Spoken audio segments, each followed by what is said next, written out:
to compete with the digital bro world's new rising star, far-left activist Hasan Piker. And what I really want is whether it's social media influencers on Twitch or YouTube like Hasan Piker or other kind of promoters of Some hate. noise for Hasan Piker!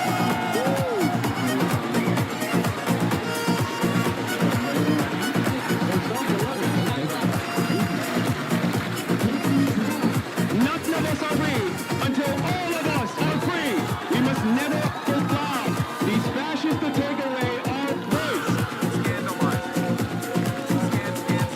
From the river and sea, Palestine will be free. Your voices will not be silent.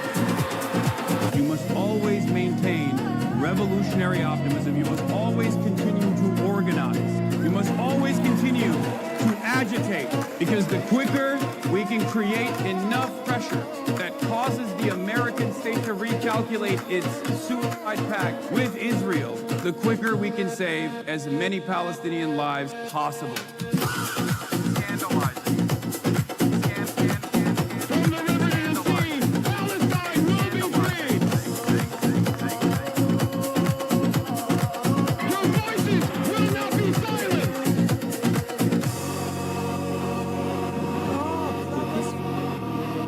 It's not so easy being a streamer, is it?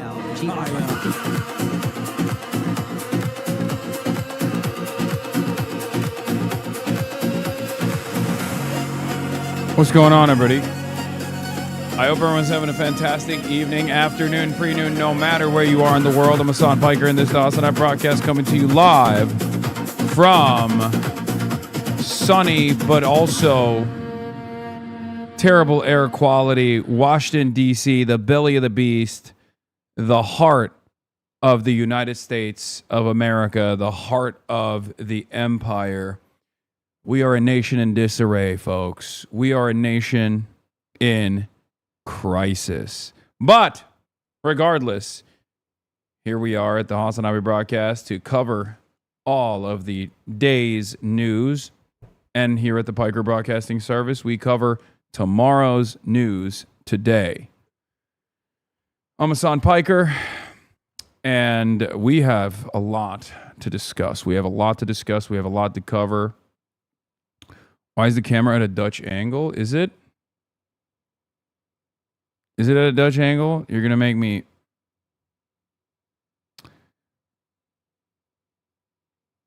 Big event. You're in D.C. wearing the Chinese suit as the U.S. is blaming China? Yes. Always. Anyway, we're live. We're alive. And I hope everyone's having a fantastic one, because today's a beautiful day. Today's a wonderful day. Today is Saturday. I'm tired. But nevertheless, I will tell you all about today's news. Okay, so let me start off with my own personal news. This is part of the broadcast where I tell you about my personal news, about what's going on in the world of Hasanabi Piker in between the time period where I press the stop streaming button and start streaming button. So help me God, that's what I'm going to do. You already know. Are you going to watch The Odyssey? I haven't had the time to do so yet, but I would like to. Anyway, last night, end of the broadcast, Maylot Kuros was in the building. We had a fun conversation. I showed her some brain rot. People liked it. Many people criticized me for it. But nevertheless, important stuff was discussed. And then afterwards, we went to dinner. I went to a restaurant recommended to me by Mehdi Hassan, who lives here. It was delicious. It was Lebanese food. And then I passed the fuck out, because I'm a chud-ass loser, as always. I came back to the hotel, passed the fuck out. And it's been hot. It's been hot out here. Get Mehdi on the broadcast? A lot of people are asking to get Mehdi on the broadcast. I have asked Mehdi to come on the broadcast. He was supposed to come on yesterday, but I'll do you one better or one worse, I guess. I went on his podcast instead because he shoots out here. He lives out here. He shoots out here. So I went on his podcast instead.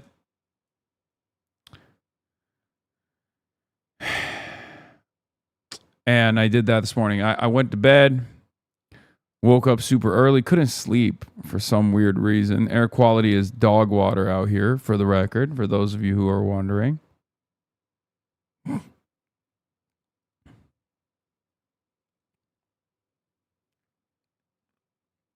DC is swampland? Yeah. Have you connected with Metro DC DSA? The comrades are very excited you're in the DMV. Yes, I'm trying to see if I can get I'm trying to see if I can link up with them somehow before I leave. Amy Goodman on Odyssey. What?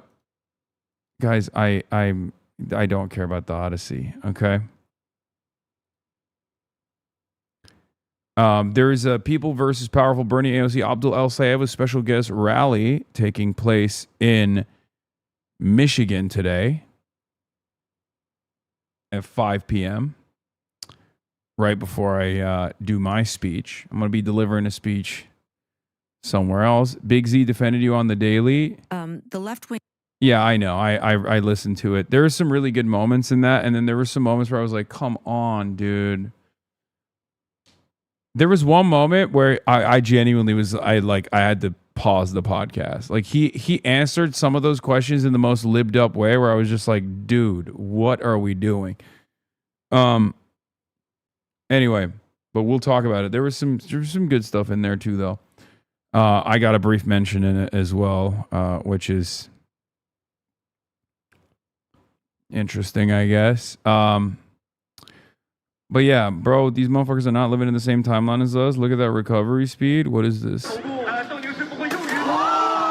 秒的裁判已经在读秒了，现在再提到了一脚，的位置又加分，让他把控目前来说 ，OK， 哦，这脚这个白色雄鹰的得分区域，但是我跟你也旋风队要中的，正的命中啊，哎呦，就是有点吓人，邓宁是不会又晕了吧？当面了， What the fuck am I looking at? What am I even looking at? Is this real?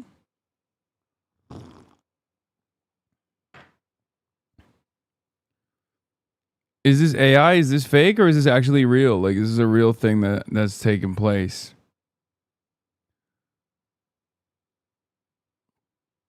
Robots have that capability already? It feels kind of fake.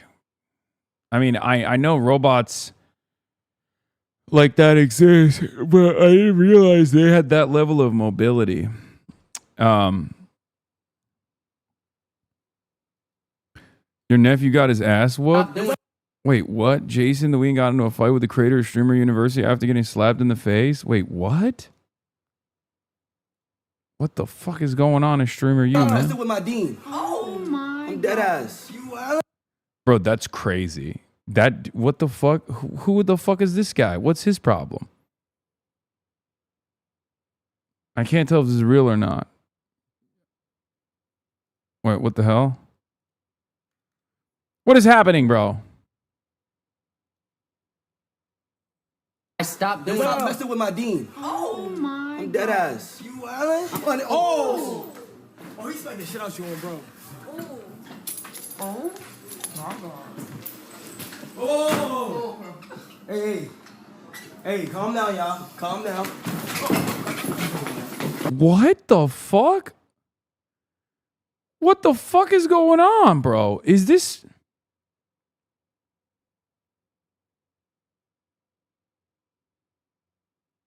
What the hell?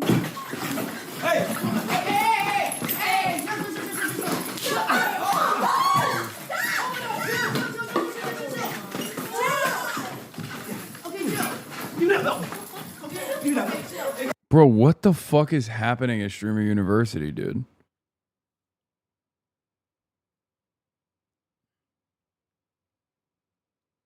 Wet ground.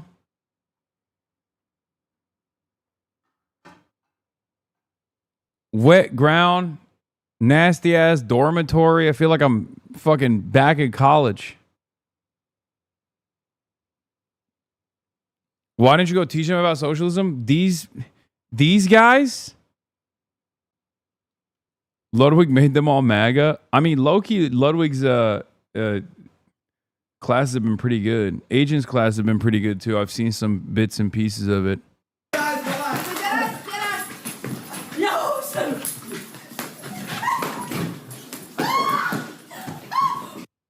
I stopped doing. Yeah, I don't understand what the fuck's going on. That's very weird. They're learning how to generate buzz.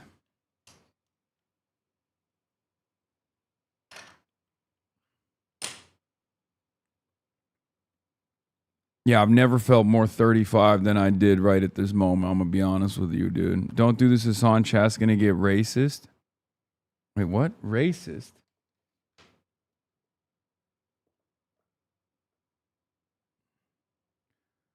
I'm too old, man. I'm too old for this. I just don't understand it. I don't know what the youths are up to. You know what I mean? I look at this stuff and I think to myself, what are the youths doing? Liar, you're 34? Not for long. About to be 35 in 1 week. In exactly 1 week. You're a newsman. I don't know how else to break this to you. Yeah. I had to change the glasses.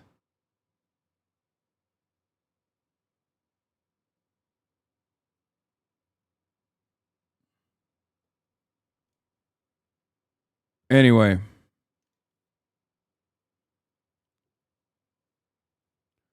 Did you pull a Danny Glover from Lethal Weapon? I'm too old for this shit? Yes, because I am. Hasan, you've been saying anti-black dog whistles this entire election cycle?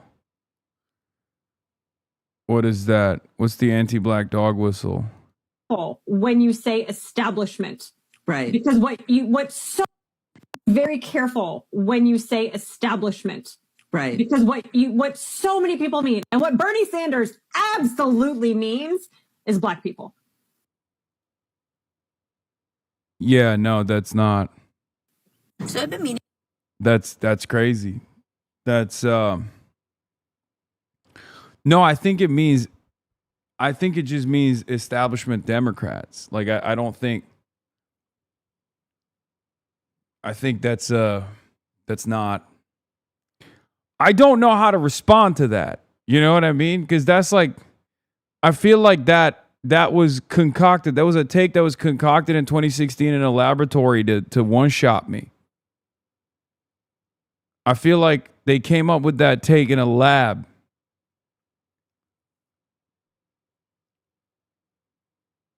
To just destroy me. You know what I mean? I encounter that take for the first time and it bricks me immediately. Leaves me broken in a state of disrepair.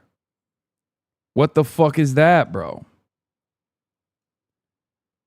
Our favorite dumbass agrees. Yeah, I feel like I wanna take a controversial stance here and say I kind of celebrate, dare I say, cherish the unique and creative ways in which the right wing of the Democratic Party are fighting against this left flank. You gotta appreciate it, because they're cooking up some takes that I think most people would be far too embarrassed to say out loud.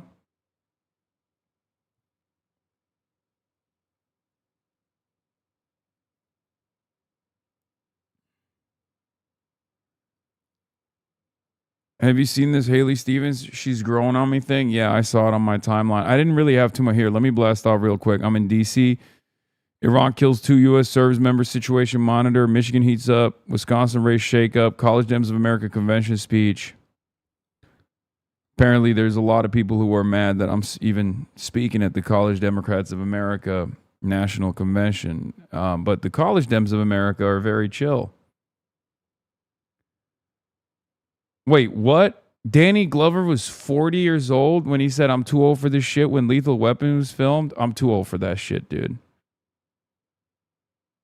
I'm too old for this shit. Like, literally. I'm too old to know about that.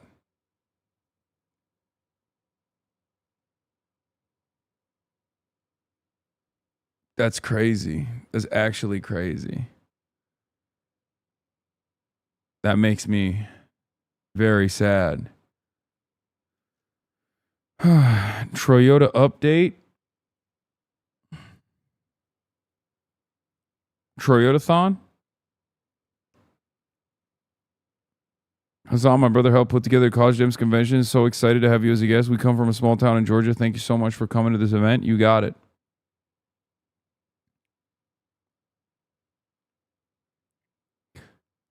Epstein is trying to get you killed at the College Dems event. Sorry if this is drama. The fuck does that even... How is he trying to kill me?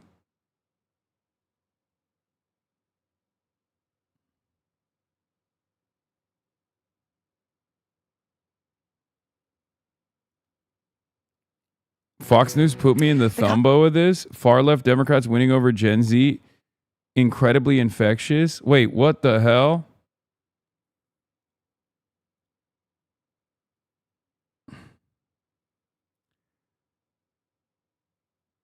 Remember the poll we said was cooked for Stevens? Proof it was? Yes, I know it was. It's an outlier, chat.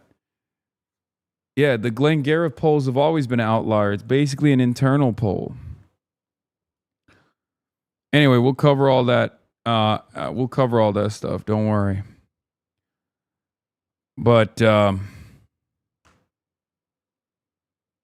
yeah, their crosstabs were released and it looks nutty. It's like Haley Stevens wins only if it's like Detroit Metro. Only Detroit Metro votes. Okay.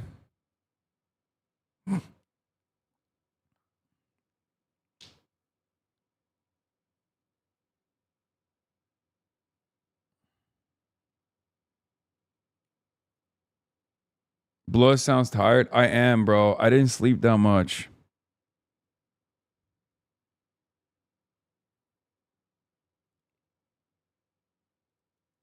The college Dems are all basically Hasanabi heads. I know a kid running for Georgia college Dems that's a Hasanabi head. Yeah. No, I realize that now. When I first got invited, I had no idea. I didn't understand what the event was like. I didn't understand what the organization looked like, but these are all like staffers and people that are, you know, college students and stuff that are all trying to work within the Democratic Party, but most of them are Hasanabi heads, apparently.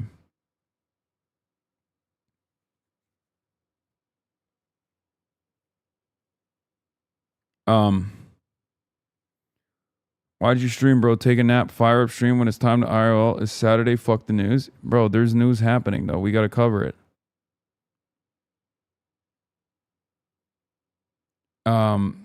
Anyway, where was I? What was I talking about? I just blasted off. Let the people know we're live in a live chat.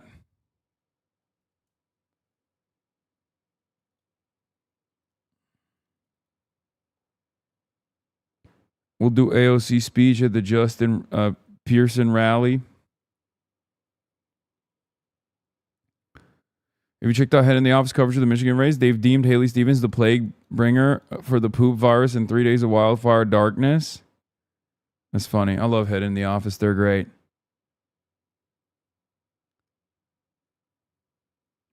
Yeah, this is the most cursed image I've ever encountered. Let's be real. Oh, I was playing this TikTok. Let's start it from the start. Very careful when you say establishment. Right. Because what so many people mean and what Bernie Sanders absolutely means is black people. So I've been meaning to talk about this for like a week and some change now, but I want to talk about the whole Democratic influencers saying, like, tweeting or putting on threads, whatever, that using the establishment term and how, like, the DSA has been using establishment is really a placeholder for the N-word. And you know who was up under them comments? Jasmine Crockett. You can't make this shit up. You can't make this shit up. I've been made videos, like, maybe it was like 2-3 weeks ago at this point. Yeah, that's what we mean when we say Nancy Pelosi and Chuck Schumer are the establishment. Yeah. It's crazy that they caught on. I can't believe it. You know what I mean? I can't believe it. The secret's out, I guess. Secret's out, folks. It's over. You can scroll. But the reason why I have such issue with a lot of the Democratic politicians, specifically the black ones, is because they know what they're doing.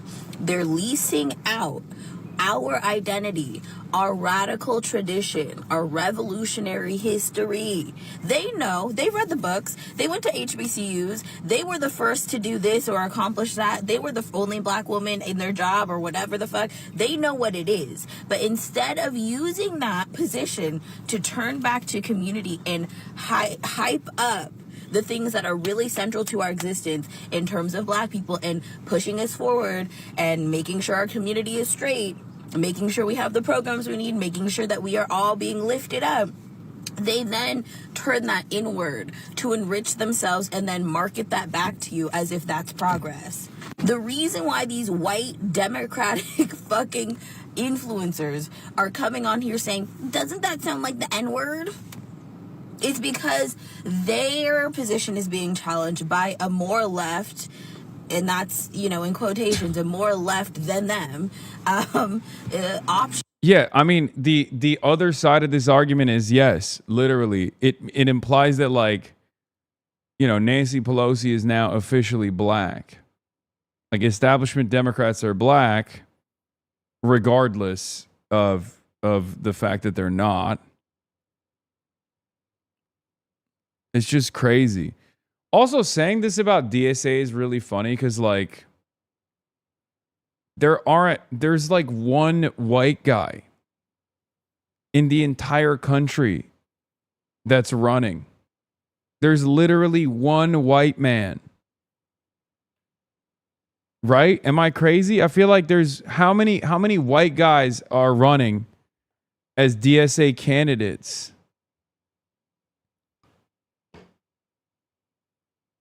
Like, what the fuck are we doing? What are we talking about? It's so strange.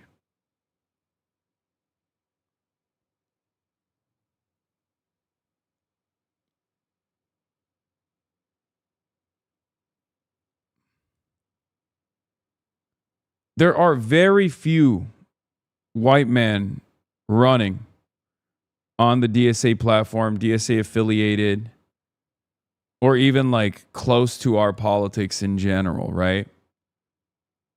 Is mostly black and brown women. So even on that front, it doesn't make sense. Not that it matters. What matters are the policies. But I don't know. I find it very odd, this argument. I mean, I'm glad she's ripping it apart, but for people to choose for that are sticking to the script. They're going on these platforms and they're saying what their policies are. Very someone sent me that OG video.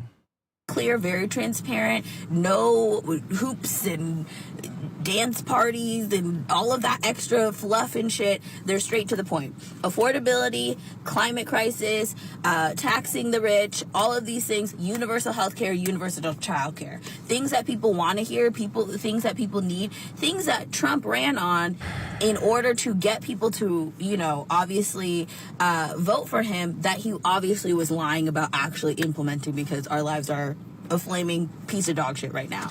Democrats would rather punch left instead of actually having an effective strategy for any of the new upcoming elections that are happening. Midterms are in a few months. That's number one. Number two, 2028 is looming. And do you hear who's going to be running for president? Have you heard something? Are they learning from their mistakes with last time? It doesn't seem like it. Literally, Cory Booker and a bunch of Democrats just voted against a bill that a Republican put up to the floor about, ending funding for Israel. You have to be very careful when you say establishment. Right. Because what so many people mean, and what Bernie Sanders absolutely means, is Black people. Right. Especially from somebody who ran in 2 presidential primaries, because presidential primaries are often decided by Black voters in the South. So when he talks about, the establishment, whatever, he's not talking about Debbie. Right. Wasserman Schultz. He's talking. What? Why wouldn't anybody be talking about Debbie Wasserman Schultz, who literally carpetbagged into a Black district in Florida? Like, these people are living on a different timeline, right? I mean, I had Elijah Manley on, Florida 20, a district that Debbie Wasserman Schultz carpetbagged into. She absolutely is an establishment Democrat. What the fuck are you saying? God, these fucking grifters, man. They're not even trying hard. Yeah, also, Bernie ran against Joe Biden, who's the other contender, the establishment contender, and Hillary Rodham Clinton. Okay? Reminder that the under the desk person was a Romney voter and is non-binary. Non-binary. Of the Black voters in South Carolina who did not like him. And that, if I thought that person was chill. Why are they agreeing with this nonsense?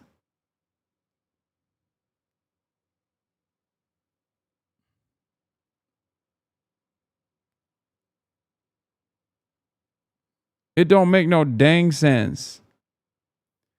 Yeah, by the way, it is very odd that CBC is staying out of the Florida races, including Florida 20.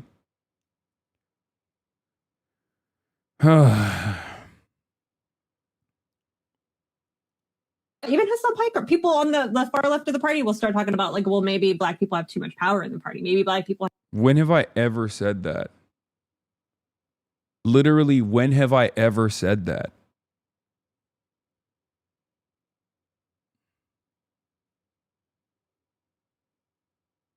That's crazy. I hope get multiple Black people elected in the primaries so far. No white people so far. Not one. You know what I mean? Not a single dang white person. I guess maybe one DEI white guy in the New York City DSA slate. And he's Jewish and he's gay. But that's it. Wait, their face is like, what? Hasan Piker, people on the far left of the party will start talking about, well, maybe Black people have too much power in the party. Maybe Black people have. They're like, ah. Who the fuck is Amanda Nelson? I have no idea. Brad Lander is gay. I didn't work with the Brad Lander campaign. I'm talking about Oliver. I'm not Oliver Larkin. Sorry, fucking. No, New York City DSA slate. Not Brad Lander is not on the DSA slate.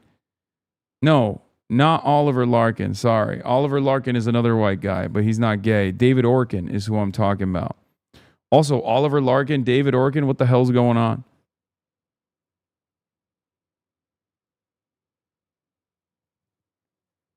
Brad Lander is not even in DSA any longer. I'm talking about David Orkin.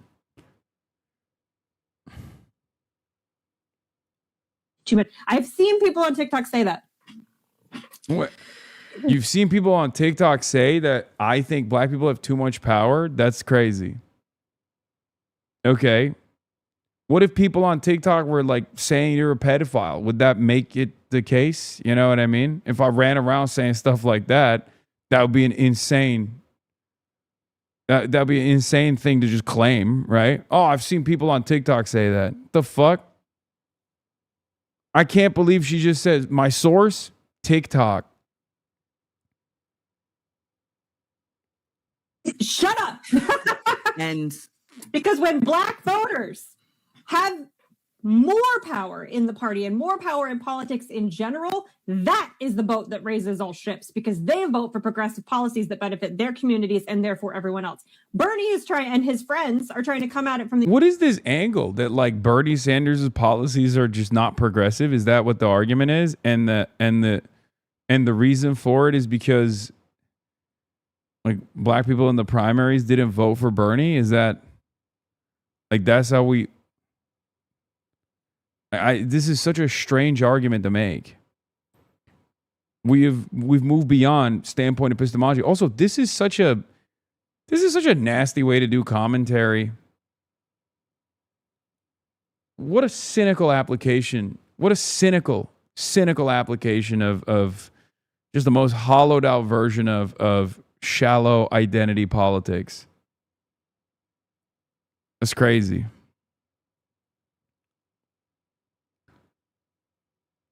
For the longest time, black revolutionaries, black radicals were, and the entire civil rights struggle was determined to be communist, right? By right-wingers, by Republicans, by racists, by white supremacists. That was the whole meta. Now you got liberals claiming every black person is monolithic in their approach to politics, and they're all invested in neoliberalism. But by virtue of black people voting for establishment Democrats, that means establishment Democrats are the most progressive. It's just like so strange. How about people are not monolithic? How about there's definitely a generational divide with voter participation in every demographic, and certainly in the black community as well. And that's pretty much it.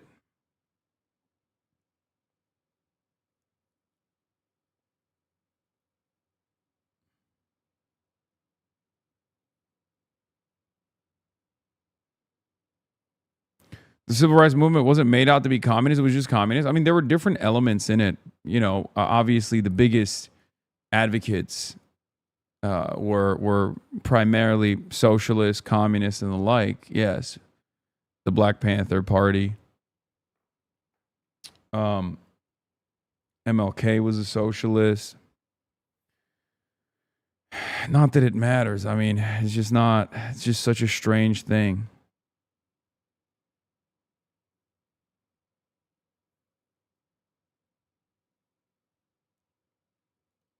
The other direction, that my white working class populism will raise the ship of civil rights in this country, and that is fucking delusional. It's delusional. That has never worked. That's the same shit Woodrow Wilson said. And look what we got, the resurgence of the Klan.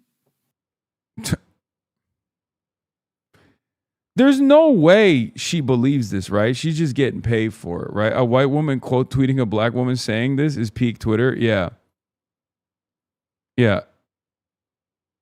Audrey saying they're rat fucking Dr. Abdul El Sayed the way they rat fucked Bernie Sanders 10 years ago. Here, rat fucking refers to allowing black people to vote. It's awesome.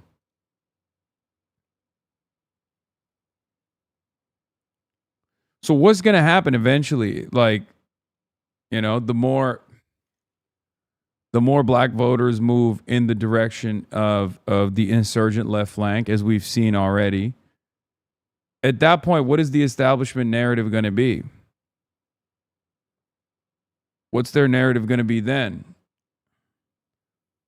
That like all the black people that are voting for socialist candidates or self-identify as socialists are just not, like Sri Tanadar in Detroit is a great example of this, right? Donovan McKinney's Detroit's a very black district. Donovan McKinney's running against Sri Tanadar. Sri Tanadar is Indian, of Indian descent, of Indian background. Donovan's black.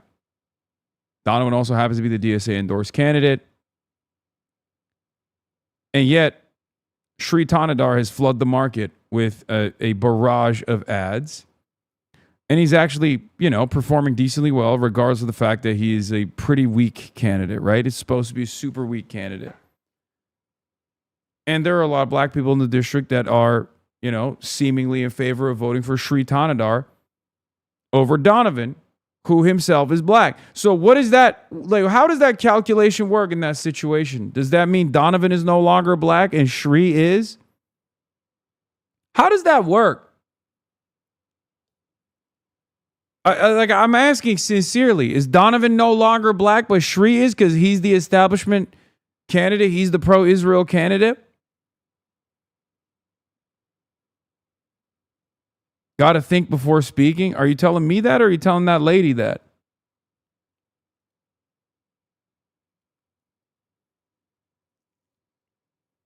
We already watched this unfold with Haley Stevens versus Andy Levin. Sorry. Okay? Haley Stevens is not Jewish. Andy is. AIPAC backed Haley Stevens to the hilt in the same way that they are right now in the Senate race to defeat Andy Levin, who is Jewish. Stop listening to these fucking weirdos. Okay? They don't get to dictate who's black, who's not black. They don't get to dictate who's Jewish, who's not Jewish. It's such a strange way to do politics. Your blackness or your status as a Jewish person is not determined by how comfortable or uncomfortable you make the establishment. No one in the real world behaves like this. It's just these weird, centrist, candidate-backed, campaign-backed, DNC-backed losers that try to present a stupid argument like this.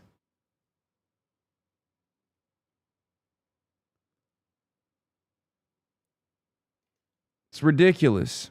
Focus on the policies first and foremost. Okay? I think she might not be white, not nitpicking, but I don't want you to get yelled at. What, the account? This account? This account? This person's not white?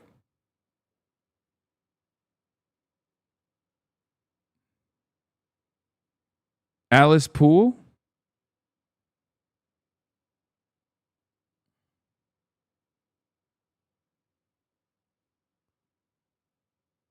Are you sure? What are they, like Italian? What is...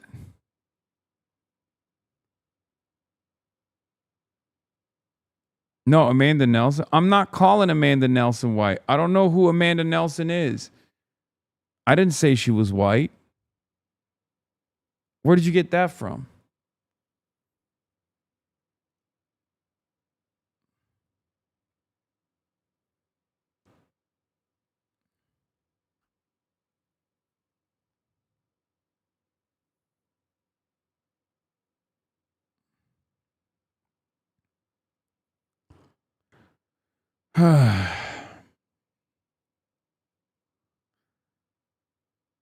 Anyway, yeah, that's crazy, man.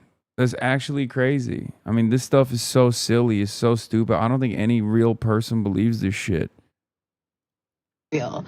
And we're still having these conversations, and instead of those Democratic influencers talking about the issues with the candidates, they'd rather stand them and create these whole weird ass dichotomies around race, and instead of trying to support what the people actually need and what the people actually want. Right? It is a popular position to abolish ICE. It is an extremely popular position to stop funding the war, Israel and their, bloodlust. That is an extremely popular position in the United States right now, current to this day. At this point, after what we've all seen on our phones for the past 3 years in terms of what's going on in Palestine and what's been going on for the past 80 years, it is absolutely batshit crazy for anyone in the Democratic establishment to be campaigning on anything related to Israel and anything less than abolishing ICE. Do you see what I'm saying?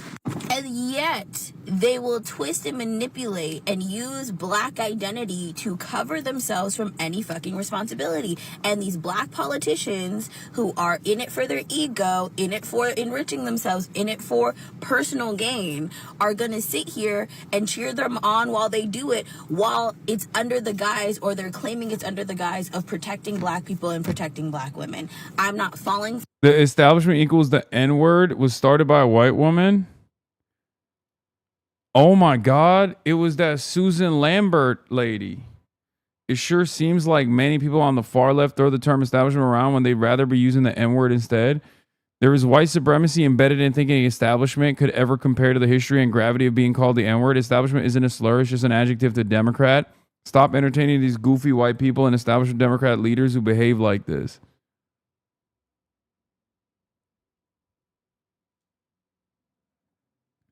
Yeah, Jasmine Crockett applauded this take, by the way. Oh my God. I mean, this kind of stuff is so stupid and it's so silly. It's so strange. It's so frustrating. I don't really know how to deal with it anymore, you know? Troy's got big motion in Maine. Yeah, the Troyota. Troy Jackson volunteers drawn heavily from the movement that backed Plattner are cleaning up so far in the fight to select delegates to replace him. Nathan Bernard reports. Troy Jackson's campaign announces he won 29 of the 32 available delegates from Hancock and Franklin counties in Maine's runoff to replace Plattner. The Troyota is here, baby. The Troy Mentum. 22 out of the 23 delegates are Jackson Slate supporters. When working people organize, we win.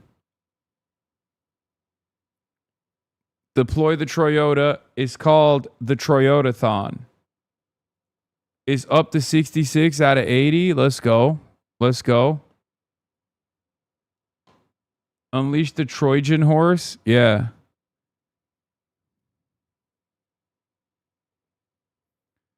This is bad. Maine is lost. Why? Why? Because Troy's not that charismatic. I mean, out of all of those candidates that are running, he has the best policies. He has the best platform. We just got to get him some white monster energy. You know what I mean? Some monster energy zeros and he'll be fine. Pronto. No one knows who Troy Jackson is. Grant Plattner and name recognition. Dog, you are not from fucking Maine. Are you stupid? Did you just... First of all, people definitely do know who fucking Troy Jackson is, dumbass. What are you talking about? He's the fucking president of the state senate for 6 years. He's been a state legislator for 26.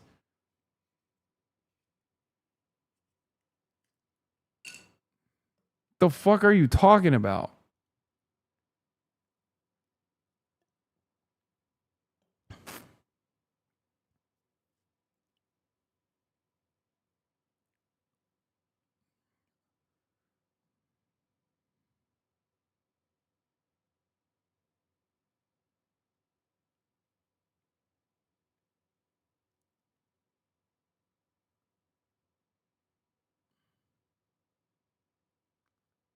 Like in the political arena, in the state of Maine, people know him partially because it's a very tiny state.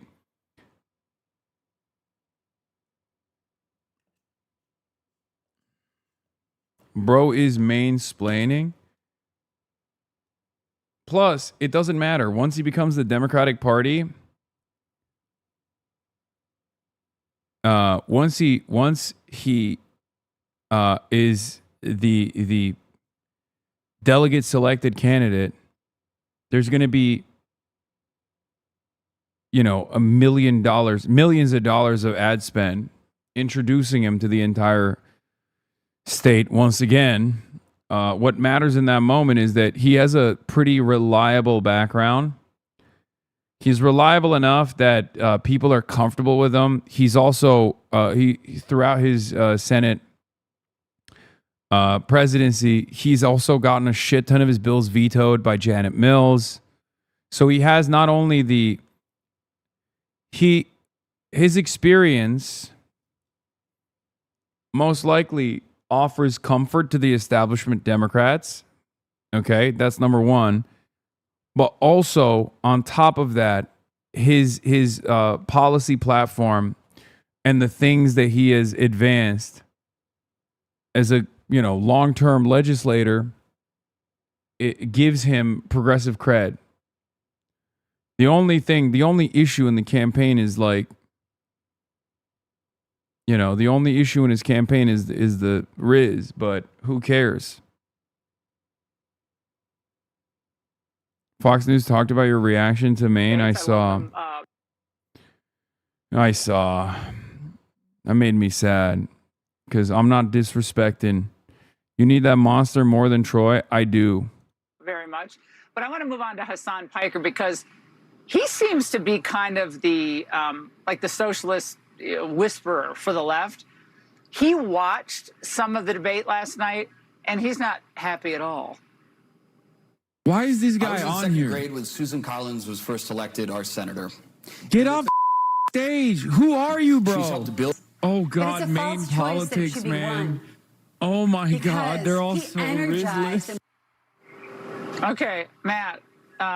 That's like it's a lefty version of all of us watching it last night. It was like Mystery Science Theater for socialists. Well, but the interesting thing is that shows the problem they have. The left can't be satisfied, and no one else can possibly be satisfied. Oh my God! Even when they agree with my commentary, they still have to be like, "Well, see, you look at that. They are left unsatisfied. Yeah, they're Rizless. Whatever. It's fine. They didn't show you saying it about Troy. Yeah, deploy the Troyota. Deploy the Troyota."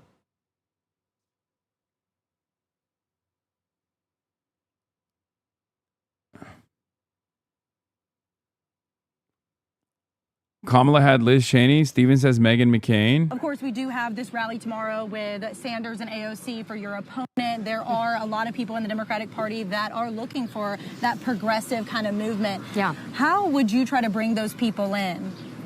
I'm just curious if Mr. Sanders is willing to acknowledge the great work that I did alongside President Obama on the auto rescue. He had just himself gotten into the United States Senate, and I don't remember him being around for the auto rescue, but I certainly remember our sleeves being rolled up to save the 200,000 Michigan jobs, to stand up for working people, and to do the right thing. And I'm also really proud of the record that I have. I have been recognized as the most effective lawmaker for Michigan. Is Haley Stevens incapable of answering a question that is asked directly with a direct answer? I've seen numerous cuts from this interview at this point, and every single time they're like, Haley Stevens, what do you have to say about campaign transparency laws? You're getting $50 million of donations. Like, many of it is coming from AIPAC. And she's like, well, I'm the only candidate in the race that, doesn't have a lot of money. That wasn't the question. Like, I swear to God, this is why her accent is disarming. Like, it's a mechanism of deflection. Because when we focus on the way she sounds, we forget to mention the fact that she's not actually answering the fucking question. She never answers the motherfucking question. Also, who cares if you're not rich? You've gotten $50 million. You've gotten $50 million from the super rich. Because I write laws and I pass laws and I make a difference. I'm not in the complaining class. You're literally complaining about Bernie Sanders. On a question that was asked about, like, how will you win over the progressives if you win the primary? And your answer is, well, I'm not in the business of complaining, but I hate Bernie Sanders. Of pointing fingers. I'm in the class of winning tough elections, of making sure someone like Mike Rogers in the state of Michigan here, this is a toss-up race. It is not a guarantee. And this is why it's frankly better. Yeah, it will be a toss-up race. That's not a guarantee if you're the candidate.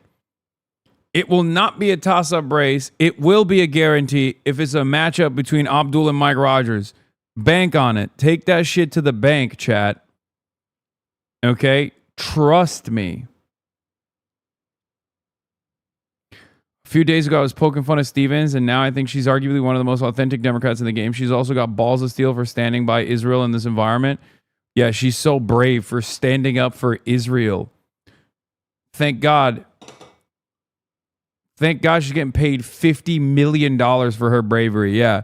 Rashid Tlaib cooked it too. Now, she noticed the thing that we all noticed on Twitter. Out of nowhere, everybody united in saying, I have to admit, Haley Stevens is growing on me. I can kind of see it now. Don't kill me, but she's growing on me.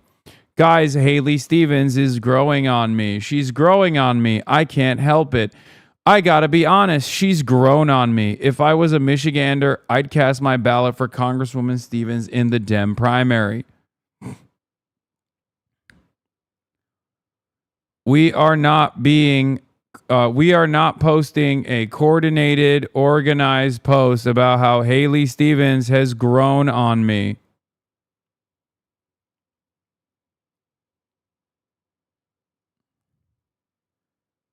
This is all random happenstance, a random occurrence. Everyone needs to understand this is random.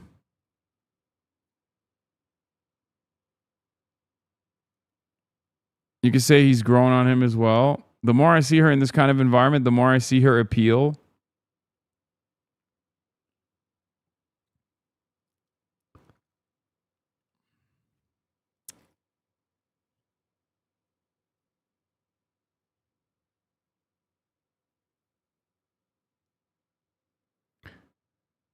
Anyway, now influencers are being paid to say she's growing on them. That will never erase the fact that Haley Stevens took corporate PAC money from the companies hurting Michiganders: AT&T, BlackRock, Blue Origin, Boeing, Charter Communications, Cigna, Comcast, Deloitte, DoorDash, DTE Energy. That was like one of the biggest damagers. Ernst & Young, General Mills, General Motors, Goldman Sachs, Guardian Life Insurance, Home Depot, Honeywell International, Humana, McDonald's, PricewaterhouseCoopers, Principal Life Insurance, Qualcomm, Stanley Black & Decker, T-Mobile, UBS, Verizon, Ally Financial, American Crystal Sugar, Applied Intuition, BASF, Celanese, Corning Inc., Cozen O'Connor, DaVita, Elevance Health, Grant Thornton Advisors, Huntington Ingalls Industries, Infineon Technologies, Inspire Brands, International Paper, Nielsen, and Nucor.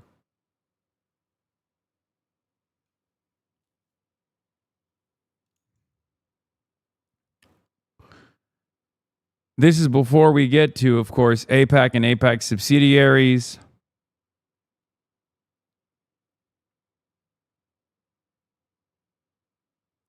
You started that shit with this lady growing on you? Yeah, dog, I don't think they sound exactly like you. You're so dumb. You think they're big time Hasanabi heads? That's why they're saying it? You think the people that want the Trump administration to literally throw me in prison were in the chat watching day in, day out, and they got their notes from me when I jokingly said, her accent is growing on me.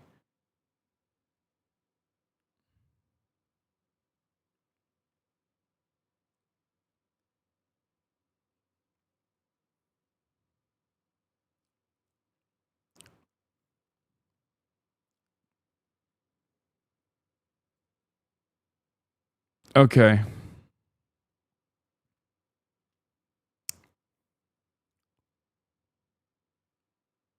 So important that, we go through a rigorous Democratic nominating process. We haven't seen Mike Rogers campaigning, but we have heard him saying that he wants to go to the U.S. Senate to rubber stamp Trump. He's not going to rubber stamp Michigan. He's not going to stand up for us when tariffs are wreaking havoc on our pocketbooks and our small businesses. He's not going to stand up when people are getting kicked off their health care and the... Yeah, but you are, right? That's why the utility company gave you money. The fuck? Get the fuck out of here. I mean, at least she's lying. I guess that's good. At least she's not doing the thing where it's like, you know, better things are, I mean, she's still doing the better things are not possible shtick because these guys only have one note and one speed, right? But yeah. Utility bills just continue to go up, and the billionaire class gets to run away with everything while we all pay more. He's not partnered with my friend Joe LaRussa, you know, who's not even. Yeah. She's growing on me. Anyway, we're deploying the Toyota, so that's good. Meanwhile, if we look at her Glenn Gariff, Detroit News Glenn Gariff poll that Stevens was up by 7 points in. Adam Carson says, I'm not in the business of unskewing polls, but objectively, they're projecting a Democratic primary electorate that would have unprecedentedly high vote shares in the Detroit metro area and among black voters, both groups that heavily favor Stevens. Perhaps they're seeing something that no other pollster is, and they will be proven right. Or perhaps their model is an outlier and too friendly to Stevens. Yeah.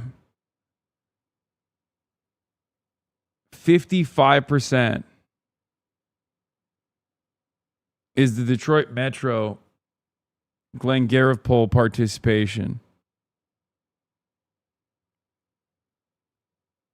as opposed to 49% when you look at the averages of 2018 and 2022.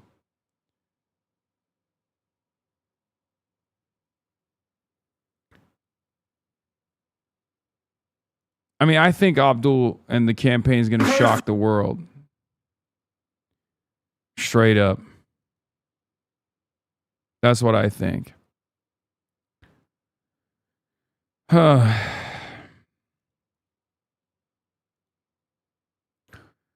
Rose has some choice words on the horrible AIPAC ads that are claiming that Barack Obama endorsed.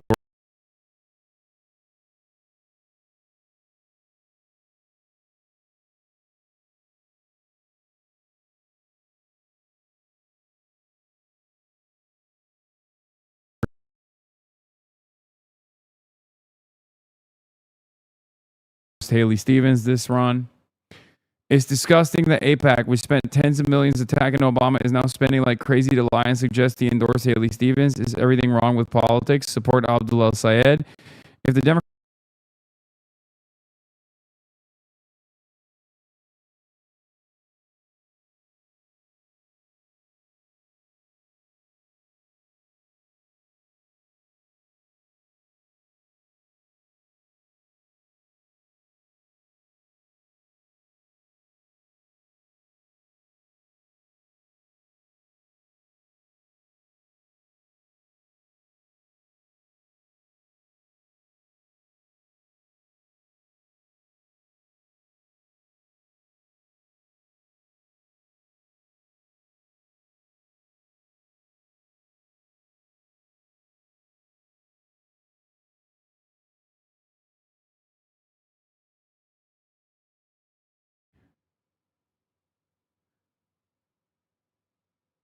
What the fuck? Is it good? Is it fixed? Hello? That was strange. I don't know what happened. To that I say, what gives?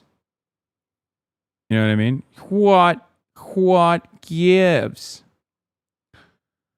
But yeah, as I was saying, M is real high. I love Israel. They should be able to spend 40, 50. They should spend 100. They should be able to spend $100 million on the Democratic primary race in Michigan. I think that's the only democracy is when Israel gets to directly hand select Senate candidates. That's what I think. I hope people understand where I stand on this, you know?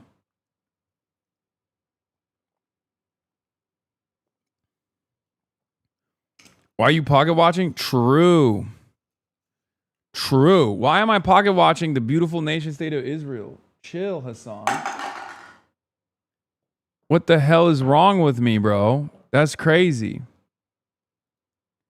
Abdul held his own on what you're going to do with my tax Israel dollars and why you're sending them there when on Pod Save America. With all due respect, I mean, the question of whether Israel should exist or not is essential when you're answering whether U.S. tax dollars should go towards protecting that right to exist. And it sort of raised, let me just ask you the question, because I mean, I think you've made it a zero-sum game between like funding for example, schools and aid to Israel. The U.S. budget is large, and there's a question about, to what degree Congress should prioritize spending on Israel, which gets at the central question for, I think, a lot of Jews in this country and a lot of Jews in your state is, the Jewish identity and the Jewish statehood is essential to them. And they may think the war is a genocide in Gaza, and they may completely disagree with Bibi Netanyahu, but their Jewish identity is as essential to them as their American identity. So I wonder, when you are thinking about those people, and they may support you, how do you help them understand where Israel exists on your list of priorities? Is it immoral to support Israel at this point, or is there some other is there some other avenue? Look, I was really grateful to grow up in a community with a large Jewish community, 40% Jewish. I had the privilege of being welcomed to shul and being welcomed to Seder and going to bar and bat mitzvahs growing up. I learned a lot about the Jewish faith. I learned so much about the Jewish contribution to American culture and society. And I will do everything I can to protect Jewish Americans in this country from anti-Semitism. I also, in as much as I love the Jewish people and Jewish culture, I love and revere Palestinians and Palestinian culture. And most importantly, I love and revere the people I am running to serve here in Michigan. So the idea that Michigan tax dollars should be sent to a foreign government that wants to foreclose on Palestinian rights to peace, dignity, and self-determination, which I hold equal to Jewish rights to peace, dignity, and self-determination. But the idea that our money is being sent to a government that wants to foreclose on one community's right to self-determination and being misused away from solving the needs of the people I'm actually serving is a pretty crazy thing. And in setting up this question about Israel's right to exist, you rightly point to the idea of whether or not there is American intervention that ought to be spent to enforce that. And I think the vast majority of Americans would say, whatever you think about Israel's right to exist, our tax dollars should not be used for the interests of a foreign government when they need to be used for the interests of the people living in our community on its own. So I believe in equal rights to peace, dignity, and self-determination for Palestinians and Jewish Israelis alike. But I also understand that in an era where people ask you, how are you going to pay for that when you want to give people healthcare, or how are you going to pay for that when you want to give people good schools, it's pretty crazy to be sending our money over there when it could be used over here. So no funding to ensure the survival or future of the Jewish state. Well, I turn that back around on you, Alex, and say, why is it our responsibility to ensure that? I'm just asking because I think why is it understanding.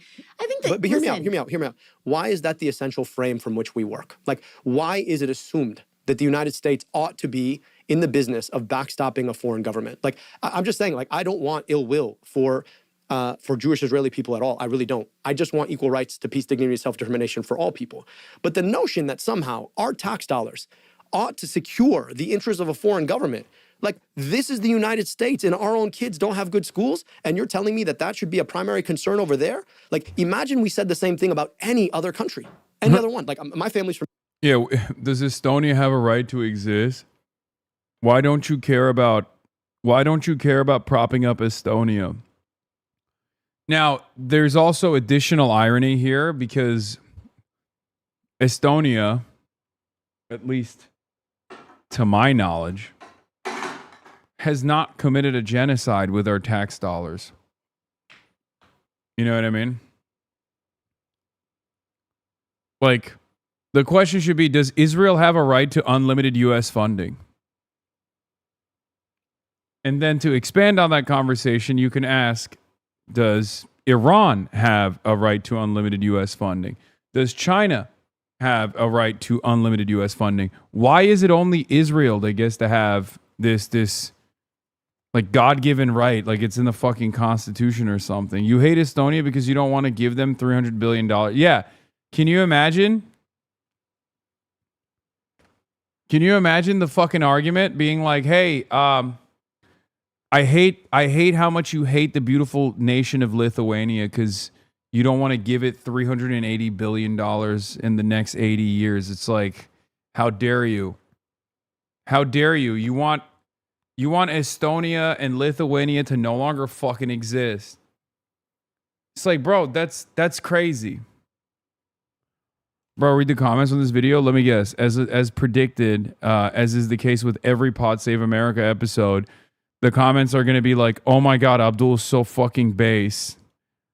He's so intelligent, speaks like a human. His answer on Israel was perfection. I'm so jealous Michigan voters who get to vote for him. Abdul made the most impressive Senate candidate I've ever seen. It's always that way. It's kind of funny because like the Pod Johns are fine. They're all right. You know, they're not my enemies, right? But their audience always comes across like they've never heard this before. You know what I mean? Their audience, whenever I'm on, I love looking at the comments. Their audience is like, why do we never hear stuff like this? And it's so funny because it's like, there's a whole world out there. And it always makes me think like, what the hell are the Pod Johns saying to their audience? That whenever I go on, they're like, I've literally never heard someone speak like this before. This just like unlocked chakras in my mind. You know what I mean? You opened up my fucking third eye with pretty much the most like elementary anti-Zionist talking points. Super basic.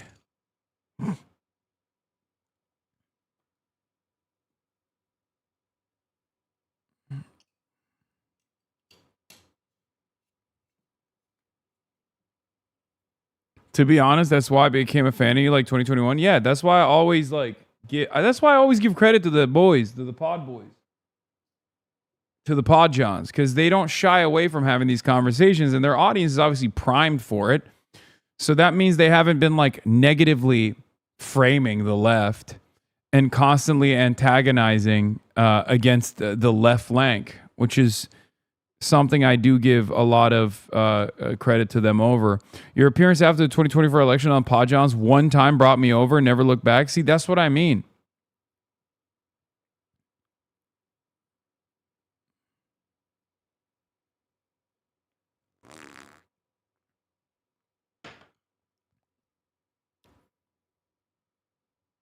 Private meet and greet just for me in DC when? It's not happening, cutie pie.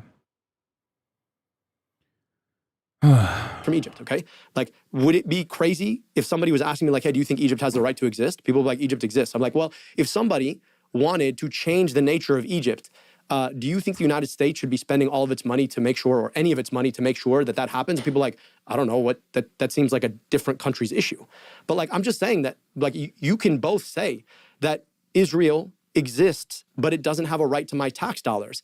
And it is not our responsibility as American taxpayers to take money away from kids who don't have good schools and give it to a country. I'm audio only. Am I hearing farting? Wait, what? Where? Is there like an audio issue, chatters? What the fuck's going on?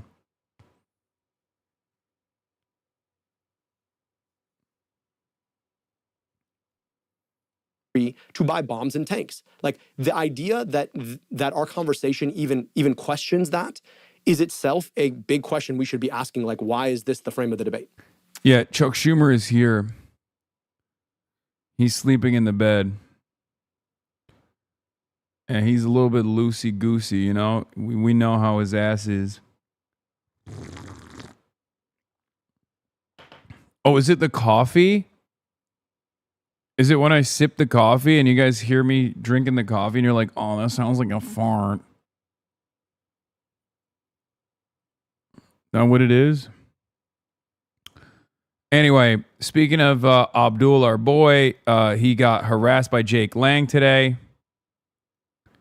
Let's take a look. Why are you persecuting me? We're gonna clap him out.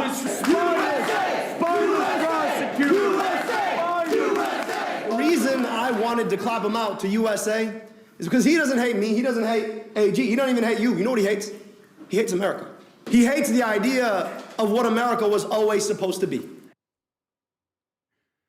Oh, God damn. That's what I'm talking about, Abdul. Oh, my God. Of the people, by the people, and for the people.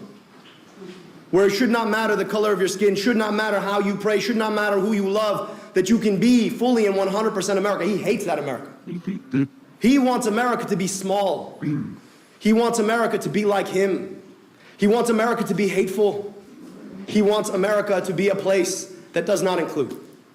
And every day that we go out there and we knock on those doors, we make an argument about what America actually is. An America that is bigger than his hate. An America that is bigger than the small-mindedness that he brings to this. An America that has a bigger heart. Dude. That's the reverse farm, baby. That's the clip. This is how you do it. This is how you do it. Uno reverse. Someone comes after you trying to farm a clip. You just flip the script on them. You flip the script on him and you get the clip instead. He had to leave crying. Nobody was afraid of him. The room was cheering him away. Ooh, God damn, that's good. Yep, that's called clip maxing. That's called clip mogging. Than the one that he has.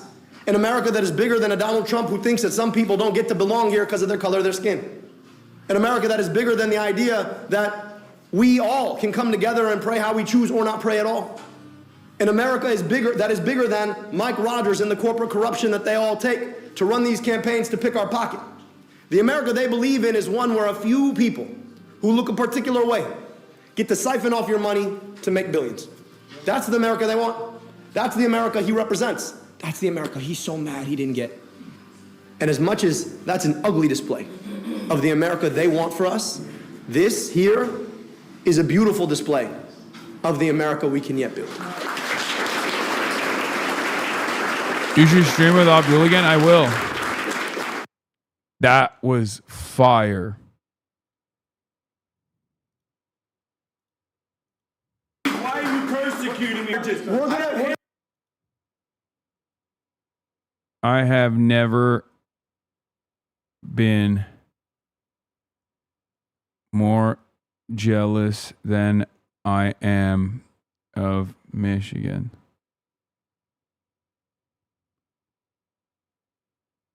Oh, never been more jealous of Michigan than I am now. Get to for this dude and make him a senator. Meanwhile, I got freaking Adam Schiff, dude. Great. That's great, man. I love it. I've never been more jealous of Michigan than I am now. Y'all get to vote for this dude and make him a senator. Is there a typo?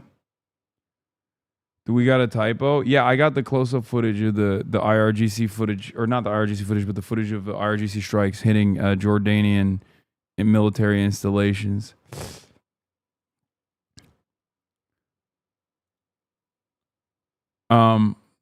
Yeah.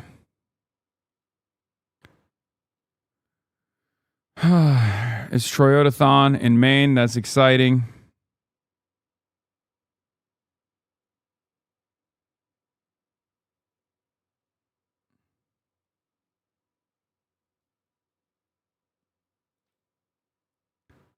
The DSA Los Angeles 2026 annual convention has voted 76% in favor of the Run AOC Run resolution, calling AOC to announce a run for president. Yeah, nice. Don't roll into Lansing wearing that blue and yellow shit. All right, chill, bro. My grandma told me she loves Adam Schiff. I can't, bro. Whatever, dude. It's your grandma. Let her stay. Let her be happy with what she thinks is going on. You know what I mean? Sometimes it's all right. Some of our elderly are a little delulu. It's okay.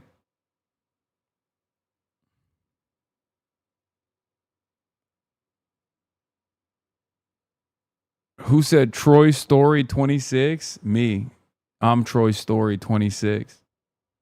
Are you in support of William Lawrence for Michigan 7th? Of course I am. 100%. William Lawrence is phenomenal.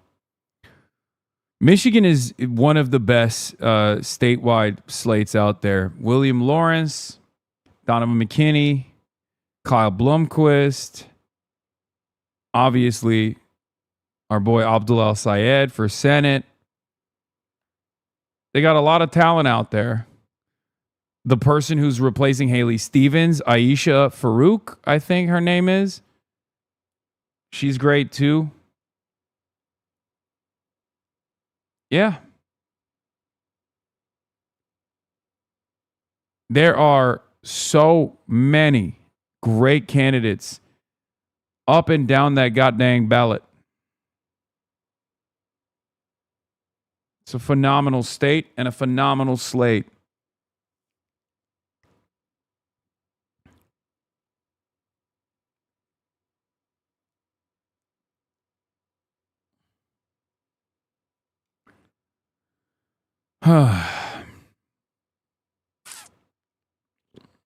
Anyway, Keith's brother Brian is a pastor in Detroit on the confrontation with Lang. The same race is wearing an ankle bracelet, verbally attacked these sisters. Guy just called me an N-word. Jesus Christ, dude.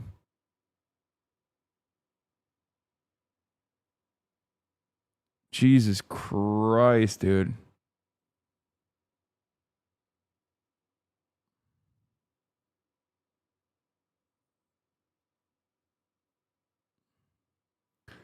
You should watch this. Very good video highlighting wealth and equality.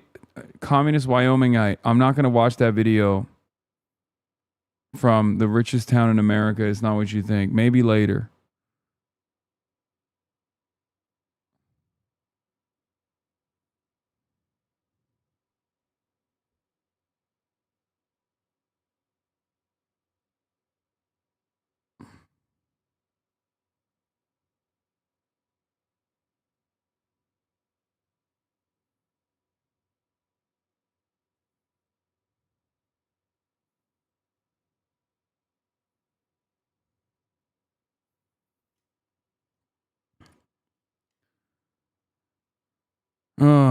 This is the man running for Haley Stevens' old.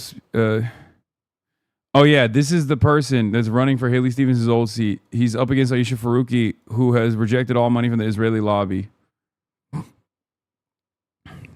Yeah,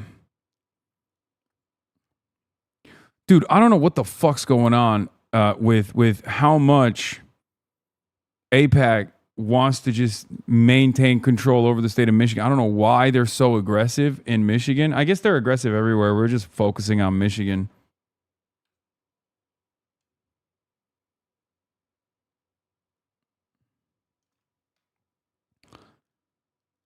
You know? Anyway, we got far left Democrats winning over Gen Z. Incredibly infectious. Let's take a look. College Democrats of America are holding their annual convention this weekend in Washington, and look who made the guest list. Hasan Piker. And he's just one of the featured speakers who are raising eyebrows. Another sign that young voters are still shifting to the extreme left. Here to react is Gen Z political analyst and former Democrat Jamil Jackson. Jamil, thanks so much for joining us this morning. Look, you say one of the reasons Former Democrat. Oh boy, here we go. you left the Democrat Party is because they were getting too extreme for you. You know, we see they excitedly announced here for this convention, Hasan Piker is going to be one of their speakers. Do you think this is something that Gen Z is falling for? Are you know, your friends and what you're hearing out there, is this going to be? A Trump just said your name? Wait, what? A Trump? The path forward? So far it is. Unfortunately, I beat Senator Fetterman to it. I left the Democratic Party over this specific issue because what the DSA and Hasan Piker is offering is actually pretty potent. They're offering... Wait, what? This guy... Oh, you meant a Trump, like Laura Trump. Okay, I got scared. This guy left the Democratic Party because of me? That's so fucking funny. As a black person, I feel like the Democrats have become too extreme, so I became a Republican. Yeah, that's what he said. Economic populism, but under that, what most people don't pay attention to is the anti-Semitism. It is the more radical and extremist and inflammatory. Wait. So you are now voting for, you're a Republican because the Democrats got too extreme, so you went with the party that rides for the Klan now? Like, what the fuck?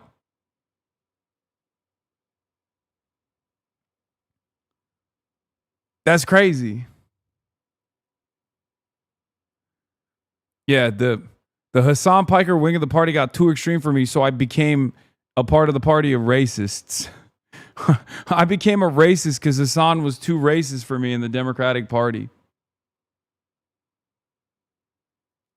Language because they are ideologues. I had a friend who went to the DSA meeting a few weeks ago here in Philadelphia, and he said he can actually get behind the policies of expanding healthcare or even raise the minimum wage from $7.25 to maybe $15.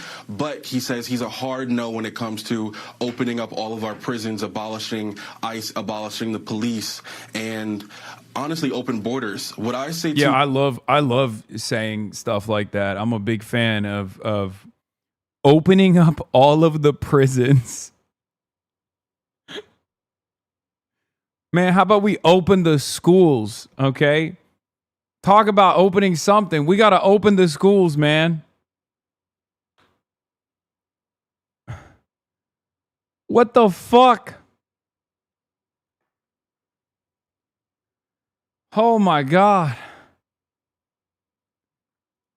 A lot of moderate Democrats, the establishment, is that they are losing this fight from the far left flank because they are too busy being the party of anti-Trump. They don't actually have a platform. They don't stand for anything, and they don't recognize why. Well, apparently the Democrats do stand for something. By your own admission, they stand for opening up the prisons, apparently, which is fucking news to me, but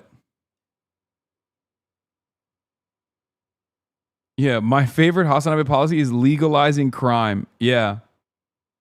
They lost to President Trump in 2024. So far left members like Hasan Piker, they're willing to demagogue and position themselves based on slogans for younger people, talking about economic anxiety, whereas it's sort of like they're pushing more extremist language. For example, they'll start with legitimate criticisms of Israeli domestic or foreign policy to begin with. And younger people might buy into those conversations, but it quickly turns into what Hasan Piker actually believes is the elimination of the Israeli state altogether. And here on the ground in Philadelphia, it's happening from the DSA endorsing local candidates. They're taking over the local machine based on identity politics. And they're Wait, what? They're taking the local Philadelphia machine based on identity politics is literally, it's a 60% black district. What are you talking about? What identity politics? Like when Fox News says identity politics, they mean black people. Okay? That's what they mean. This guy's got to be new. This is what's going on. He's like still using some of the terminology that he would use as probably like an establishment Democrat. This seems like a new flip. This seems like a new convert. Obviously, it's not a real convert. He's not sincere. He's just a grifter. But he's still using terms that would work within the framework of a Democratic primary, and not terms that's ready for the big leagues on the Republican side. The Republican commentary here is supposed to be, here, I'll tell you what it is, okay? Since you're a recent convert, I'll explain it to you. So what you're supposed to say is like, the Democrats got too extreme, that's why I left. And then I'm actually thankful that I left because the Democrats got too extreme, because I realized that the Republicans are not the party of racists. It's Democrats that are the party of the racists because they do identity politics. Okay? What you're supposed to say, write this down. What you're supposed to say is the Democrats got too extreme and I left the party because they were doing Jew hatred. They were doing hatred of all different kinds of minorities. And the real anti-racist party is the Republicans. The Republicans are not racist. It's the Democrats that are the party of the Klan. Right? Historically, you're supposed to say Democrats are the party of the Klan. And that's why I left the party. And I'm grateful that I left the party because now I realize that I was lied to about the Republicans because that's how, you know, they keep people in check to ensure that people vote for the Democrats over and over again by lying to us. Pushing groups and candidates to have a specific stance on Israel, even if it's a school board election or even if it's something really small like controlling a municipality. Why are these certain local elections focusing on foreign policy in the Middle East? Yeah, so it's incredibly... Yeah, great question. There's not a single district in the United States of America, no matter how local, no matter how small, that doesn't in some way, shape, or form get impacted by Israeli policies. Okay? It's insane when you say it like that, but it's true. Like, down to the municipalities. I'll give you statewide examples. Like, there's anti-BDS legislation in the state of Texas, for example, in every single district. As a matter of fact, when a smaller district decided to forego their tax dollars going to Israel, Greg Abbott came in and said that's anti-Semitic and that you will no longer get any statewide backing if you actually push through this initiative that you voted on, that you decided on. You have to keep sending tax dollars to Israel. In the state of Texas, teachers, public school teachers, have to sign a loyalty pledge, an anti-BDS legislation, a loyalty pledge to the state of Israel to basically promise that you'll never boycott or demand boycotts on the state of Israel. You'll never demand divestments from the state of Israel. You'll never demand sanctions on the state of Israel. That's real. That's a real thing. Okay? So I love that these guys will turn around and be like, what is this like they did this with my Nithya Raman interview, right? When I asked Nithya Raman about like Israel related shit, and they were like, why the fuck would the mayor of Los Angeles have a take about the state of Israel? Like, you fucking stupid. Yeah, you clearly didn't listen to the conversation because I was asking her about why she got endorsements from the Democratic majority for Israel. I was asking her about her background and the decisions that she has made in favor of Israel as a council member. The real question should be, why the fuck is Los Angeles council members making decisions on behalf of what Americans can say or can't say about the state of Israel? Why is LAPD getting trained by the Israeli occupying forces? Why is that the case? Why is Israel spending $45 million in the Michigan Senate race? These are the real questions, right? I don't want to talk about Israel. I never want to think about Israel ever again for the rest of my life. Okay? The problem is, you can't really hand wave this shit away by being like, you're being silly. Especially because when you say you're being silly, people like myself will turn around. People like myself will then turn around and actually tell you exactly why Israel is such a prescient issue in American domestic politics down to the fucking municipality. That's not my fault. You made the sandwich. Well, I guess in this case, Israel made the sandwich. Infectious. It is infectious. It is terrifying. And yeah, there seems to be no pushback for someone as extreme as Hasan Piker, and some of these radicals speaking on campuses. But we've seen how many, pro-Israel or Jewish speakers have consistently, Jamil, been canceled from a lot of these speaking engagements. And you talk to voters. We have a Fox News poll. And, whenever you ask voters, all voters, and when it comes to their thoughts towards socialism, look at this. They think all voters think 38% versus 53% to under 30. All voters think it's a good thing. Bad thing, 61% versus 47. You can see the young voters are the ones who are driving this. What do you say, though, Jamil, whenever you talk to kind of your age group out there, when you talk to Gen Z, what would you say to them to kind of pull them back? Because it's pretty clear the establishment within the Democrat Party is having a hard time reining things in.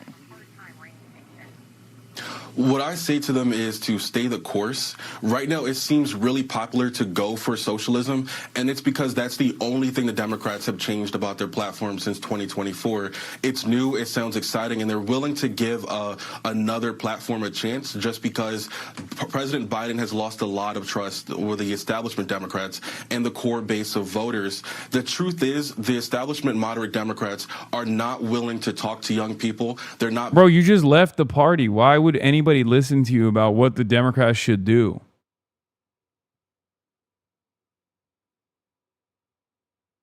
I don't understand. All right, man, you left. Bye-bye. You know? I don't get it. How come you get to leave and then still complain from the outside? You know what I mean? You left, buddy. You left. The Democrats are actively demanding I be purged from the party, and I'm still kicking. You couldn't stand the heat, and you chose to get the fuck out of the kitchen. Fuck you mean? Here's what they should be doing. Why should anybody listen to you now? Am I crazy?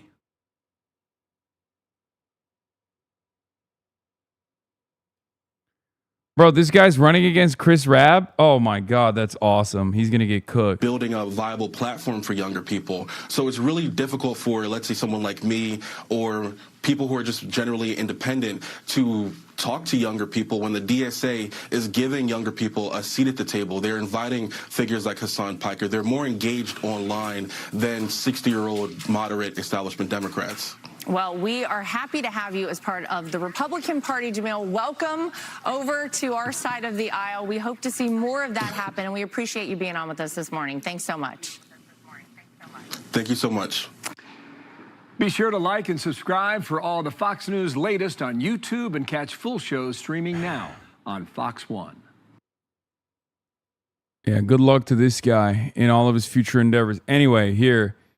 I watched this, I listened to this podcast, and there were some really good answers, and then some answers that made me freak out a little bit.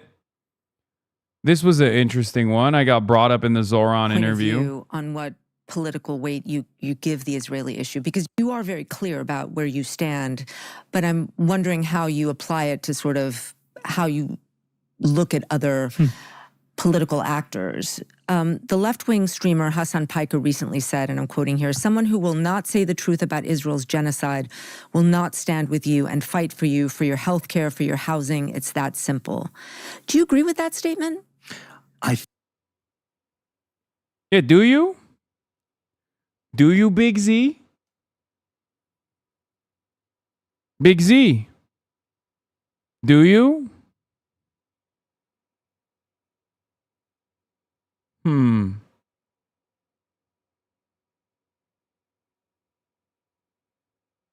Hold on.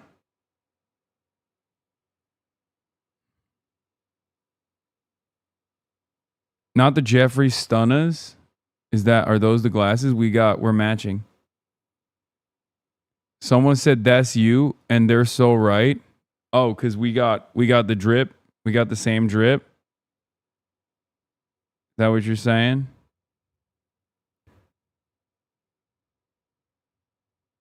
Heads up, some kick streamers will be at the event today only because of your presence. Unclear what they're planning. Who are the kick streamers? Do you know?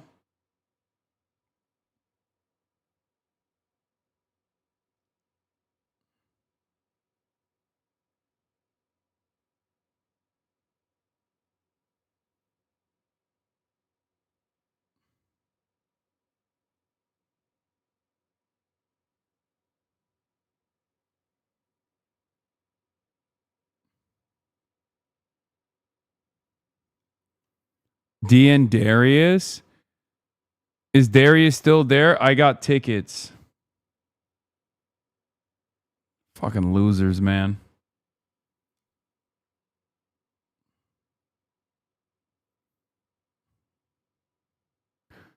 This shit is so fucking lame, too. Anyway, Zoran is smart and would say something which doesn't hurt the feelings of anyone, and that's the problem, trying to please everybody. Anyway, yeah, let's get back to Big Zo. I think what we have seen from New Yorkers, what we have seen from Americans when we talk about this hunger for a new kind of politics, it's a hunger to move beyond the bankruptcy that characterizes a lot of politics today. And it is hard to find a more bankrupt policy approach than what our country has done to Gaza and to Palestine, and how it hasn't been specific to any one party. It's been again and again an insistence to tell New Yorkers and to tell Americans that what they are seeing is not something that they should in fact either be concerned by or believe in. Sometimes, I mean, it's a good answer, by the way. It's a good answer. Sometimes I do think that he is, I already listened to this. Sometimes I do think that he gets a little too politician-like. I'm going to be honest. And when you talk about the rupture in trust that comes from that, it is hard to then turn to another issue and say, believe me here. And what I've found time and again is that that trust, you have to be able to maintain it. It's not to say that you have to agree on everything, but there has to be an honesty. And too often you'll find that there are far more... He can defend your honor at this point? What? No, he's the fucking mayor with a huge approval rating? Wait, defend my honor? He's literally agreeing with me. It's just he's doing it political style, politician style. I mean, he was really good at the Nelson Mandela event.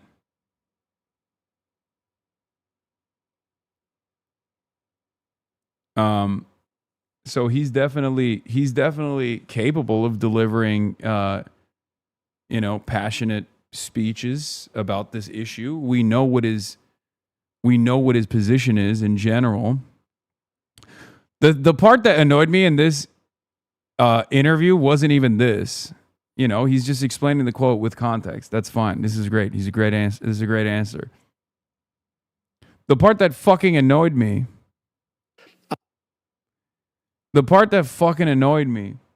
Was when Lulu asks Zoran, if you had unlimited money, what would you do with New York? And his answer there made me so mad. Because he was like, exactly the policies I'm pushing now. And I was like, no, you wouldn't. No, you wouldn't. What are you saying? Just be honest. What? That was straight up the most politician answer I've ever heard from him. And it gave me fucking whiplash. Okay? And it was so annoying that even Lula was like, come on.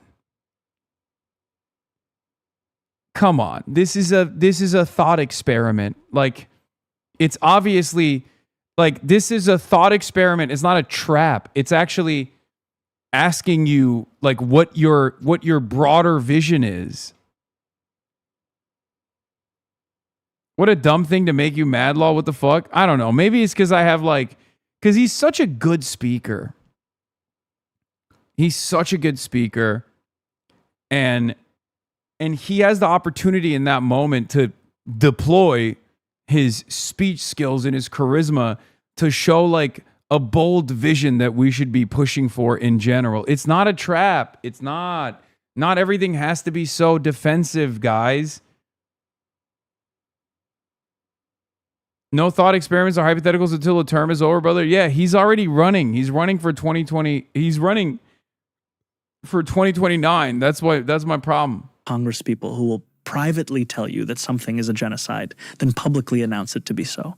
And so long as there's an understanding of a difference in what people believe and what they're willing to say, there will be a skepticism and, frankly, a despair amongst those considering whether or not to engage themselves in politics. So should the litmus test for a politician who wants to be part of your coalition be their views on the Gaza war and their commitment to calling it a genocide? It's one litmus test. It's not the end-all be-all, but it's a pretty reliable one because it's one of those issues that everyone can understand. It's one of those issues that has, mass disapproval. So it basically shows that a politician is more invested in doing the bidding of corporations or PACs than the bidding of the population. That's it. You could have made the argument maybe a year ago, 2 years ago, that there wasn't mass disapproval of Israel as there is one now, and therefore get away with it by being like, oh, I don't know enough about this. It's a foreign country. Not everyone is actually, this is a divisive issue. People are divided on it. You can't make that argument anymore because the only divide that exists on this issue is not amongst the population. It's not amongst the working class. It's not amongst the voters, especially in the Democratic Party. The only divide is between the voters and the politicians now. That's it. Anyway, Zoran's answer is very good. I'm just giving you my answer or why I say this, since it was brought up as a point against Zoran, kind of, or just asked. They asked Zoran. I think it's an important part. I wouldn't say that there's a specific litmus test as to creating a cookie cutter of a person that I would endorse in any one which seat. What I would say is that you have to have a clear vision of being able to describe things as they are and being able to fight for that which working people have been denied. But can it include those who support Israel and support America's support of Israel? I think when you asked me earlier of what is my party, I've said the Democratic Party. I'm asking you, though. Yes, and my point not what's is, in the Democratic Party, but understood. Yeah. My point is that the importance of a big. What would you do with the money? Dude, unlimited funds, immediately establishing healthcare, government run, free grocery stores, free everything, fast and free buses, free subway, building out the public transit system in New York. The fuck? Expand the subway.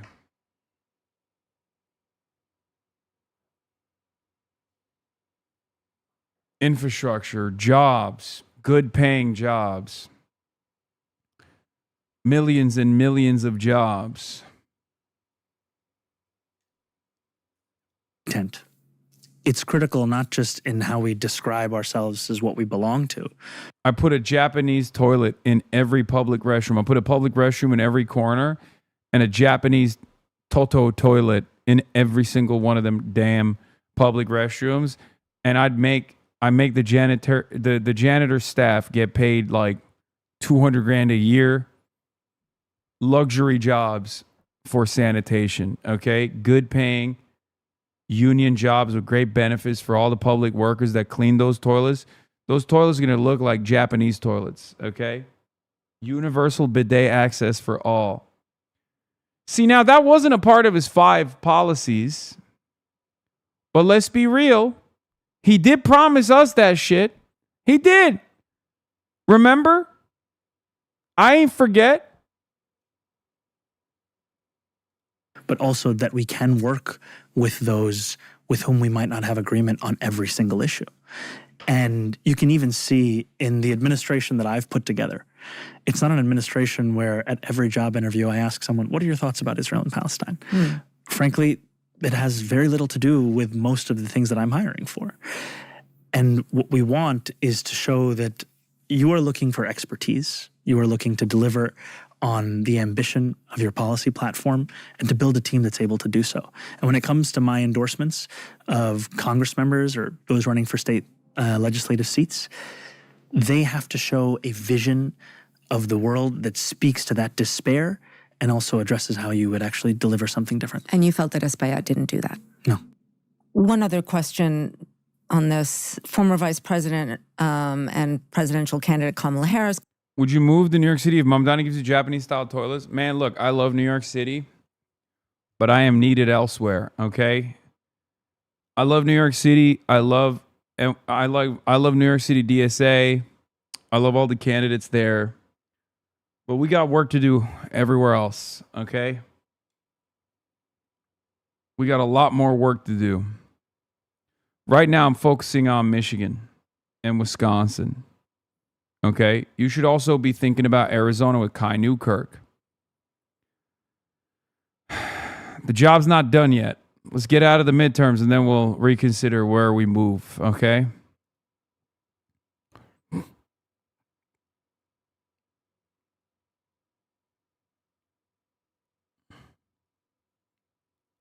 And in the moments where I'm not thinking about, thinking about New York City, I'm thinking about the beautiful nation state of Singapore. I think Americans need to entertain the idea of having a clean butt. Look, I think bidets are a great thing. And it's cheap. It's like for $20 you can put one of those like things where you just change the seat up. So would that be Nothing broke. Okay. All right. And also it wasn't on camera. That's crazy. That's crazy work. Crazy. Right. Did like a full we got a couple extra coffees for anybody. This is the video where you add the water to coffee? Nah, I did that with Mahmoud Khalil, not with Zoran, not with Big Z.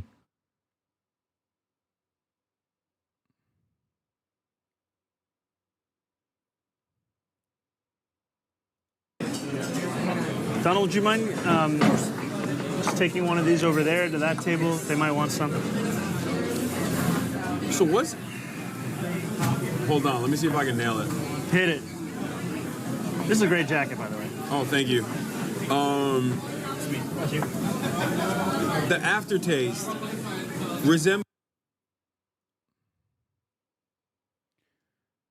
That is also why Democratic voters are resenting Israel more and more, because they're receiving the message loud and clear that it is the pet project of party elites who want money and institutional ties to outweigh the voters themselves. Yeah.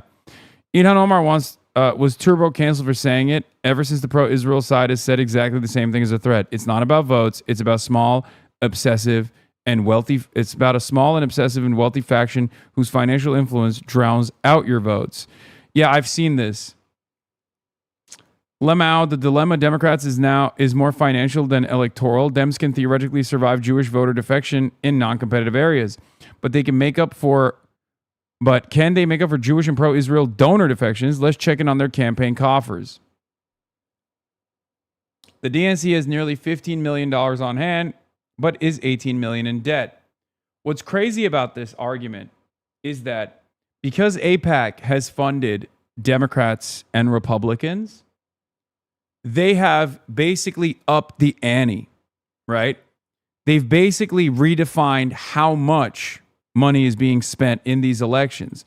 So when AIPAC pulls out, which, by the way, not funded by Jewish donors in its entirety at all, AIPAC is funded by a lot of MAGA Republican donors, as a matter of fact. When AIPAC pulls out, there is a giant fundraising issue, right? This is the reality without the pro-Israel donations coming into the Democratic Party. This is what they've been avoiding. This is what they've been terrified of. Okay? And it's really interesting because, yes, as Dylan also notes, for years AIPAC has said it's not just wrong, but anti-Semitic to say there's a direct link between the money it raises for politicians and how lawmakers vote. Now, by ending contributions expressly on the basis of a single vote, is showing exactly how it operates.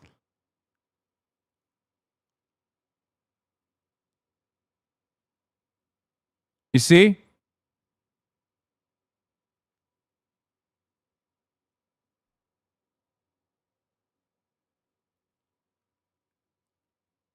AIPAC and pro-Israel donors made and basically in some ways like redefined how much money gets spent in these races, right? So they increased the bottom, like the bottom necessary for a campaign's viability.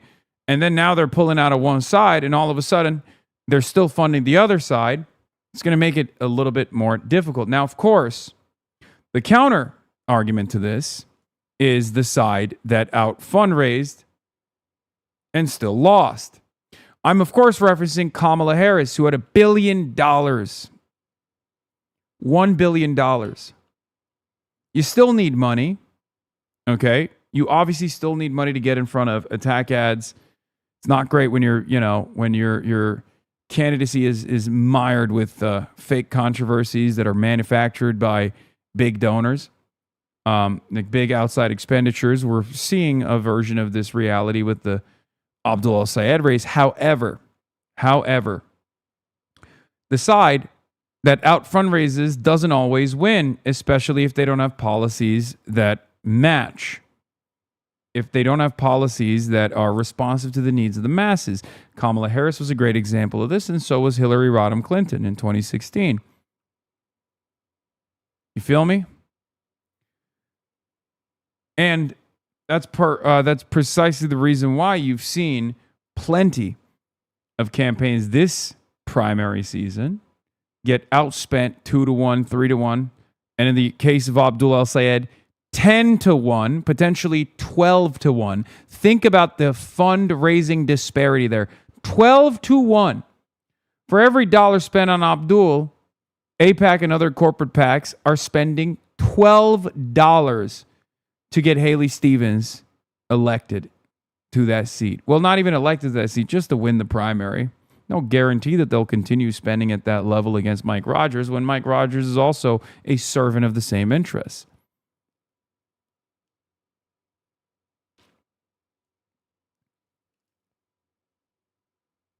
Think about that.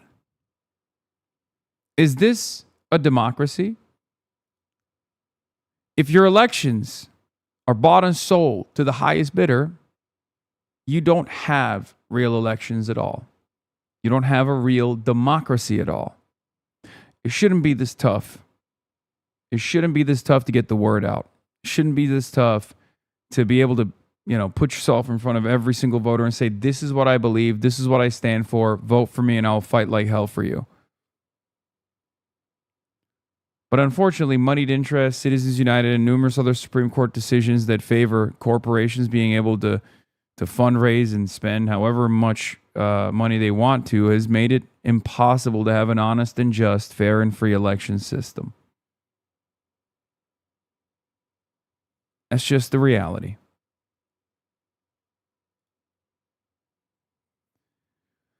Anyway, but it is really funny that everybody used to yell at Ilhan Omar for saying it's all about the Benjamins, that, AIPAC plays a formative role in the elections in the United States. And now they're saying it out loud. They're saying it as a threat. It's crazy. There's a whole cohort of Beltway staffer consultant types that just ignore the more than $52 million poured into my home state in an attempt to buy a Senate seat. Absolutely disgusting. It's not just the Beltway staffer consultant types, because their job is to get those donors, right? Their job is to be the connective tissue between those corporate PACs and the campaigns and the politicians themselves. This is how they make their money. Now, I hate them, but I understand where they're coming from. What I cannot understand is why the media has not covered this. Every single time Haley Stevens goes on any news outlet, reporters should say, hey, what do you have to say for the $52 million being spent in your direction by AIPAC and numerous other corporate PACs? What does that say? What does that say about who you stand with to the Michigan voters you want to convince? How will you convince the Michigan voters that you will stand with them as opposed to corporate interests? Why do you think they're spending $52 million in your direction? Why do you think Israel and AIPAC subsidiaries are spending $40 of the $52 million to make sure you win this primary as opposed to Abdul al-Sayed? These are some free questions that journalists should be asking Haley Stevens every single time, because this is newsworthy. This is a record-breaking amount of money that they're spending to buy this fucking seat, and I haven't heard a goddamn peep from mainstream media about it. Not a fucking peep. Meanwhile, every time Abdul goes on a fucking show, they're like, oh, no, what about this Twitch streamer that you fucking did a campaign rally with. What about this Twitch streamer? What about this Twitch streamer, Hasan Piker? What do you think is more important to the fucking Michiganders? If you're a goddamn journalist, what do you think is more important for the public to know? Whether a congresswoman who's now running for Senate is bought and fucking sold by a foreign lobby that is unbelievably toxic to the average fucking voter, especially in the Democratic Party, or a goddamn Twitch streamer who pops off every now and then. What do you think is more important for the voters? You have a duty. You have a job. Your job is to find the truth. Your job is to ask important questions. Your job is to make the public more aware of what's going on. It's not my job technically, but I'm doing it too. So it blows my mind that so many mainstream reporters have just foregone this primary responsibility. This is their most important obligation, an obligation to the truth, uncompromising obligation to the truth. That's what they're supposed to be doing. And then they're getting really nasty with it too. Fred Gutenberg, which is another anti-gun violence guy. I don't know what the fuck's up with these guys. I genuinely don't understand why so many of these Parkland school shooting survivors and survivor families that did great work trying to combat gun violence in this country have all become unbelievable and rapacious dick riders of AIPAC. I don't get it. Rashida Tlaib calls out all of the corporations that have funded the Haley Stevens campaign. Fred Gutenberg comes out and says, hey, Rashida Tlaib, you are a cancer on the Democratic Party in America. You and your stupid protest vote are the reason we have a second Trump term. You are not a Democrat, but you certainly use the party. As for influencers, check your own house and other fight agency clients like Plattner. Like I said, you are cancer. Mehdi Hassan says, nothing to see here, just a Haley Stevens supporter repeatedly calling the only Palestinian American woman in Congress a cancer. But hey, the left and Abdul need to be more civil.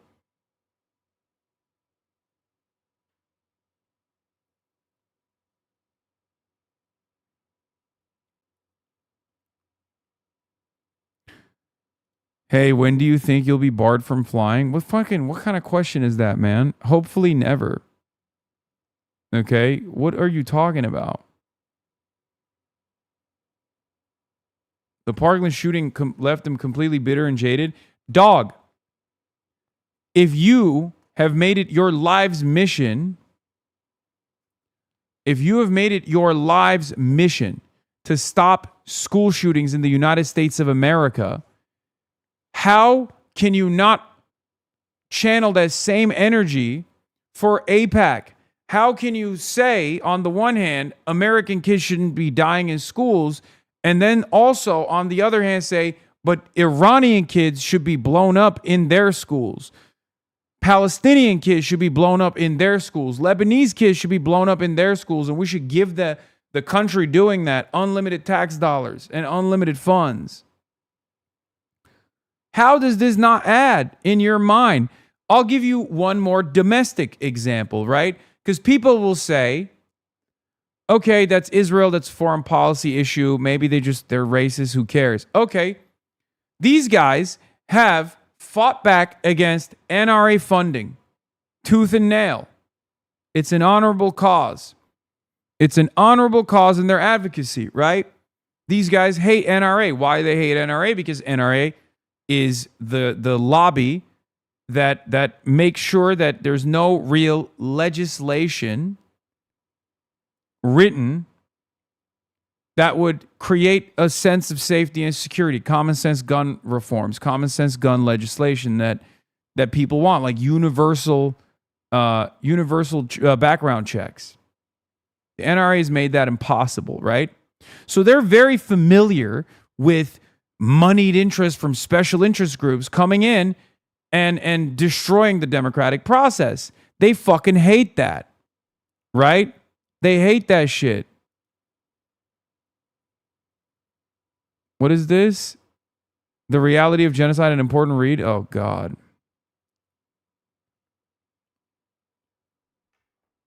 Like, Shannon Watts would understandably yell at people if they were backed by the NRA. If there was a Democrat that was, like, backed by the NRA to the tune of $50 million, Shannon Watts would be like, the fuck are you doing? You're supposed to be a Democrat, and you're backed by one of the most significant MAGA-funded special interest groups in the country. You're not a real Democrat. But Shannon Watts is doing that for AIPAC. AIPAC is also MAGA. AIPAC is also funded almost entirely by Republican billionaires.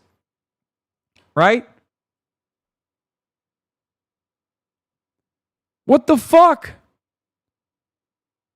It's the same goddamn argument. You just don't see Israel's victims as human beings. That's the difference. But yeah.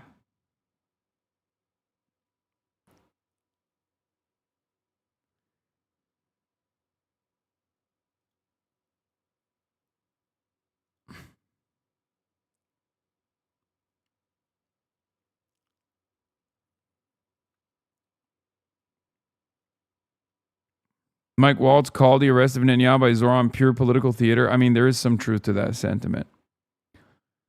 Ambassador Mike Waltz says, Mayor Mamdani, here's why your threat to arrest Prime Minister Netanyahu in New York City in the UNGA is not going to happen. The U.S. is not party to the Rome Statute that underlines the ICC. The UN headquarters agreement grants diplomatic protections to visiting heads of government. Head of state immunity applies, and federal authority trumps any local mayor's wishes. This is pure political theater. Oh yeah? So can the new supreme leader of the Islamic Republic show up and get that same protection?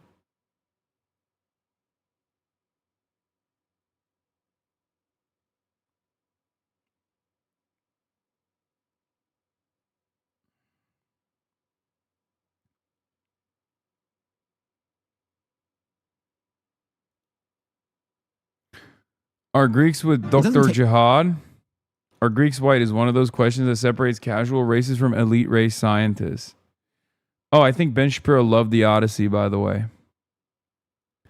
Yeah, they arrested Maduro in Caracas. What happened to the head of state protection? By the way, so that was, the Zoran thing. But we got more to talk about. We got situation monitoring. Ladies and gentlemen. Breaking news. As John Fetterman is being asked about DSA not being traditional Democrats, Fox News learns that it turns out the IRGC did kill American troops, 2 of them in Jordan. Stand by here. We've got some breaking news to get to right now out of the Middle East. Oh my God, that would be so funny if they had to get John Fetterman to respond to this. Oh, I'm so bummed. Getting real-time feedback from John Fetterman on an issue that he doesn't have talking points for, that would be crazy. Especially an issue as important as this. Some new news from CENTCOM here. We've got Lucas Tomlinson, who is live in Tel Aviv for us. Lucas, what are you hearing? Aisha, we've just learned from the U.S. military central command in charge of all U.S. forces in the Middle East that 2 American service members have been killed and 1 is still missing after an Iranian missile attack on a base in Jordan. Additionally, I think 4 of them also had to be medevac too. We've learned that 4 American service members. 4 more. 3 more for Israel. Former U.S. Air Force pilot close to U.S. Central Command says that at least 3 to 5 more soldiers on medevac planes will probably not survive. There are also 15 other soldiers with serious life-threatening injuries whose fate remain unclear. 2 killed, 1 missing, 15 life-threatening severe injuries being airlifted to Germany. 3 to 5 on board the medevac who will probably not make it to Germany alive. Dozens of minor injuries and troops took shrapnel and debris. More traumatic brain injuries than anyone currently knows.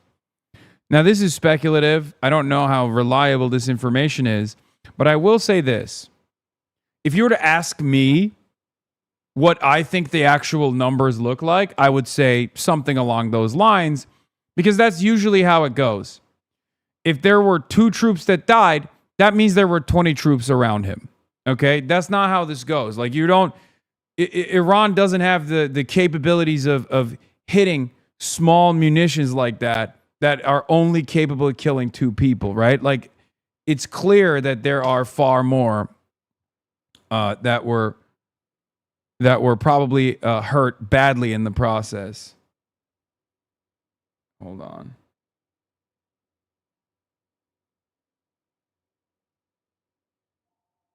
Oh, hold on. Were wounded. They were transferred to Jordanian hospitals and have since been discharged. This all coming last night after at least 2 intermediate-range ballistic missiles fired from Iran hit a base in Jordan not long after U.S. Air Force personnel had arrived, part of President Trump's reinforcements, the F-16 squadron as well as an F-35 squadron. Of course, U.S. Air Force personnel are deployed throughout the Middle East. We've been heavily focused on the 2 U.S. Navy aircraft carrier strike groups that are in the Arabian Sea. The Air Force isn't as public about where it deploys its forces, but Jordan is a major hub, along with bases here in Israel, also Qatar, UAE, and of course in Saudi Arabia. But Jordan has been a major hub. So once again, Aisha, 2 American service members have been killed. 1 is still missing, and 4 were wounded in an Iranian ballistic missile attack on a base in Jordan last evening. It is the first American casualties in months since those 6 U.S. Army personnel were killed in the early days of the war in the attack on Kuwait. Yeah, Aisha. terrible news this afternoon, Lucas. And we were anticipating, we'd heard some things about it and just wanted to make sure and confirmed it before we went on air with it, Lucas. So thank you for that report. As far as the 4 American service members that were injured and have now been medically evacuated, do you know anything more about how bad those injuries are and how they were injured? It appears they were injured when these Iranian ballistic missiles hit their intended target at this base in Jordan. Let me read the statement from U.S. Central Command, Aisha. It says, on July 17th, 2 U.S. service members in Jordan were killed in action as U.S. Central Command and partner forces defended against Iranian ballistic missile and drone attacks. Additionally, 1 service member is currently missing in action. 4 American service members were medically evacuated to Jordanian hospitals. They have since been discharged.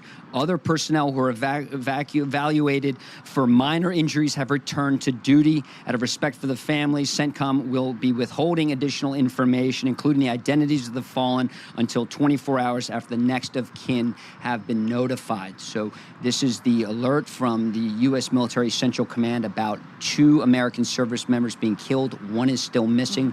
4 wounded in action, treated at Jordanian hospitals and discharged. But earlier, we also spoke about other wounded American service members. 10 U.S. Army soldiers, 3 U.S. Navy sailors have been wounded in recent days before this attack last night on this air base in Jordan. Aisha. And we knew that things were amping up because a senior IRGC commander this week was warning that if U.S. strikes continued for a couple of more days, and it had been going on for 7 consecutive nights, Lucas, that Iran would move into a phase of, quote, full-scale offensive operations.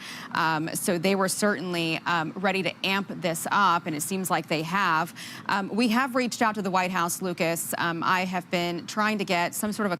I have a question. Why are they evacuating the wounded to Germany and not Israel? Surely this is closer to take care of them. I mean, look, the German facilities are the German facilities are the main facilities that they have. So that's the reason why. I would love to be like, oh, it's because Israel would never have them because they're selfish or whatever. But I think it's because it's the biggest one. Comment from them this afternoon, and I was just checking Truth. Fox, isn't their military obliterated according to you? Yeah, if I'm a Fox News watcher. Homophobia got y'all missing on some good okay, dude. So guys, excuse my confusion here because I'm a lifelong Fox News watcher. I'm a Donald Trump supporter. And I'm a little bit confused today. How did Iran kill American soldiers. I thought their military had been destroyed. That's what my president told me. So that's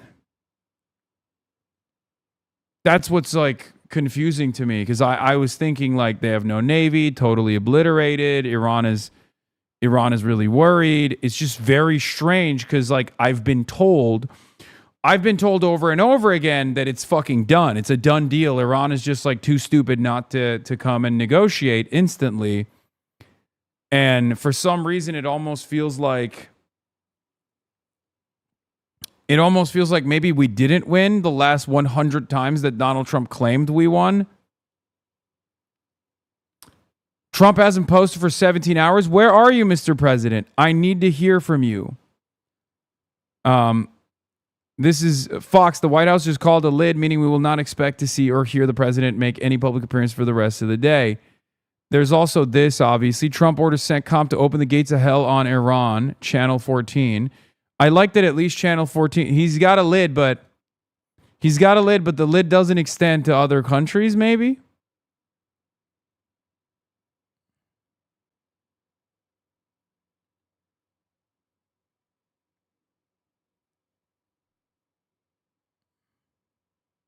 They're definitely planning the Karg Island invasion. Oh, for sure. For sure. I mean, we shall see what happens tomorrow. That's the real test. That's the real question. Because, you know, before market open, Donald Trump famously will always do one big battle, one big blow up, only to then fucking turn around. Only to then turn around and be like, just kidding. Iran, we're about to do a deal. Any moment now, any second now. He has a World Cup final to attend tomorrow, so he will wait. Oh, that's the other thing. That's true. There's the World Cup final tomorrow. Social, and we haven't seen anything from the president just yet. Of course, the question is now, does this change the strategy for the president, for the administration moving forward? I do remember, Lucas, I'm sure you do too, at the beginning of all of this, when people were asking about boots on the ground, what happens if we lose American soldiers, how that would impact his decision making. And he seemed to indicate that sometimes people get hurt and sometimes soldiers die when there's a conflict like this. That's right, Aisha. We heard some of the early days of the war at the Pentagon briefing, both from it's the Wawa Secretary Hall of War, time, Pete baby. Hegseth, and the Chairman of Joint Chiefs of Staff, General Kane, that casualties are part of war. We heard it from President Trump as well, that casualties are inevitable. And you mentioned 7 straight nights of American airstrikes inside Iran. Really, the first airstrike started back last week on July 7th when President Trump was in Ankara for the NATO summit, and Iran attacked those 3 commercial ships transiting the Strait of Hormuz. One from Saudi Arabia, 2 others from the United Arab Emirates. Officials say that really irked President Trump, Iran breaking the memorandum of understanding. We heard President Trump say the ceasefire's over.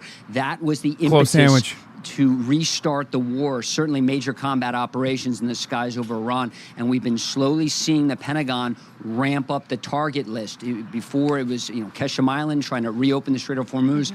In the last few nights, we've seen bridges being taken out around Bandar Abbas. That's like the Norfolk of Iran. It's their largest naval base. It's a large commercial port and sits right on the Strait of Hormuz. So President Trump and the Pentagon want to see the Strait of Hormuz open to commercial traffic. But since these airstrikes have ramped up, Diet American do.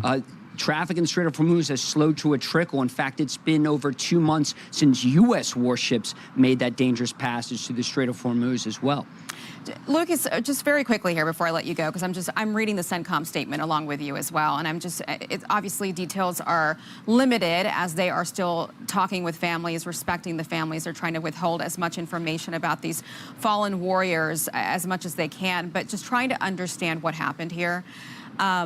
Do you know if the Jordanians were launching defensive airstrikes in return? Do you know if is that what happened here? They just didn't catch a couple of these ballistic missiles?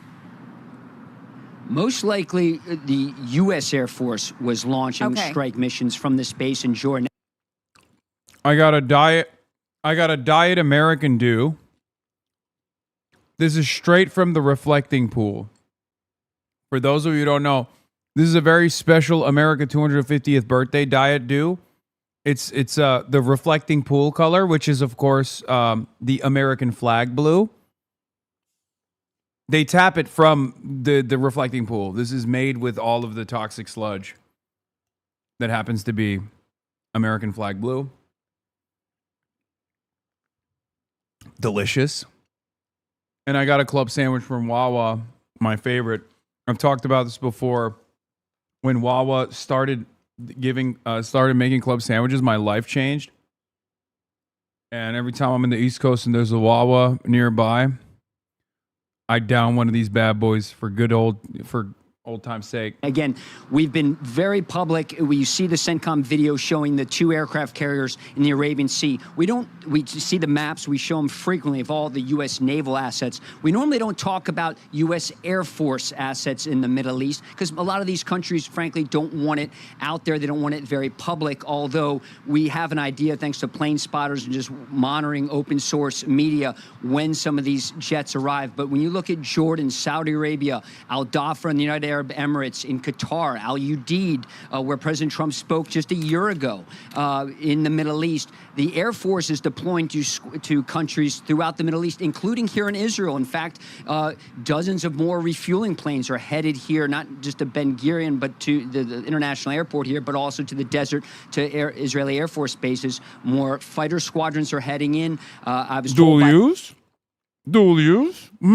Officials that in Jordan in particular, F-16 squadron from Germany was deployed there to Jordan. Also, another squadron of F-35 stealth fighter jets. Recently, we saw F-22 Raptors, also fifth-generation jets, leave the Middle East. So these were likely not just replacements, but President Trump is ramping up this conflict against Iran. And to do that, you need more firepower to do it. And it's not just the U.S. Navy, Aisha. You have to send U.S. Air Force squadrons. A lot of these are based from Germany, from Italy, and of course some from the United States as well. Okay, Lucas, stay right there. We'll likely come back to you. Be sure to like and subscribe for all the Fox News latest on YouTube and catch full shows streaming now on Fox 1. Where's Lucas gonna go, bro? He's in Tel Aviv. He's stuck.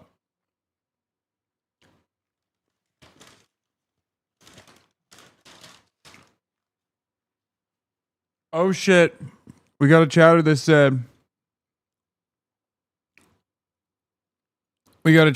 said just voted in the Troyathon.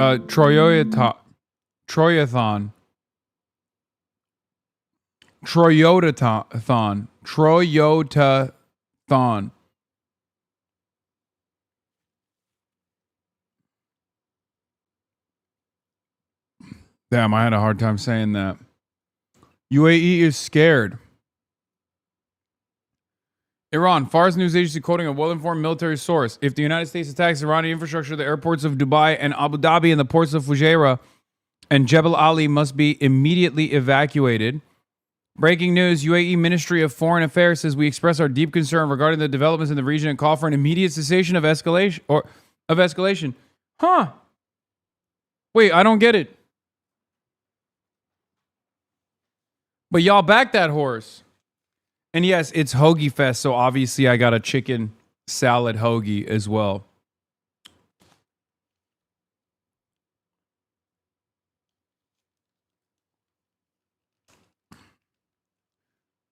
I just what I don't understand is but like this is what you guys wanted, right? Like are you backing out now? I don't get it. Yeah, is there a problem with the war that you ordered?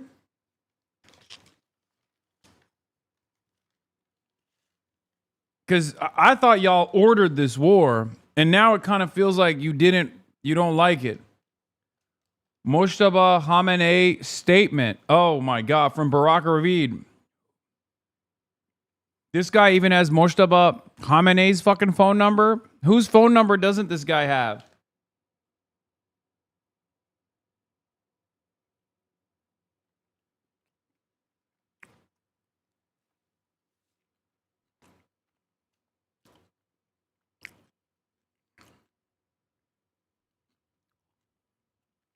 Iran's supreme leader, Mojtaba Khamenei, the great Satan's repeated violations of the memorandum of understanding signed between the presidents of Iran and the United States once again proved to everyone how worthless and unreliable the signature of the U.S. president is, and that bullying, hegemonic ambitions, and savagery are inseparable elements of the American way and doctrine. The great Satan has once again revealed his true face without a mask, so that this dark experience of crime and bad faith will stand as yet another powerful testament to America's deceitfulness, irrationality, untrustworthiness, and wickedness. Now that the American enemy is seeking to ignite war and incur even heavier costs and greater disgrace, it should know that the beloved Iranian nation and the axis of resistance have unforgettable lessons in store for it. The bravery of the fighters of Islam and the courage of the people of Iran's southern region in recent days have already demonstrated examples of those lessons. Okay. I mean, that feels like he's not a big fan. I'm going to be honest.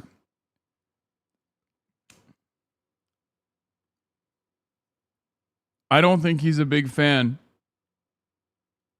of the American government, it feels like. Now, here's what's interesting. Iran has begun to adapt to the U.S. air defense system, firing ballistic missiles that travel at extremely high speeds and can maneuver as they streak back towards Earth, according to U.S. officials who spoke to Wall Street Journal. Wall Street Journal reports, additionally, Iran has proven an ability to hit sensitive targets in the Middle East, raising concerns of the regime is getting targeting data and assistance from China and or Russia. Remember I told you?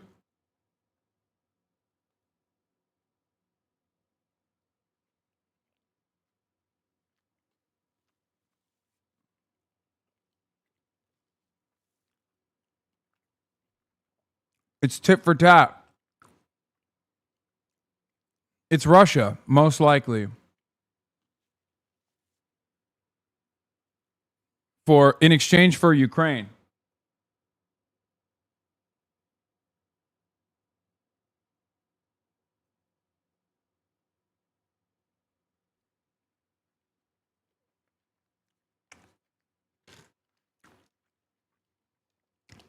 Russia is mad that the United States is allowing NATO to give targeting, like to give strike targets. Russia is mad that NATO is giving additional intel to the Ukrainians to strike critical infrastructure, oil and gas and energy infrastructure in Russia with pinpoint accuracy. So it's obviously, they're doing the same thing. They're responding in kind by giving Iranians the opportunity to do the same. In recent hours, we have been witnessing a significant shift in the strategy behind the Iranian missile attacks. Over the past few days, the primary target in the Middle East has been the Muwafaq Salti Air Base in Jordan, a facility crucial to Israel's defense. Indeed, at the start of the war, the majority of Iranian missiles fired at Israel were intercepted over Iran, which serves as Israel's most critical air defensive layer. If Iranian attacks continue at this pace, the U.S. will sooner or later exhaust its stocks of Patriot missiles, supplies that have already been significantly depleted in recent months, leaving Israel far more vulnerable should it become directly involved in the war. Every time these guys do something, it literally feels like a chess move. I'm not even kidding when I say this. Like, it's not a joke. Every single attack, no matter how wasteful it looks, is literally for the next step. They're always moving 2 steps ahead. Always. Last time, they opened up the big salvos initially, right? They dumped their older munitions, and everyone was like, oh, they have nothing. They have nothing. They don't have new technology. Meanwhile, the reason why they were dumping large salvos over and over again, both on Israel, Bahrain, and all these other places, was specifically to exhaust the defensive munitions that the American side has. Then they started lowering the number of munitions that they were lobbing in the direction of both Israel and all these other allied nations, and started deliberately targeting radar systems. They shut off Israel's eyes and ears in the region, making it more difficult to calculate ballistic munition trajectory ahead of time through the network of eyes and ears that Israel and America has. Then they started penetrating the Israeli defense with far less munitions. So while the United States of America was looking at like, oh, they're sending less missiles, that means that we've successfully attrited their striking capabilities. The reality wasn't that their striking capabilities have been significantly deteriorated.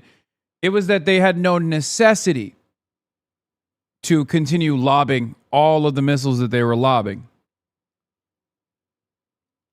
Plus, any kind of pushback did not actually permanently diminish their strike capabilities, regardless. And all of the attacks on Iranian TELs only made it a little bit more difficult for them to continue lobbing missiles in the direction of Israel. Bonzer Barry's tweet has the New York Times analysis on it. Let's see. Oh, this one. New York Times, the U.S. officials offered a recounting of the last 5 days of Iran's attacks on Jordan. Jordan obviously plays a major role in the Israeli defenses, and Iran recognizes that. So now they're eliminating the installations, like the anti-missile systems that exist in Jordan.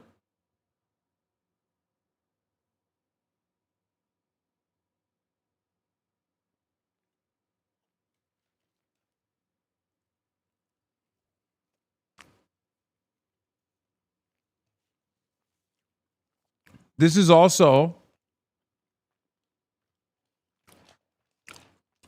a huge point of leverage for Iran. Why? The chicken salad sandwich wasn't as good as I remember it. Somewhat disappointing. So, why would... Okay. Chat. Why would opening up more avenues to strike Israel with ease be a significant problem for America if America is going to invade Iran? Why would that be an issue? Right? Well, I'll tell you why. Because the primary focus and the entire reason why we are even striking Iran to begin with is because of Israel. So, in some ways, we're cutting out in some ways, because our primary focus is defending Israel, and because our goal is to advance Israel's interests in the region, if Israel is under imminent threat, like far more significant threat by Iranian ballistic munitions, we're probably going to second guess a potential invasion. Instead of invading Iran, we will most likely try to focus our efforts on defending Israel in the interim, and then we will focus our efforts on probably trying to get a ceasefire, at which point Iran will have even more leverage. Last round of attacks, Operation Epstein Fury 1.0, Iran got the nuclear weapon of trade, control over the Strait of Hormuz. This time around, if Iran has these striking capabilities, if Iran can establish a far higher rate of successive strikes on Israeli soil, that is even bigger advantage. Bibi masterfully shifted Israel's war with Iran onto the United States, then sat back and watched it unfold from the comfort of his sofa. Indeed, a remarkable outcome for Netanyahu as things currently stand. He pulled the U.S. into a strategically self-defeating war with Iran and the Hormuz crisis that followed. Now America owns the military and economic consequences while Israel can largely remain on the sidelines. I don't think Israel is going to largely remain on the sidelines. I think there is a reason why Iran is striking Jordan. There's a reason why Iran is striking Jordan. It's because they want to strike Israel.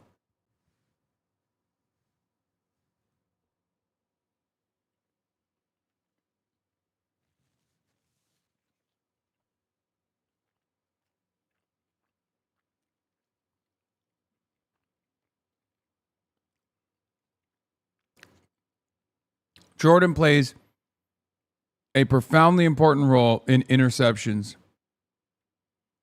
taking away a big chunk of the burden from the immediate Israeli defenses.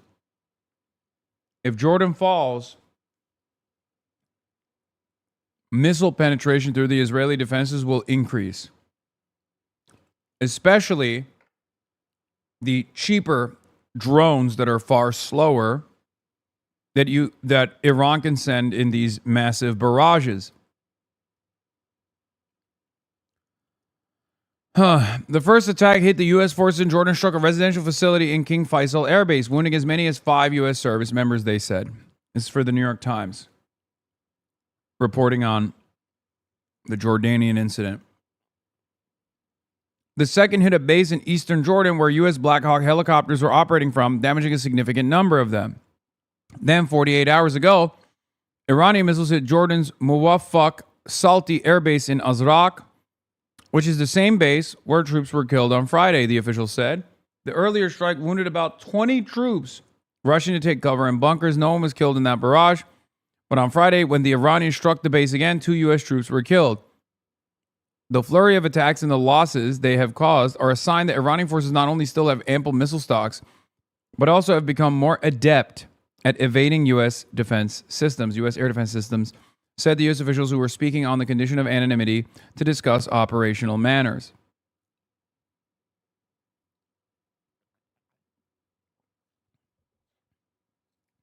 By the way, dying before you could actually take cover is an indication of what? I'm asking the classroom. This is Streamer University, but instead we're doing geopolitical affairs. What could it be an indication of that the United States troops positioned inside of a U.S. airbase are not running fast enough to get to cover? That's right. No radar and no comms systems. You guessed it. Brilliant answer, chatters. Congratulations. Eyes and ears are gone. Okay? That's how it works. They were sleeping. Dog. It's the fucking U.S. military. There is no they're sleeping. Alarms are supposed to start blaring at least 15 minutes ahead of time, or however long the early advanced warning systems work. I'm not, an expert in this stuff. And you're supposed to get your fucking ass to bed. Get your ass out of bed and go to the fucking bunker. This is first-person footage captured by American service member showing the moment Iranian missiles struck Muwaffaq Salti Air Base in Jordan. The strikes hit the area where the living modules were located, resulting in the loss of at least 2 American soldiers, with 1 service member reported missing and 4 others injured. According to U.S. CENTCOM, the soldiers lost their lives while defending the base against drones and ballistic missiles, while the 4 wounded service members sustained serious injuries. The injured personnel have since been discharged from the hospital. The strike occurred on the night of July 18th. This is first-person footage captured by American service members.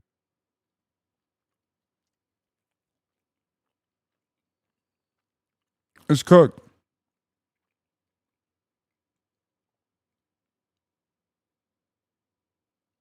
Watch the footage with audio instead.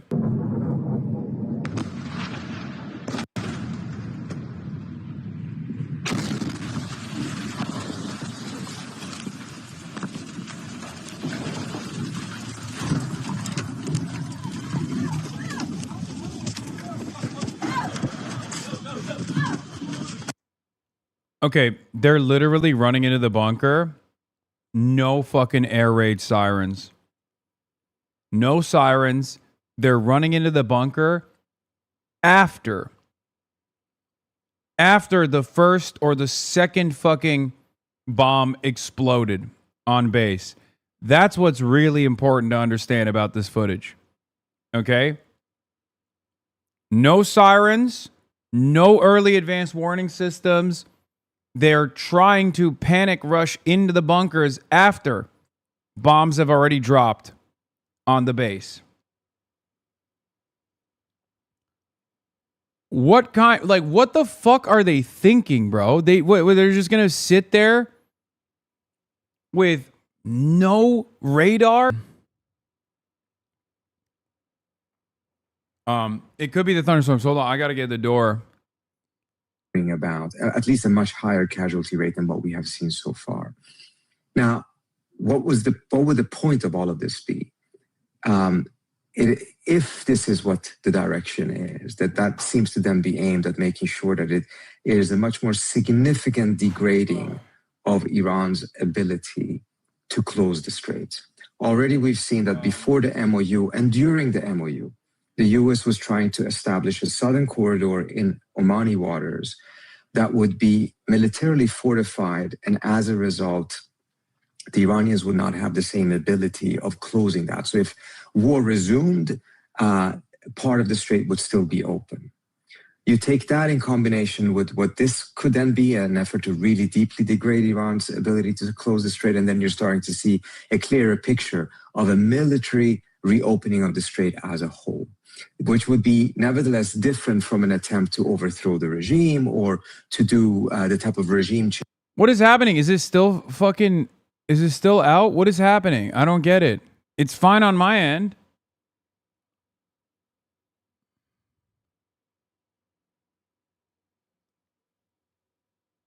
We've been back, right? Chatters are still complaining that it's like effing.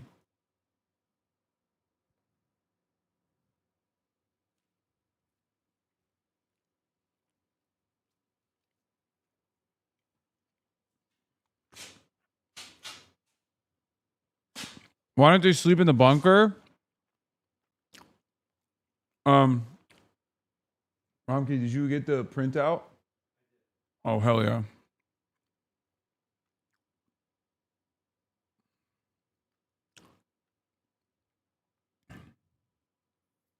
Oh my God, Haley Stevens, Shri Tanadar, and Senator Gary Peters are all participating in a conga line? What the fuck?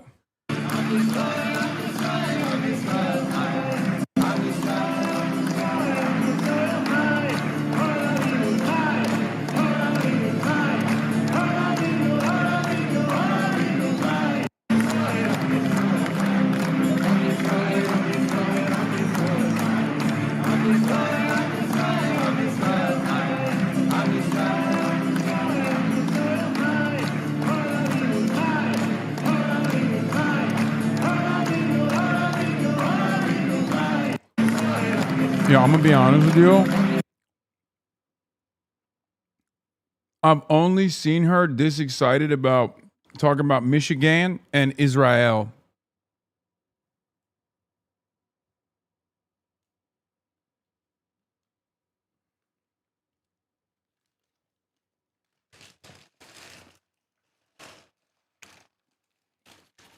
One makes sense. The other doesn't. What's all that?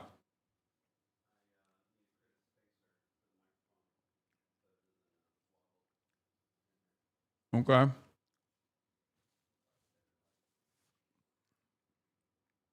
We're gonna get picked up. Like 10 minutes, I think.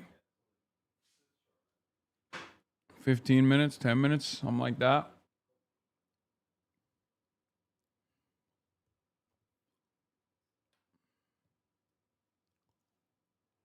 Oh, man. Do you fuck with black holes? Like space exploration?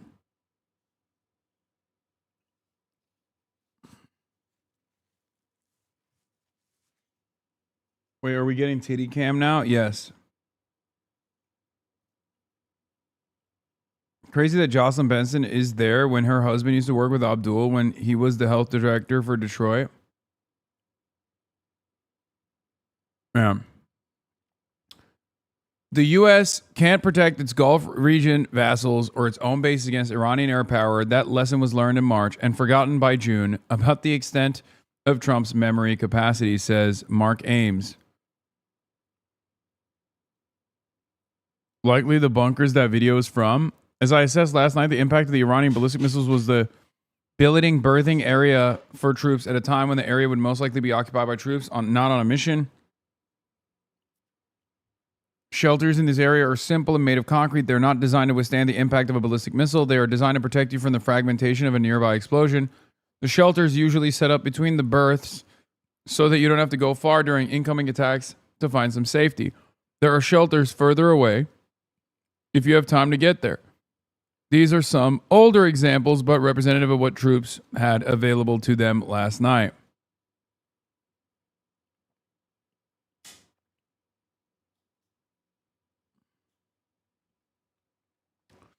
It is kind of wild how much money we spend, and yet the American military is so ass.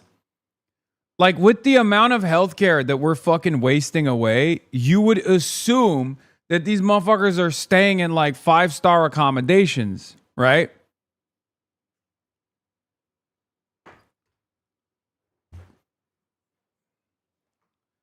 I cannot believe I lost 10K people at that one fucking F, by the way. Twitch, I hate you so much. You are the biggest piece of shit as a platform. It's crazy.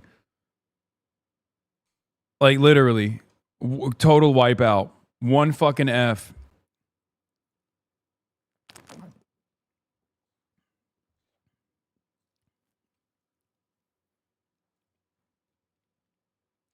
It kicked us out? Yeah. No, I know. And it wasn't even on my end. It was just like a website related issue.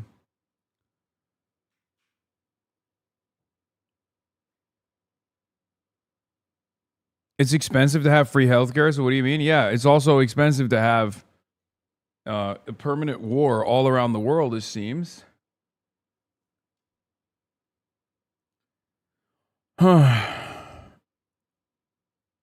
Why can't it auto refresh? Man, I don't fucking know. I don't even know what the hell's wrong with the website.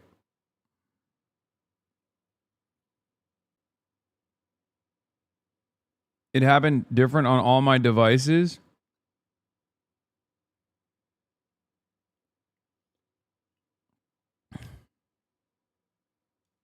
Instead, you have a trillionaire? I know.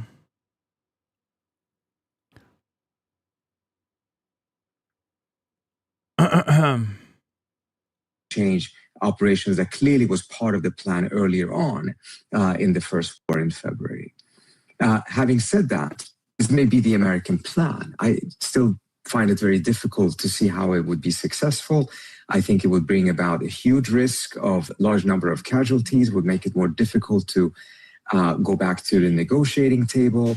And also, I think once you actually have ground troops, even if it's elite forces in a very small number on Iranian soil, it will fuel nationalism beyond what we saw even in February.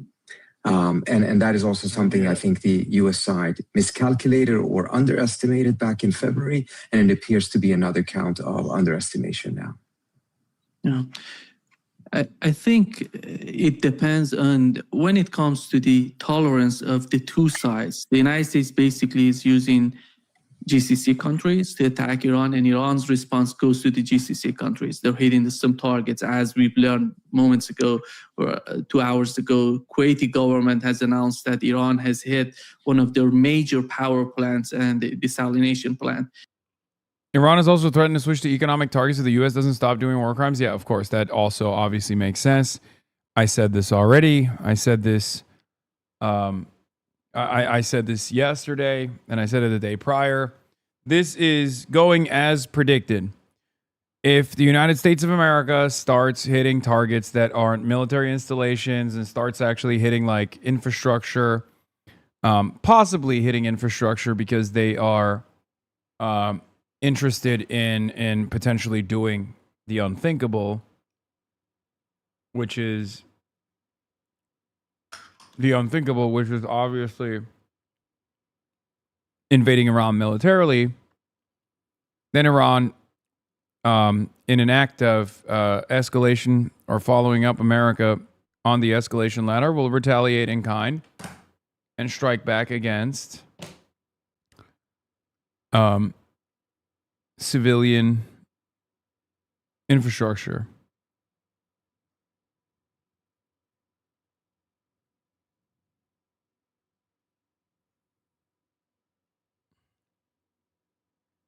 Is Trump a younghead? I mean, I don't know. Considering that he's like entertaining boots on the ground, maybe he which is. they started rationing the power right now in Kuwait, which is a major issue, it seems. And how do you see that point of tolerance on the two sides? What would be that moment that someone maybe in GCC countries says, we're done, we're not going to do that? You remember the Operation Freedom that the United States started are you ready to before pull the MOU, signing the MOU. Is that going to happen again? So that is one scenario, a scenario in which it's being reported that Trump is golfing right now. I mean, he's not golfing here. Let me tell you, it's fucking raining out here. So I guess he's not in D.C. 200K Saudi troops incoming and you're going to look real silly. I agree. If 200,000 Saudi troops militarily invade Iran, I will look very goofy. I will look like a goofy ass. For sure. Essentially, some of these GCC states say no to the U.S. But keep in mind, which GCC state said no to the U.S.? It was Saudi Arabia. Saudi Arabia is in a completely different dimension of power than Kuwait. Kuwait is completely dependent on the United States. Kuwait exists because of what the U.S. did in the first Persian Gulf War, when the U.S., together with the UN coalition, expelled Saddam Hussein's invasion of Kuwait. So we're talking about a country that has very little leverage over the United States. Same is true for Bahrain at the end of the day. So the likelihood of that scenario, I find smaller than the likelihood of the opposite happening. That you actually have now a situation in which some of the GCC states are now, the balance of their frustration. They're frustrated with the US, they're frustrated with Iran. In previous episodes, particularly in the beginning of the war, it was very clear the balance of frustration was with the US. They were very upset with the US. The entire situation was bad. You know, at one point you saw that the Omani foreign minister wrote this very harsh op-ed in The Economist, essentially saying that the United States has allowed its foreign policy to be dictated by Israel. These are very harsh words, particularly coming from Oman, which otherwise has been so quiet, so discreet, always operating behind the scenes, never trying to get attention to itself. That balance has now really shifted. There is much, much more anger at Iran than it is at the US at this moment. Ready? There new is batteries too. anger because they believe that the Iranians should not have attacked the ships during the MOU with the strikes. And as you remember, they were mostly GCC ships. They believe that this was an overreaction.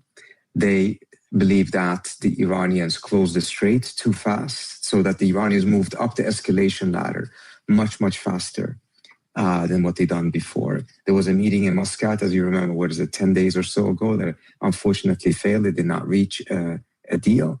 But the Iranians apparently bombed Oman immediately afterwards. Take it. Just hours after the foreign minister had been in Muscat. So there is also a scenario now that in which many of these GCC states are believing that the Iranians are too aggressive. And as a result, also you're seeing a bit more of a coalescence. Audio only chatter. Who is the guy that sounds like Trita Parsi, Executive Vice President of Quincy Institute? Damn. You got it, chatter. You got it. It is Trita Parsi, Executive Vice President of the Quincy Institute.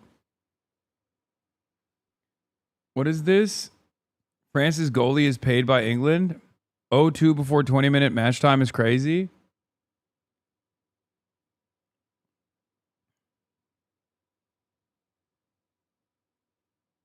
Look out for a loser in a Hawaiian shirt and a girl in a dog collar. They're looking for you for nefarious reasons.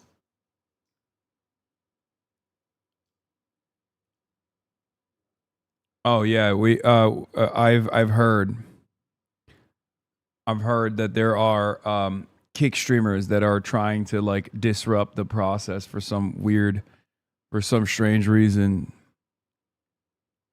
Just loser shit.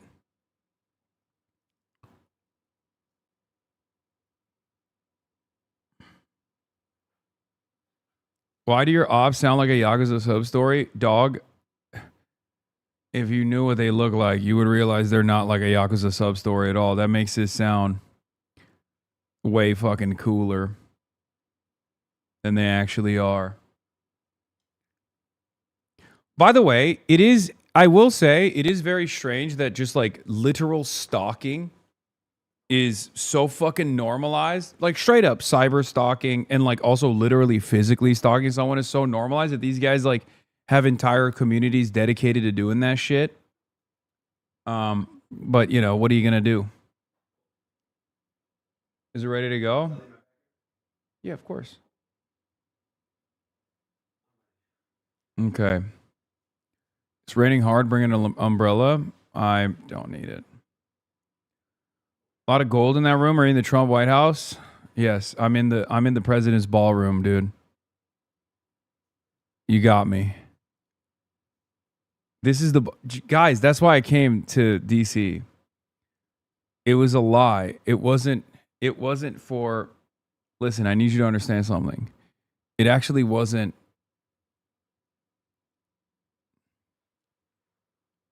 It wasn't because I'm speaking at the College Democrats of America. It's because I'm staying in the president's ballroom. In the presidential ball sack. GCC unity, which frankly, throughout the war, we hardly saw any of that at all. On the contrary, it was massive disunity. It was during the war that the Emiratis pulled out of OPEC. It is, it's after the war, but nevertheless, we just saw that the Saudis have stopped payment connections to the UAE, etc. So there was a lot of tensions. The Emiratis were trying to convince the Saudis and others to actually join the war. Where is this coming from? Trump's reaction to Iran saying it's no longer following the memorandum of understanding? I couldn't care less, News Nation. I thought he had a lid.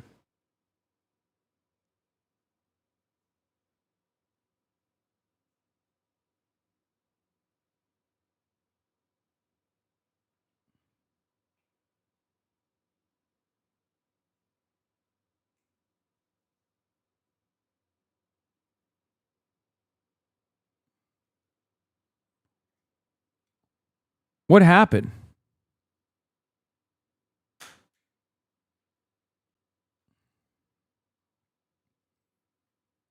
It's the paid Truth Social subscription? Wait, is that what they're getting? Are they getting it straight from the source?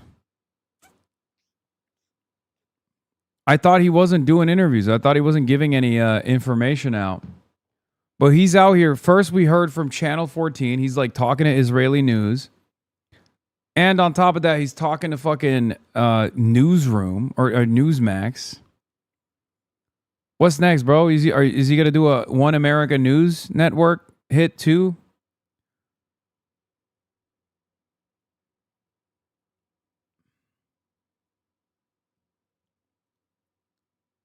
Yeah, I can't believe the president is a Patreon poster. Early subscriber poster. It's incredible. Trump, in his first reaction to the announcement that 2 U.S. service members were killed in the Iranian attacks, tells News Nation, it's very sad. It's a very sad thing. We hate to see it happen. It's in service to our country.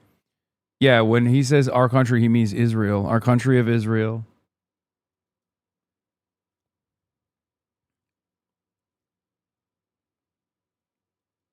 Later, after Iran announced it was suspending its commitments under the interim agreement, Trump said he couldn't care less. He's more like OnlyFans? I know. Ay, ay, ay. Penobscot County, 44-vote Troy sweep. Rah, the Toyota is set to be deployed.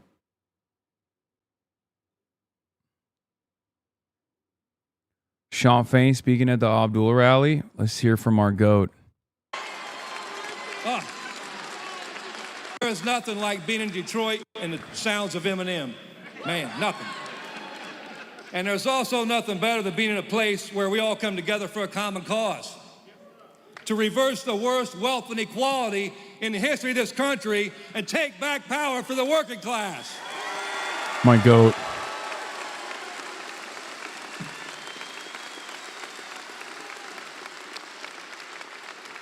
You know, on behalf of 1 million active and retired members of the UAW, welcome to a proud union town. You know, Michigan is a sacred place for the UAW. It's the home of the sit-down strikes of the 1930s that lit the labor movement, lit it on fire, and gave birth to the American dream. An American dream that said working class people could have a dignified life.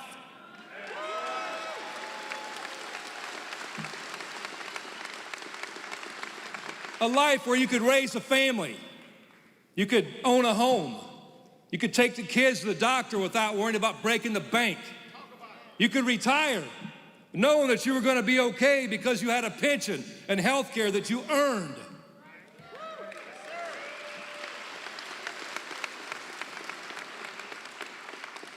You know, but over the last 40 years, corporate greed has wreaked havoc on our communities. And the billionaire class turns around and tells us it's our fault. They tell us workers make too much money. They tell us pensions aren't realistic. They say that we don't deserve the dignity that we fought so hard to win. And then they told us that it wasn't the billionaire class we should blame. They told us to blame immigrants.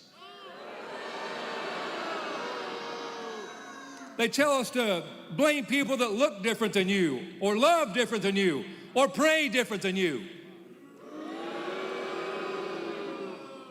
And now that same billionaire class is pumping millions of dollars into our politics. All you have to do is turn on the TV here in Michigan, and you see corporate and AIPAC-funded bullshit blanketing the airwaves.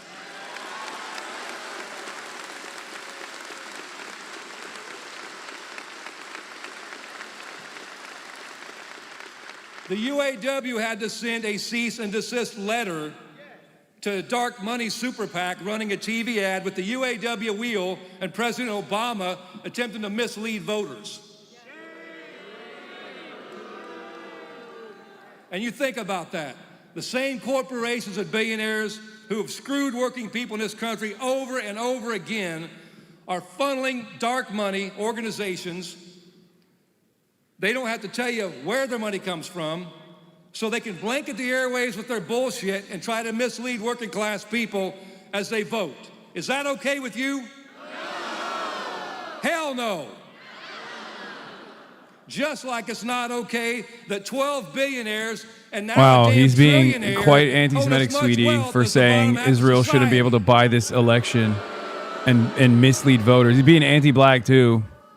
While working class people struggle to afford groceries, struggle to keep the lights on and put gas in the tank, let alone pay for child care, medical bills, and rent. Oh, they're here. All right. Let me ask you a question. We'll see you on the other side in a second, We deserve chat. better than this. Don't working class people deserve dignity? You're damn right we do. And if there's one thing I've learned in my 32 years as a member of the UAW, it's that the working class can only win what we're willing to fight for.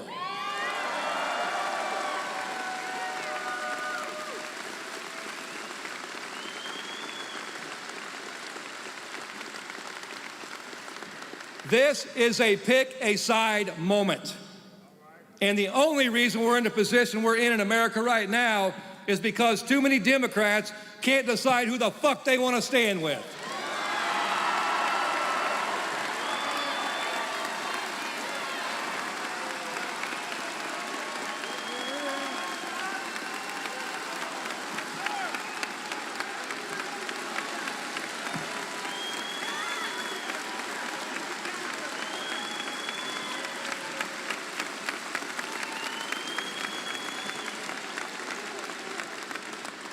So we need to make sure that whoever represents this state in Washington, D.C., brings the same fighting spirit that runs through our veins in the blue-collar towns across this state. And the fighter our union wants in the U.S. Senate is Abdul El-Sayed.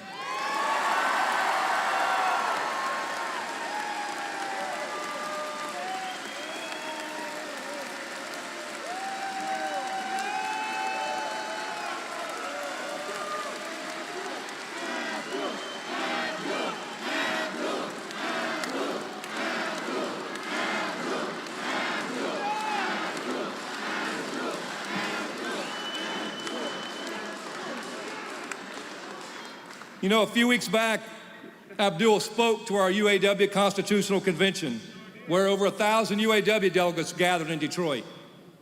UAW members from all over the country and from every part of Michigan, from Detroit to Flint to Three Rivers to northern Michigan, and they were on their feet. And these people also come from all over the political spectrum. We have members that are Republicans, we have members that are Democrats, we have members that are independent, we have members that don't give a damn about any of these parties. But the thing that was cool that day is they were all saying the same thing after Abdul spoke. They were saying, this guy understands me. This guy gets me. We love this guy. That's because working class people are done with politics as usual.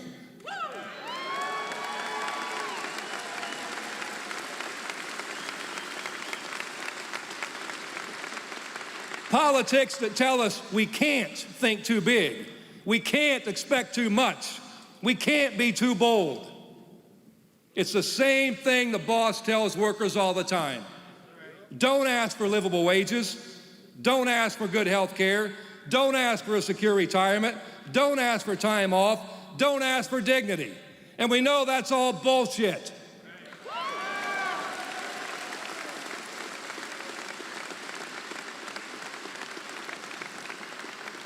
It's the same thing the companies told us in 2023. And then tens of thousands of auto workers had the courage to stand up against the big three and say, enough is enough.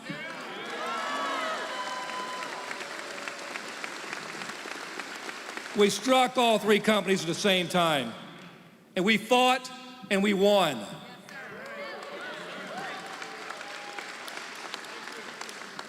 It's what American Axle Workers said last month. 1,000 members of UAW Local 2093 went on strike. They never wavered, and they won their demands.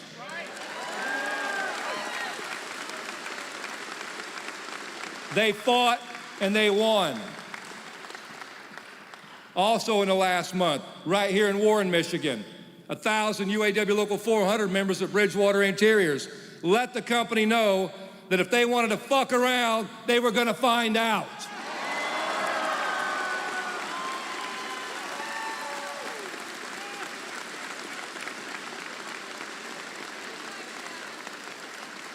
So the company decided to give workers the raise that they deserved, that they demanded. They fought and they won. You know, the political class always tells us not to ask for much. Don't ask for Medicare for all. Don't ask for billionaires to stop buying our political system. Don't ask for enough money to afford a damn life. Well, Abdul is calling bullshit on that.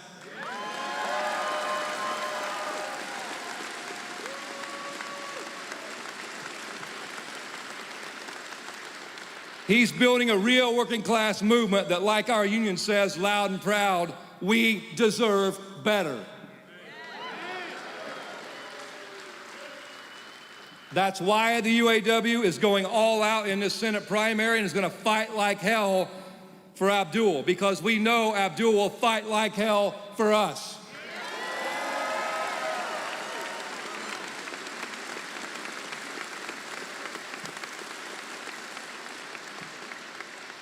When we elect Abdul, he won't be alone.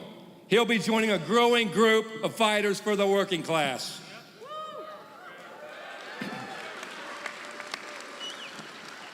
Another kind of political movement that is possible. It's one that's built by, of, and for working class people.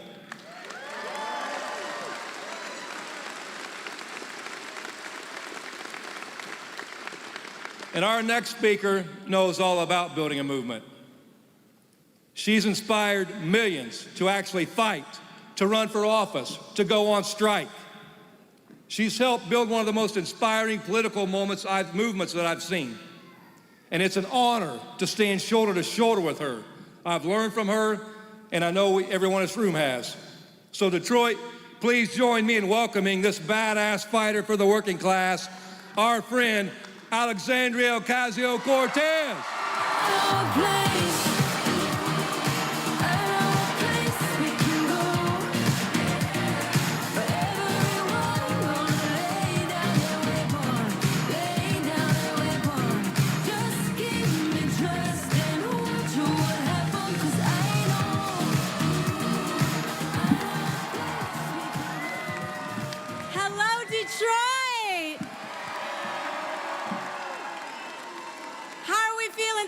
right. Good evening. It is such a pleasure and a privilege to be here with you all tonight. And I want to first thank UAW President. Yeah. You can show at this point. All right. Are you comfortable? You're good? Yeah. Okay, cool. All right, ladies and gentlemen, we're on the second leg of our journey here, heading to the conference hall for the College Democrats of American National Convention, where I will be delivering the opening remarks, right? Yeah. Which is Opening pretty crazy. up general session. Yeah, opening up the general session. Who are some of the other speakers? I know Kat is going to speak after me as well. Yeah, Sid. Kat spoke. Mayla spoke yesterday. Deja Fox spoke, and then we had just had Jamie Raskin like 30 minutes ago. Oh damn, I missed Jamie Raskin. Yeah, That's I had, cool. A fireside chat with him. But who's speaking tonight? I'm speaking, and then who else? Let me double check the schedule. Yeah, the panel went really well. We were very satisfied. Yeah, I did a panel earlier today, off stream chat. Where I spoke. There was like a little Q&A thing that we did with Deja Fox and Kat Abugzalek, and it was pretty good. I mean, a little low. Can you check chat for the audio files? Is there saying anything? Are the audio levels good, chat? I mean, Dave is watching too. Dave is monitoring too. He'll text me if the audio level's bad. Audio cable, no. Audio cable, no? Oh, no, sounds good. Never mind. Okay. They're saying give us AOC back. Oh, because AOC was talking. Oh. That's crazy, bro. You know what? Fuck you, chat. Here. All right, go back to listening to AOC. Fuck you guys, and then I'll A majority in the Senate. And we need a firewall against an administration that is hell-bent on tearing down in 4 years what it took this country 250 years to build. We saw it just a few nights ago in Trump's primetime address. And for those of you who wisely tuned it out, Donald Trump spent most of his speech rehashing the same big old tired lie that he actually, quote unquote, won the 2020 election.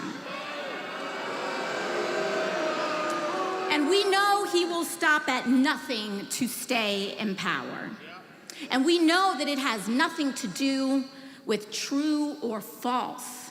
They will do everything they can to try to overturn our democracy in November.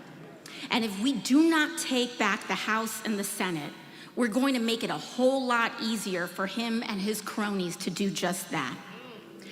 So Michigan, we have no time to waste. The question before us is, how do we win a durable majority? How do we get out of this pattern that we seem to have been stuck in for years? This state knows it well. 6 elections started off, 6 elections in a row, starting in 1992. Democratic presidential candidates won here in Michigan. In fact, it wasn't even particularly close in most of those contests. But then in 2016, something shifted. Not just here in Michigan, but across the country. Not just with Democrats, but also Republicans. And to many political watchers, it seemed that the laws of political nature were totally upended. But it happened in all directions. And that's also part of what Bernie's campaign spoke to 10 years ago as well. And that's also what Trump's victory in the fall in this state represented, this oscillation in response to the failure of our political system to address the needs of working people. These earthquakes and aftershocks. 2 years after 2016, we had another aftershock across the country. And as a part of that, I went from being a waitress to winning a primary against a 20-year Democratic incumbent who was meant to be the next Speaker of the House. So I get it, Michigan, because my frustrations, precisely because the stakes of Republican leadership are so high, precisely because of their corruption, their discrimination, the gutting of voting rights, I understood the stakes of cleaning up my own backyard back here at home. That we had to look at our contributions and why people like my family and my neighborhood felt so failed by the party in charge of championing the working class and saying, how can we be better? In fact, we have a responsibility to be. And all of us have been trying to get a handle on what all of that means ever since. And we do know some of the many contributing causes and factors. Like, yes, one of the causes, deep causes, have been bad trade deals that hollowed out states like Michigan. Another cause was the record income inequality and the Great Recession spurred on by unchecked greed on Wall Street. And yes, yet another cause was the suite of shameful and quiet bigotries waiting in the shadows in pockets of our country. Racism, sexism, fear of our neighbor that seem to gnash their teeth the strongest the closer we get to uniting across our differences. All of these things are true, and yet there's more. Because it was also due to a political system that had, over decades and across parties, become totally enmeshed in a financial and electoral politics that stopped serving working people. Our entire electoral system has been consumed by big money. And thanks to this Republican administration, Donald Trump, and this corrupt Supreme Court, it is now worse than ever before. So instead of putting voters first year after year, with little exception, Washington now elevates the desires of lobbyists and powerful corporations at the expense of the rest of us. And what does that mean in practice? Real wages are falling behind.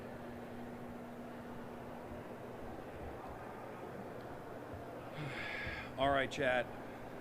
We're back. I'm sorry. I know you're listening to AOC or whatever, but like, perhaps I will flip it back in a little bit. But we're here. We're at the convention hall. Your boos mean nothing. I'm gonna deliver a speech in a little bit. Your audio is too low. Yeah, I know. Okay, that's boosted. What? I have it all the way up. Why do you think that's happening? You think it's the windsock? It might be. Sorry, chat. What about now? Also, the audio might be low unless you're like directly pointing at me. Yeah, Remember, this is super directional. Yeah, it is. What about now? Better now? Way better? It's fine, better, better. Yeah, I mean, we don't need the windsock. Yeah. So. Not yet. Better, he farted.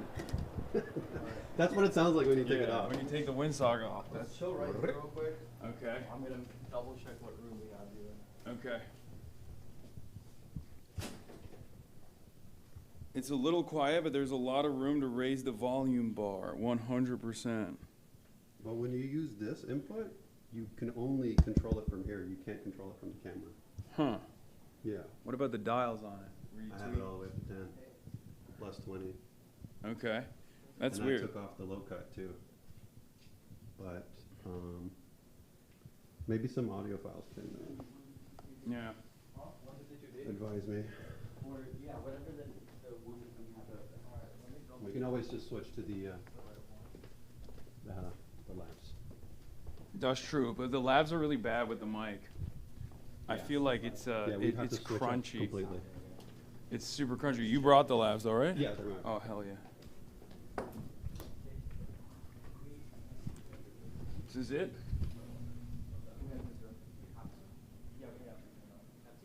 The whole room just for me?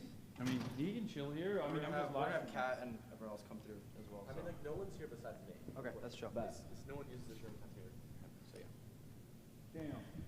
Are you on sound, by the way? Yeah, what's up? Cool. Nice to meet you. Great to meet you. Tate. I'm live right now. Oh, you're live right now? Yeah. That's crazy. Oh, my. Yeah, you're are on we on stream. Twitch? Yeah, that's wild.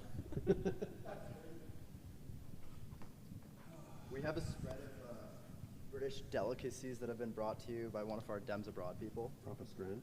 Wow. How does that work? So Dems abroad? They're like mostly college students that are Americans that just study abroad, and there's just a high concentration of them that happen to be Democrats. Okay. So we've Probably also remember, like, this is not being picked up audio-wise, probably. Yeah. We should have done there's a dual use, but with the switcher, where it could pick up both the audio from. That's what this is for. Yeah. It's supposed to be able to pick up the audio and the lav mic. Yeah. And I realized as we were in the cab that You didn't bring I didn't bring the adapter for the second port. There's a third port, but you can't do both. No, okay. Either It's I fine. I can have it and I can switch to the labs or to the shotgun. Yeah. But not both. Yeah, no, I understand. It's all good. I couldn't find that adapter actually. Yeah, no, it was in the bag, I'm pretty sure, but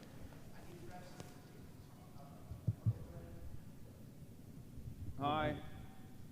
This is a nice screen. Yeah.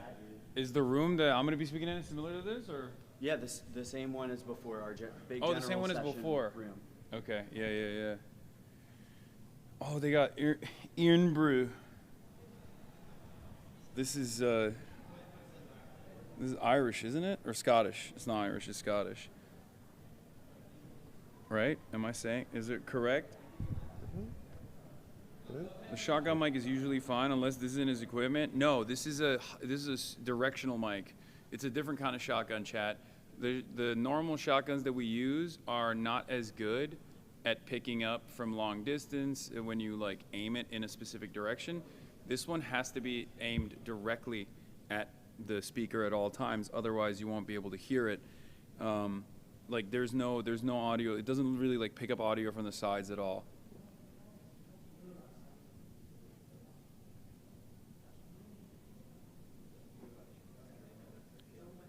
And then the Tato is Irish. I know that. Yeah, maybe David will be able to help out.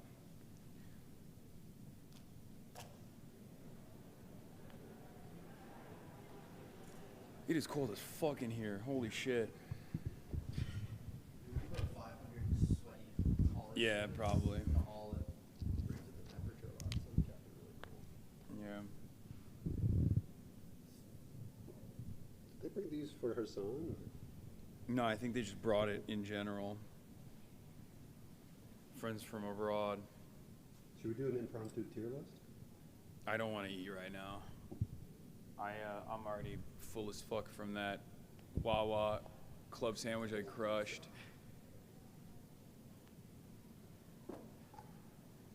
You guys don't know how good you have it out here if you're out here with the Wawas. No Wawas in LA. It's the only L for LA. Well, that and no good bagels, no good subs. But I guess Jersey Mike's can, that I can make do with that. Oh man. So the speech is supposed to start when? At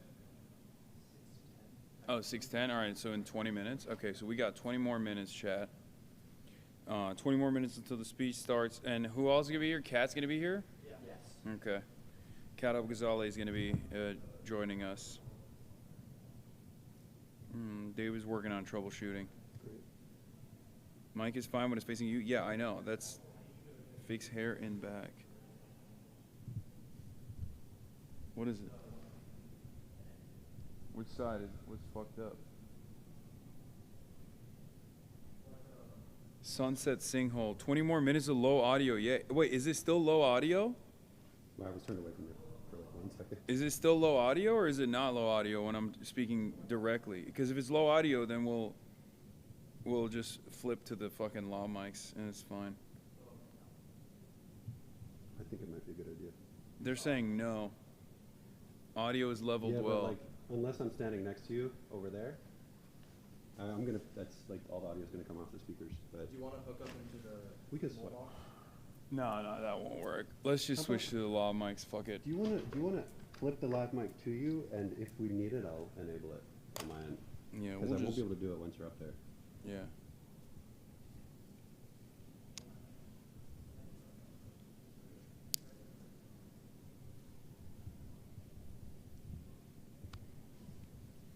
All right, we'll just switch it to the lavs. Yep.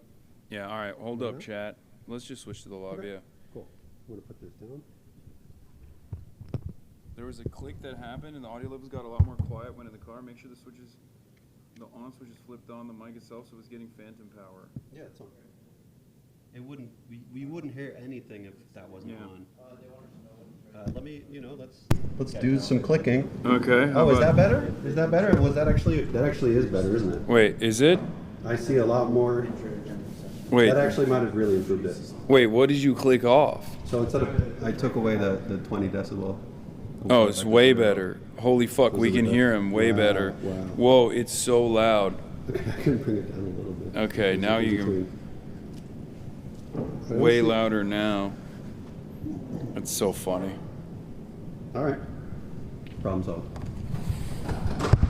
Much.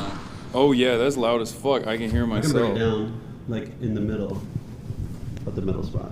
I'm gonna do that. Boom. That's fine. I mean, I think it's okay. Louder. This looks good. It's in the middle now, Chad. Louder. Loud as fuck. Really good audio and the camera's crisp. Okay, good.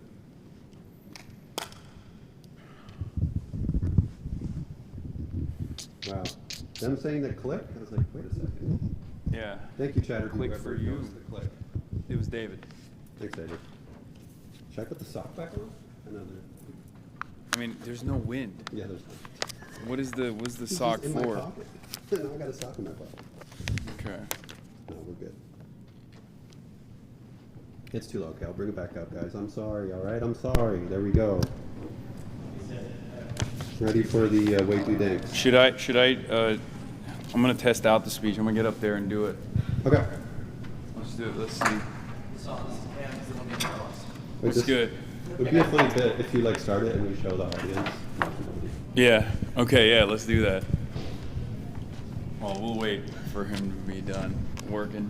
Oh, you good? Go ahead. Oh no. If you guys bother you, we can. No. It's You fine. sure? I was gonna get up there and. Oh, okay, of course. Let me No, just but do you it quickly. do your 5 thing. minutes. Hold Yeah, on. you do your Like thing. 5 minutes. Yeah. Harassing the working class. Classic. Classic nuisance streamer behavior, you know what I mean? Dude, I am so unbelievably tired. I don't even know how this is possible. Cooked.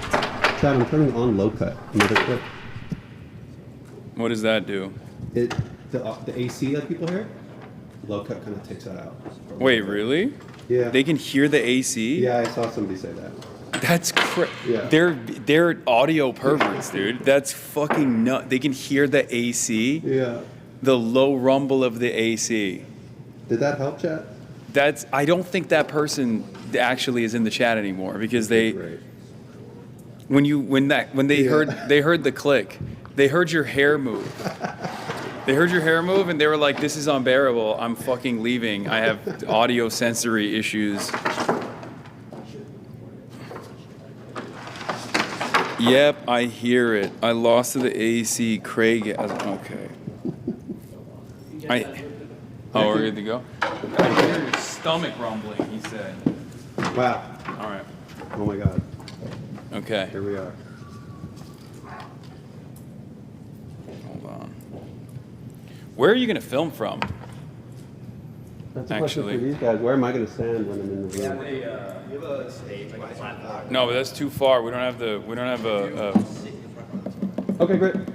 Yeah, we don't have the proper. Yeah, I don't have a tripod or anything. We don't have the proper. What do you call it? Yeah. Plus, you'll be too far for the mic too. Yeah. Okay. I could tap into a mult box. Do you guys have a mult box? Okay, cool. Okay. All right. This is way more awkward than delivering a speech in front of an audience. I just realized. This is like way worse because there's like 3 people in here. All right, enough applause, everybody. Enough. What a great honor to be here in the heart of American empire, in the belly of the beast, speaking to the future activists of the Democratic Party, but as an outsider currently pushing an insurgency. No applause. No. Stop. To be honest, I'm a little bit confused. When I first got the call from the College Democrats of America, I thought to myself, perhaps the Center for American Progress has openly put a hit out for me. Maybe it's a trap. After all, it's not a secret that there are many, many people in the Democratic Party who simply wish I would go away, who wish that the movement would go away. Well, I'm here to tell you, we are here to stay. Applause break. Oh, that's crazy. What the fuck? Oh. Now, a lot of people, and how long is this speech? 20, right? 25 minutes. Okay, 25 is too long. Yeah, no. Now, a lot of people, including probably your future employers, they call me a lot of names. A radical, an idealist, a terror lover. But one thing they never call me is a liar. And I think that anyone who wants a better future for the world, let alone this country, for anyone like that, it's our job to always seek truth from facts and to always say the truth, to expand the knowledge that we have of the world around us and to use that knowledge to build a worldview and then to change the world. Now, this task takes on a new importance today. Lies and disinformation are the currency of our enemies on the right. Unable to compete with us over here in reality, right-wingers instead try to make humanity live in their dangerous fantasy land, constantly finding new enemies in our neighborhoods to position as a reason for why we are all experiencing the same struggles born out of capitalism, some more than others. But sometimes I'm a glass half full kind of guy. When the right traffics in lies, the lane for telling it like it is wide open. And whoever can do that, whoever can tell the truth, they will own the future. But people fail this basic test all the time, especially in Washington, D.C. Now, I'm sure that many of you in this room have felt the same energy that I do. A feeling shared by more and more people all the time. Of frustration. Frustration with decades of political ineptitude in the face of rising fascism. Many people in this room have only known Donald Trump. But the older folks here and watching at home, think about that. The only politics that many people in this room have ever known is shot through with Donald J. Trump. Political life shaped from above by a narcissistic tyrant who enriches himself, his ridiculous family, the Epstein class, as well as the billionaires who were too smart to get caught going to Little St. James Island, and even ones who were uninvited because their vibes were too atrocious for the other pedophiles. Elon Musk. Now, although American politicians have never been much at truth-telling, for over 10 years, the terms of our discourse have been set by this megalomaniacal pervert. The late writer Mike Davis summed up our situation well in his final published essay a few years ago. He said, unlike the high Cold War, when politburos, parliaments, presidential cabinets, and general staffs to some extent balanced megalomania at the top, there are few safety switches between today's maximum leaders and Armageddon. Never has so much fused economic, media, and military power been put into the hands of so few people. To you, young people of America who have chosen to enter the world of electoral politics, I know that you have grown up in this degraded era where bigotry and deceit are so blatantly rewarded in society. An era in which our rulers would rather us choke on wildfire smoke than re-examine how our way of life damages our planet, the only home we'll ever know. This wretched era in which the third world is staring down disaster because of the upheaval caused by ours and Israel's war on Iran. This ridiculous era in which a Supreme Court dominated by religious nutjobs rewrites our laws at will. In this world, I know, even just a little bit of truth can feel like a life raft. It's why so many of you are in this room, because you meet other people like yourselves, and you talk about these problems together, and you feel both less alone and closer to the truth. Now, it's fair to say, as I mentioned already, that I'm not the friend of many people in the Democratic Party, but that's okay. In politics, if you're everyone's friend, then you are no one's friend. But I am here today because the times have gotten very strange, and new political opportunities are all around us. Chances for us to push radical political change through an electoral system that, right now, is also going through a transformation.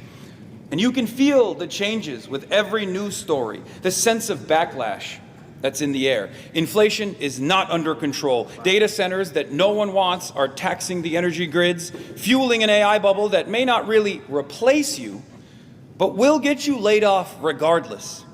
It seems like every week our mass Gestapo, ICE, kills another innocent person. In all my years, I don't remember this much blood on American pavement in my life. I often say that the United States is an empire in decline. And home, that means we are a nation in crisis. But where so much of Washington sees dangerous instability, I and many of you see promise. I see a real opportunity to change this country's trajectory, to improve the lot of humanity. I know you feel it too. It's rooms like these that remind me just how many people see right from wrong and want to do something about it. Especially crowded rooms like this one. That's not going to be in the speech. All around the country, we are getting real fighters elected.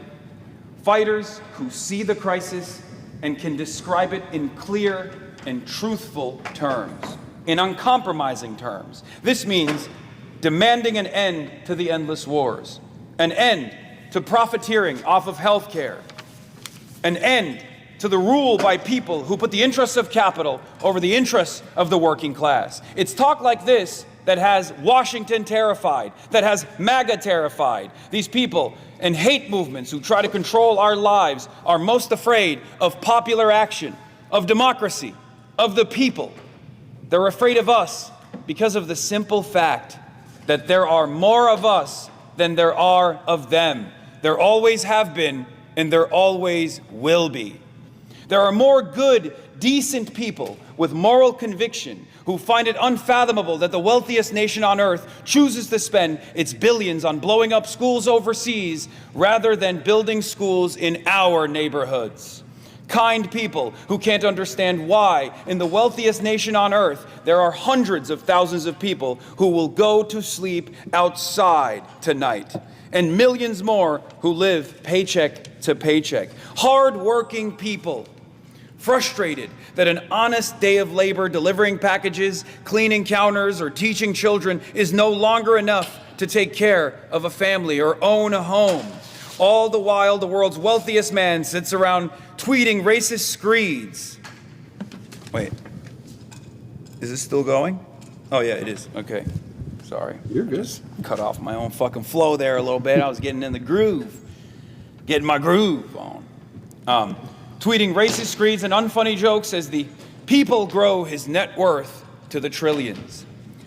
I should add that none of this is an accident. The inequality is the design of our system. When you see broken downtowns in a state of disrepair, or potholes that never get filled, or homeless people suffering in the streets, remember, this is the design of our system. It is not the moral failings of the individual, but of a whole architecture, the ultra-rich sticking their hands in the pockets of everyone else. It is not the moral failings of the individual, but of an entire architecture where the ultra-rich stick their hands in the pockets of everyone else. Just as every person who has no shelter is a policy failure, every billionaire is a policy failure, and every congressperson who's refused to change these policies have failed you. They have placed other interests above the people's. I say no more. We say no more.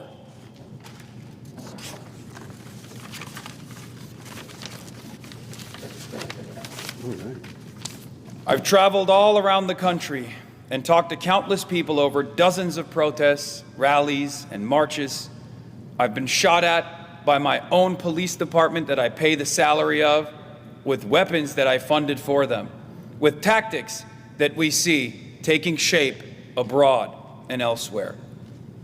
But one thing I always hear from the people alongside myself is no more. And not just no more to the Trumpism, but no more to the Democrats who compromise, who conciliate, who betray.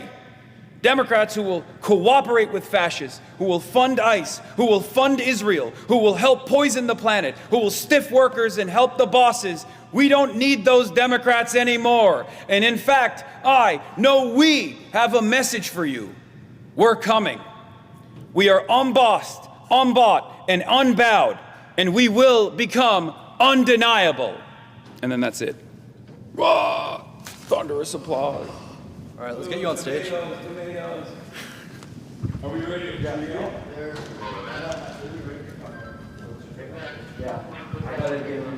This is for the edit. I'm just getting this for the edit. How do we feel? What was that speech? Was it good, Ron? Yeah, it was great. You want to take off the mic? Just pop it up. We won't be needing that now. Are you sure? Yeah, I don't think so. I think just for safety, I keep it. Cool.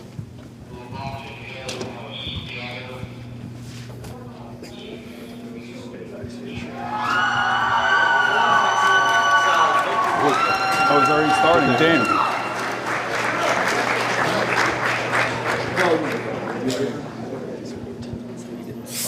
The Disability Caucus, my personal favorite caucus. Can we go back in the hallway? Okay. Sure. Ava to be the next. No, Vanessa to be the next. Twitch stream, and they slotted someone in while you were practicing. What? They saw your Twitch stream and they slotted someone in while you were practicing. Oh. So like for 5, 6 more minutes. Oh, damn. Okay. I didn't have to practice. I could have just stopped. Oh, you're all good. Yeah, I've actually never practiced for a speech before. This is my first time. A lot of new things happening for the College Democrats of America. Chas seems to like it. Yeah, that was good.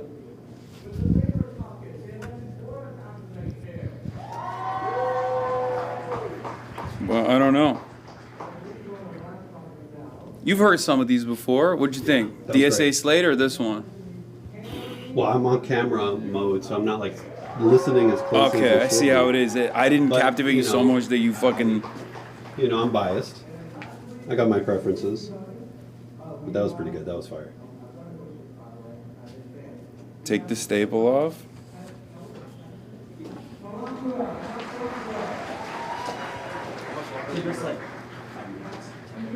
All right, well, we got chairs. I still will have to introduce him.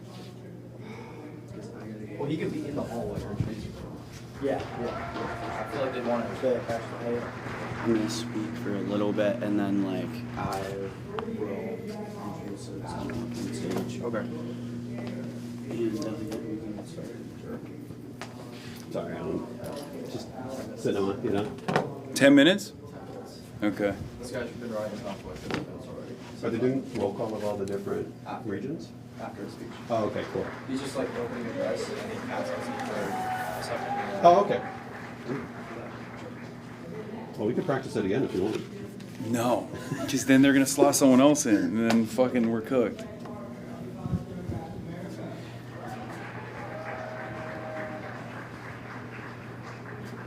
Practice voice doesn't equal go time voice. It'll be fine. Wait, what the fuck was wrong with my practice voice? Did Hasan speak yet? No.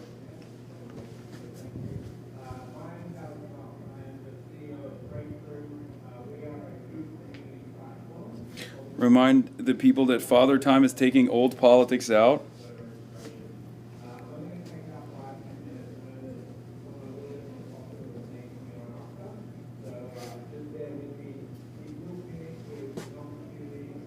Does the mic have a voice changer on it? I don't want him sounding too soy. Thanks, Chatter.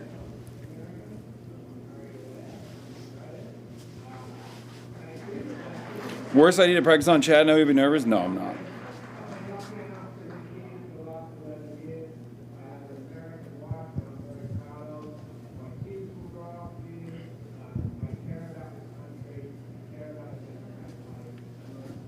Throwing a what gives? Yeah, I'm gonna go up there and be like, I'm a numbers guy, and I've decided I'm gonna do the entire speech, like with the Patrick Bet-David cadence, and talk to the Democrats and try to get them to join the Republican Party because obviously those are the business guys. You Democrats, you don't understand good business like Donald Trump. Donald Trump is a big businessman, and I'm a numbers guy, and I chat GPT it, I grok it, and I found out that all of you Democrats, all of you young Democrats, when you get older, you are going to become Republican.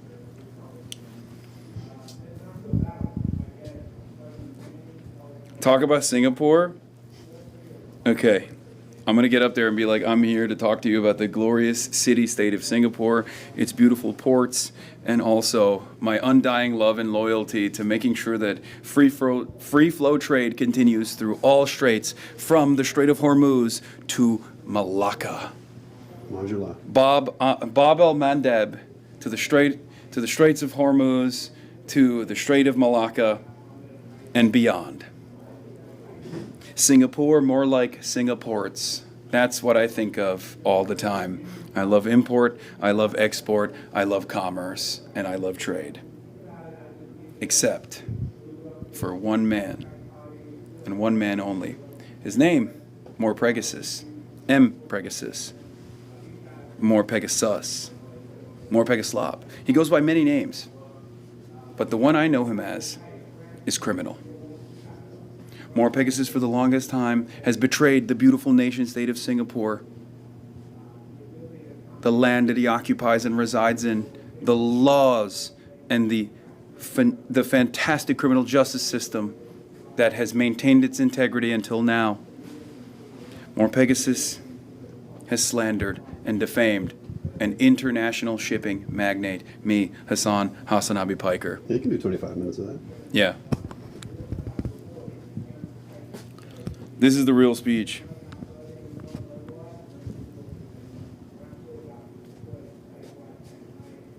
Are you guys live still? Yeah. Oh, yeah. Do you know what GON means? G-O-N. G-O-N? We got like 50 people comment that under our ticket link. No? I have no idea. Someone called Hasani GON. It sounds like another chat. It's over, Another little community. buddy. Hasan got you banned. Sure. I have no idea what that is. Like, isn't Hunter Hunter? I don't know.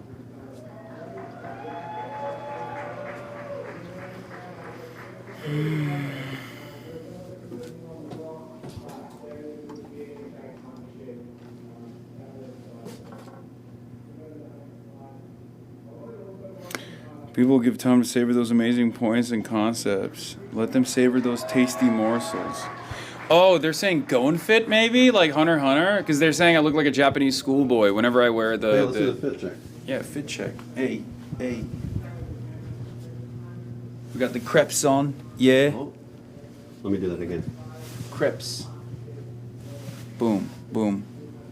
Here we go. Yeah. Sheesh.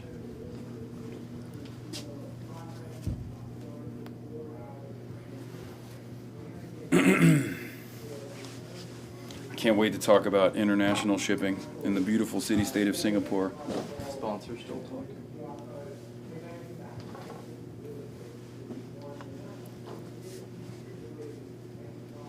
Is coming home, lad? You mean third place? That's what's coming home. Where am I positioned? Anywhere? Okay, cool. Yes, I saw that in all my years and the ended in my life redundant. I know. I was freestyling in some of it. He's coming home. He's coming. Football's coming home. He's coming home. He's coming home. He's coming. Third place coming home. 64 years of her. Never stopped me dreaming. Zipper check? No, my zipper's fine.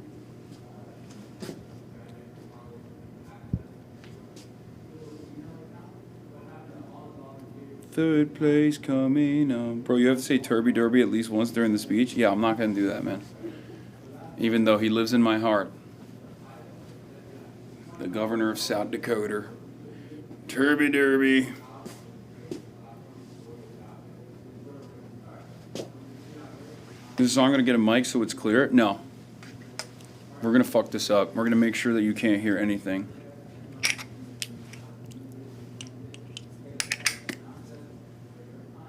Fake assassination.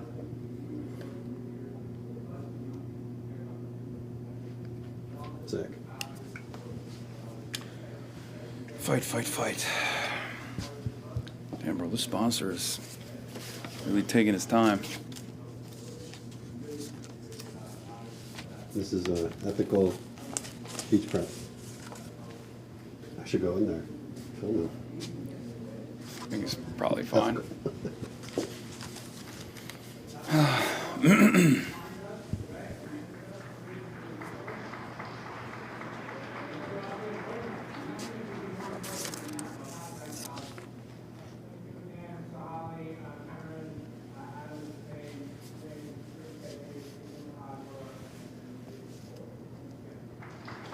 U.S. CENTCOM announces strikes on Iran.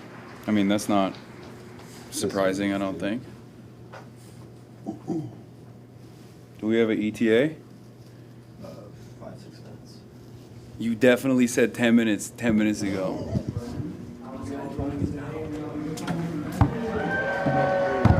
All right. Oh.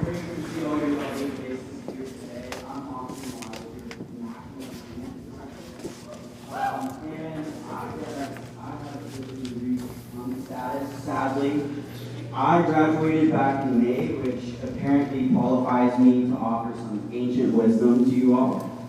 But here is some unwarranted advice for you all. But first, and I need to say this clearly, I'm incredibly proud of our team. We had only a few months to rebuild a fundraising program that honestly needed to be rebuilt from the ground up. In that short time, this team raised and secured more than $300,000 for college Democrats in this convention.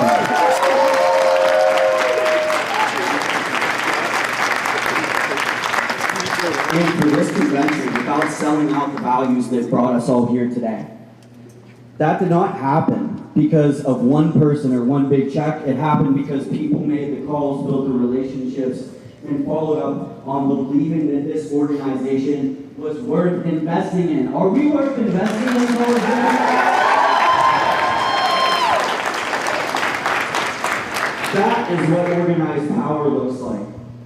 Now, to my advice. Who has heard a politician say, by show of hands, there's power in your voice, and walked away wondering, what does that even mean? There is power in your willingness to use it, but having a voice does not automatically give you power. The power to stand up, to stop doom scrolling, and actually do something to change our country and our lives for the better. One voice can start a conversation. Thousands of organized voices can take back the House, take back the Senate, and take back the freedoms stolen from us. Let me hear it from you. Take back the Senate. Take back the Senate. Take back the House. Take back the House. College Democrats, we are not fighting to take freedom away from anybody like the people on the other side of the aisle. We are fighting to win our freedoms back.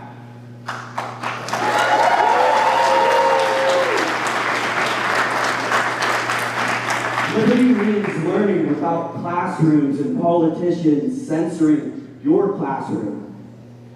Organizing a union without retaliation. Deciding what happens to your own body. Voting without another barrier in your way. Getting sick without losing your education, your home, or your future. And who agrees? Simply saying Trump is bad is not good enough anymore.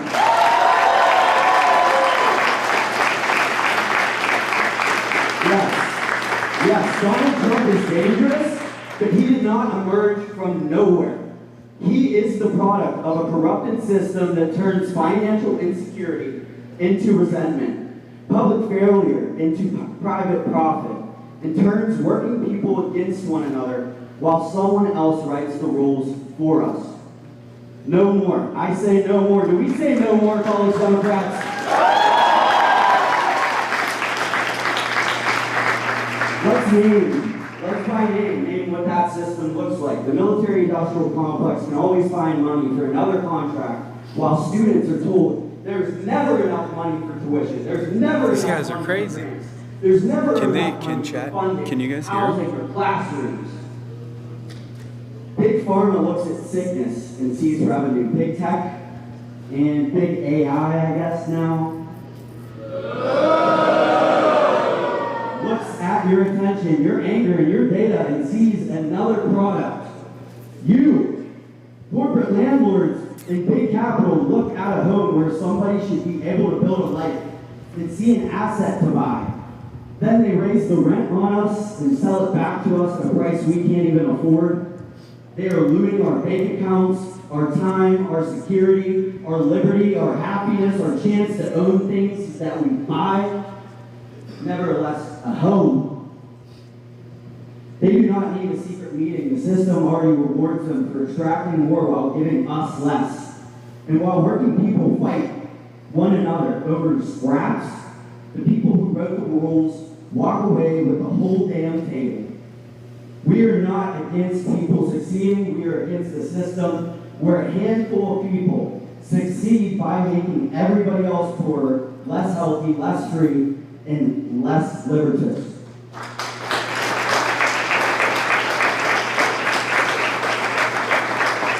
A new Democratic Party must name that system, name who profits, and organize enough people to change it without blaming our neighbors. He's like, abolish the commodity form. By the concentration of power Jail and wealth landlords. in the country. When I say a new Democratic Party, I do not mean a new logo or another slogan from a consulting firm. I mean a new way of operating, a party that trusts young people with responsibility, a party of workers, students, renters, parents, and seniors, a party defined not only by what we oppose, but by what we build together. I was going to say, liquidate the kulaks. So, take three things home. Stop doing Collectivize the farmland. Do something. Encourage your neighbors, friends, families to get up and do something. But I know you all here are doing that. You traveled from all around the country to come here together meet your fellow college Democrats, and organize for a better tomorrow. So I implore you, take the next step. Take on a seat in the Democratic Committee at the state, local, national level. In Pennsylvania, college Democrats and young Democrats are doing exactly that. We're winning seats in our state committee and our local committees and filling seats that otherwise would go, unfilled, vacant, or appointed by party chairs and leadership in smoky back rooms. We say no more to that. Second, pick up a fight. It's gonna be tough. The upstage this year. Choose a race, choose a campus, or one material goal. Ripping the Third, whole take speech. someone with you. Invite the quiet person into the conversation. Give a new member real responsibility.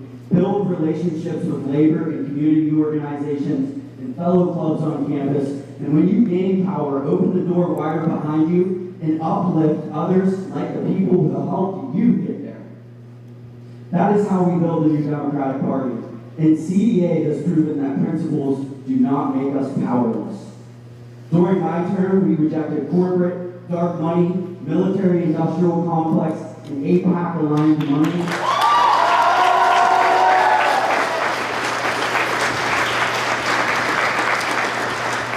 And still, we transformed our organization from an organization with a 3-digit budget into a 6-digit budget. We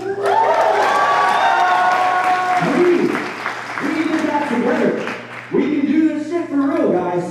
We can do this shit for real.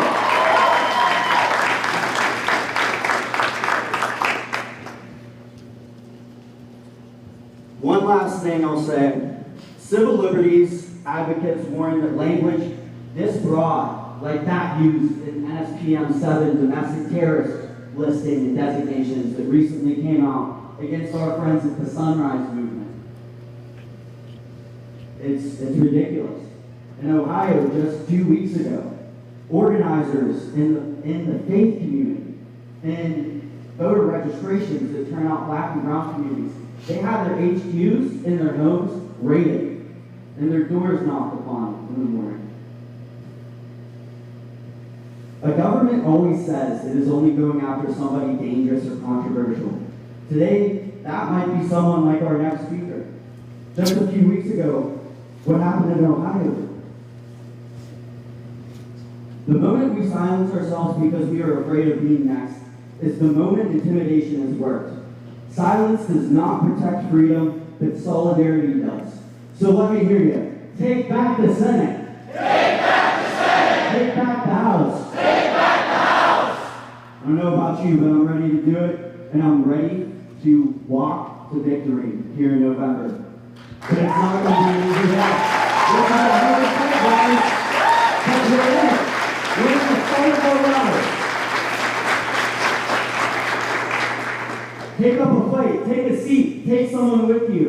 And speaking of someone who has never waited for permission to use his voice, our next guest practices freedom of speech the way some of us practice doom scrolling. Constantly, intensely, and sometimes for several consecutive hours. College Democrats, it is my pleasure to welcome Hasan Piker.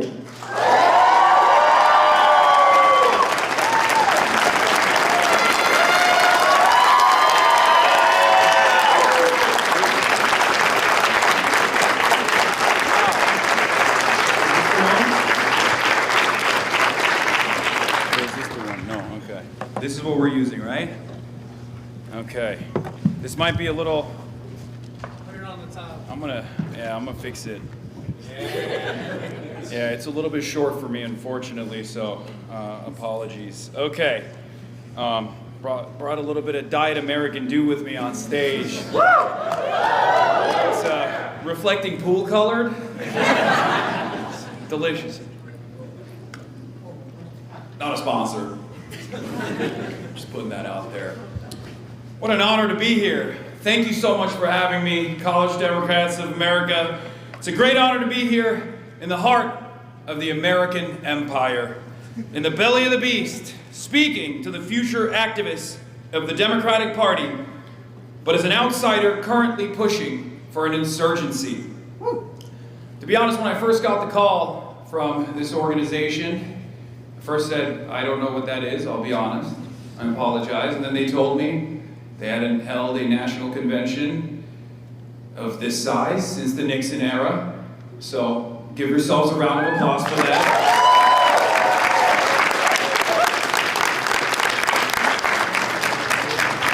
And then I was a little worried, I'll admit. Me and the Democratic Party were not so close as of late, as many of you know. I thought to myself, perhaps the Center for American Progress has set up a trap for me. Near attended, are you in the room? I apologize for everything I've said. After all, it's not a secret that there are many, many people in the Democratic Party that wish that I would go away, who wish that this movement would go away. Well, I'm here to tell you, we're here to stay.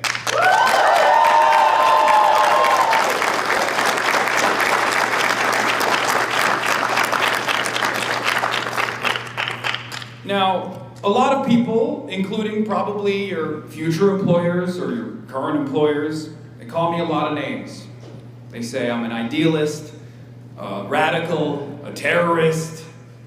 But the one thing that they don't call me is a liar. And I think that anyone who wants a better future for the world, let alone this country, needs to understand that it is our job to always seek truth from facts.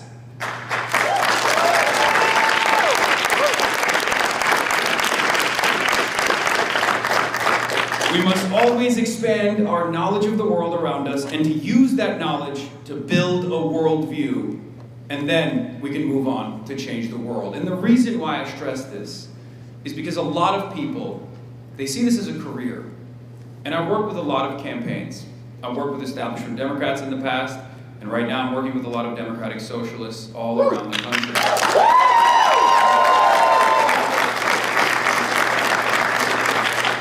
And the one difference that I always see is moral conviction.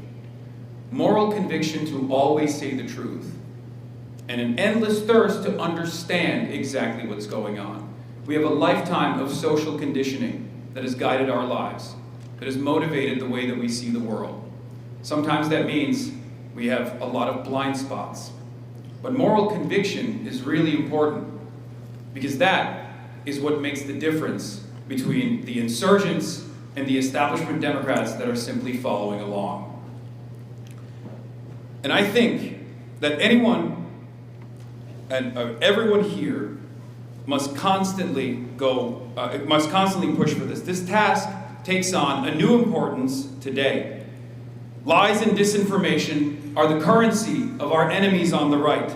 Unable to compete with us over here in reality, right-wingers instead try to make humanity live in their dangerous fantasy land, constantly finding new enemies in our neighborhoods to position as a reason for why we are all experiencing the same struggles born out of capitalism. But sometimes, I'm a glass half full kind of guy. When the right traffics in lies, the lane for telling it like it is wide open. And whoever can do that, whoever can tell the truth, they will own the future. But people fail this basic test all the time, especially in Washington, D.C. Now, I'm sure that many of you in this room feel the same energy that I do. A feeling shared by more and more people all the time of frustration. Frustration with decades of political ineptitude in the face of rising fascism. Many people in this room have only known Trump. But to the older folks here and also watching at home, think about that for a second. The only politics that people in this room have ever known is shot through with Donald J. Trump. Political life shaped from above by a narcissistic tyrant who enriches himself, his ridiculous family, the Epstein class, as well as the billionaires who were smart enough to get caught, smart enough to avoid getting caught. Sorry.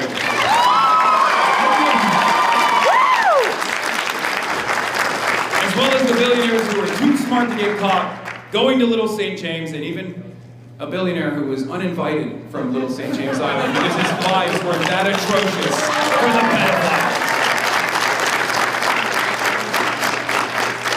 pedophiles. Although American politicians have never been much at truth-telling, for over 10 years, the terms of our discourse have been set by a megalomaniacal pervert.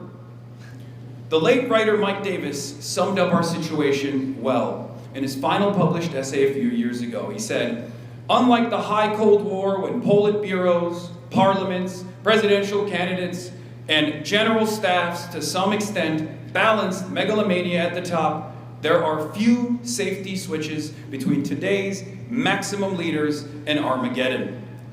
Never has so much fused economic, media, and military power been put into so few hands. To you, young people of America who have chosen to enter the world of electoral politics, I know that you have grown up in this degraded era where bigotry and deceit are so blatantly rewarded in society. An era in which our rulers would rather choke us with wildfire smoke than re-examine how our way of life damages our planet, the only home we'll ever know.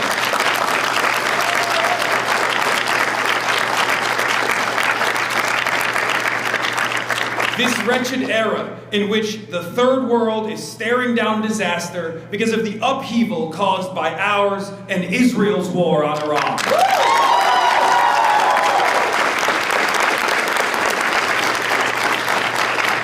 This ridiculous era in which a Supreme Court dominated by religious nutjobs rewrites our laws at will. In this world, I know even just a little bit of truth can feel like a life raft.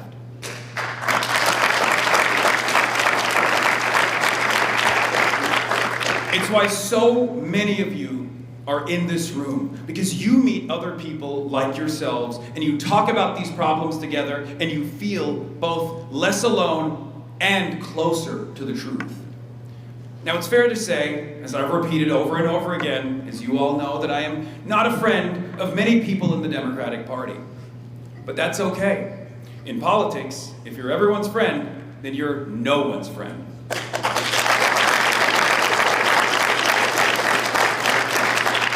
But I am here today because the times have gotten very strange and new political opportunities are all around us. Chances for us to push radical political change through an electoral system that right now is going through a transformation. You can feel the changes with every news story. This sense of backlash that's in the air. Inflation is not under control. Data centers that no one wants are taxing energy grids, fueling an AI bubble that may not really replace you, but will get you laid off regardless. It seems like every week, our masked Gestapo, ICE, kills another innocent person. In all my years, I don't remember seeing this much blood on American pavement. I often say that the United States is an empire in decline. And home, that means we are a nation in crisis. But where so much of Washington sees dangerous instability, I and many of you see promise. I see a real opportunity to change this country's trajectory, to improve the lot of humanity. And I know you feel it too. It's rooms like these that remind me just how many people see right from wrong and want to do something about it.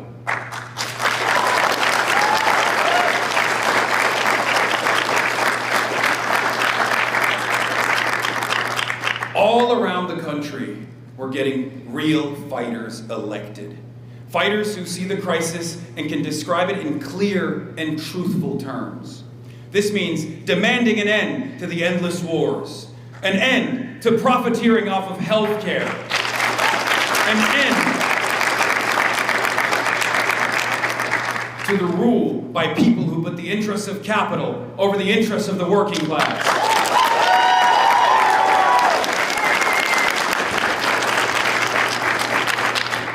It's talk like this that has Washington terrified. It's talk like this that has MAGA terrified.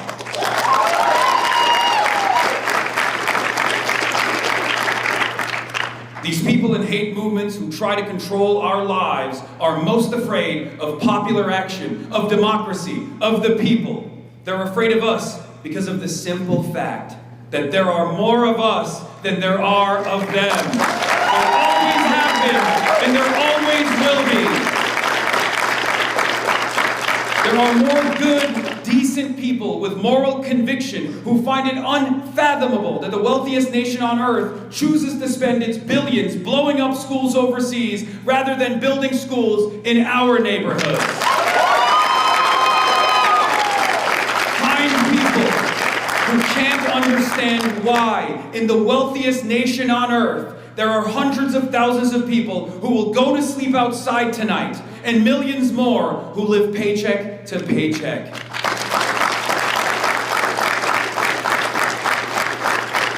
Hardworking people, frustrated that an honest day of labor delivering packages, cleaning counters, or teaching children is no longer enough to take care of a family or own a home. All the while, the world's wealthiest man sits around tweeting racist screeds and unfunny jokes as people grow his net worth into the trillions.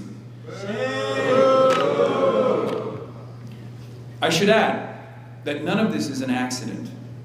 The inequality is the design of our system. When you see broken downtowns in a state of disrepair, or potholes that never get filled, or homeless people suffering in the streets, remember, this is the design of our system. It is not the moral failings of the individual, but a whole architecture where the ultra-rich stick their hands in the pockets of everyone else.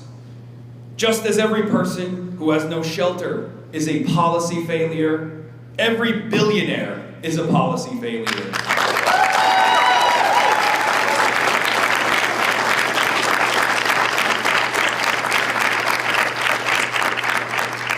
But just as every billionaire is a policy failure, every congressperson who's refused to change these policies have failed you, have failed all of us. We have placed corporate interests above the interests of the people. I say no more, and we say no more.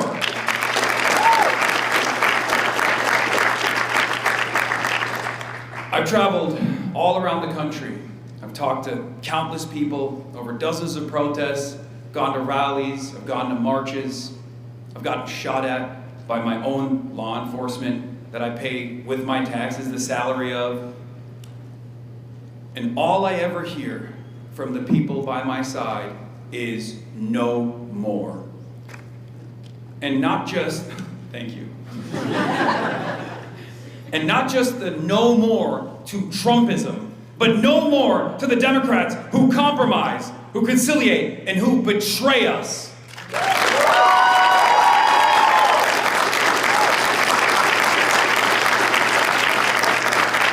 No more to the fascist reactionaries, but no more to the Democrats who will collaborate and cooperate with the fascists, who will fund ICE, who will fund Israel, who will help poison the planet, who will stiff workers and help bosses. We don't need those Democrats anymore. In fact, we have a message. We are coming. We are unbossed. We're unbought. We're unbound. And we will become undeniable.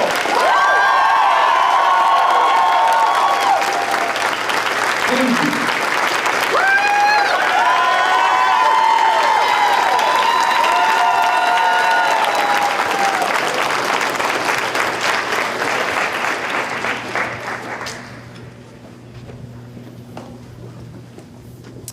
Fucked up too many times. What are you talking about? There's definitely too many hiccups. What are you talking about? You nailed it. You had them going, man.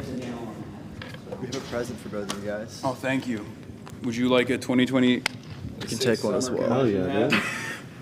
There's a water bottle for your Mountain Dew. Do you want a water bottle? Sure. There you go. Why not? Thank you. Appreciate it. That was great. All right. What do we think, chat?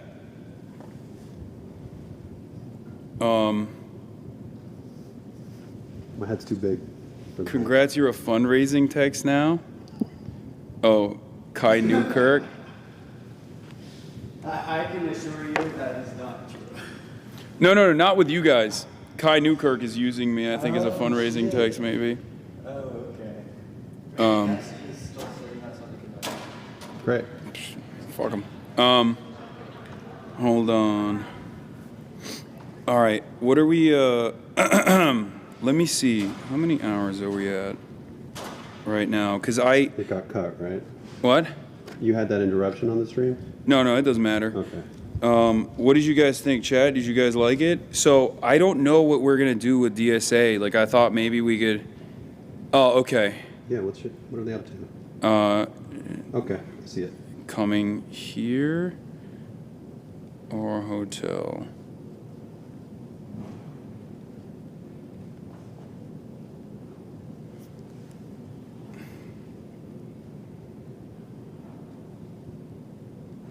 Okay. Okay. All right. We should head back then. Yeah. Perfect. Are you guys gonna whip us up? I need to take one of these. I need to figure out what I'm gonna grab. Take everything. Christ. You said take everything. Right? God damn, I was fucking kidding, dude. Jesus Christ. Is that good, Chad? Yeah. They said it's good. Why drop them? I don't have pockets for this. How much? Can I put this in your pocket? Yeah.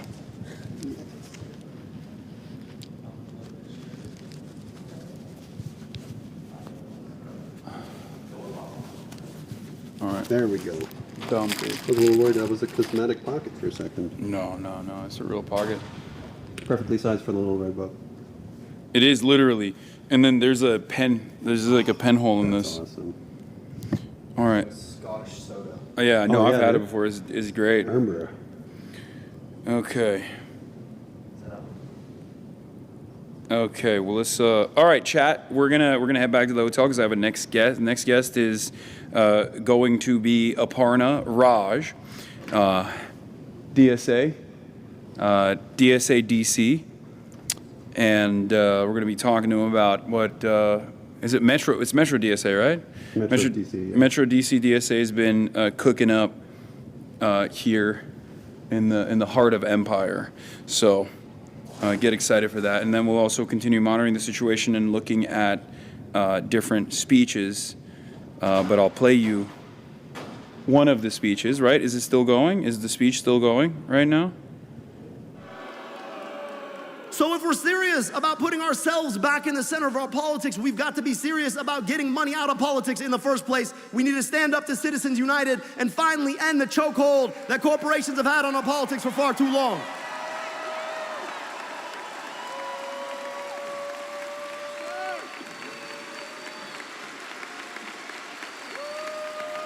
Now, you heard from the indomitable Shawn Fain, who reminded us what we can have when we're willing to stand up and fight. Unions built the middle class. Unions built the 40-hour work week. Unions built the weekend. I don't get one anymore, but we built it. Unions built the fact that our kids go to school instead of going to work. And unions can build it again when we're willing to stand with unions. So it is time for us to stand with our union sisters and brothers. We gotta pass that PRO Act. We've gotta normalize union organizing in every sector of American life. And while we're at it, let's stand up to the corporations who tell us that there's no more money for workers. Let's ban stock buybacks.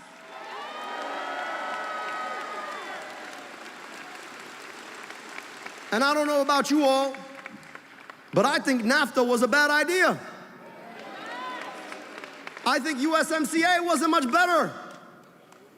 And as much as I cannot stand Donald Trump's approach to tariffs, which is, like all things, ham-fisted, chaotic, and self-serving, I actually think there's a role for targeted tariffs to protect our working sisters and brothers in this country.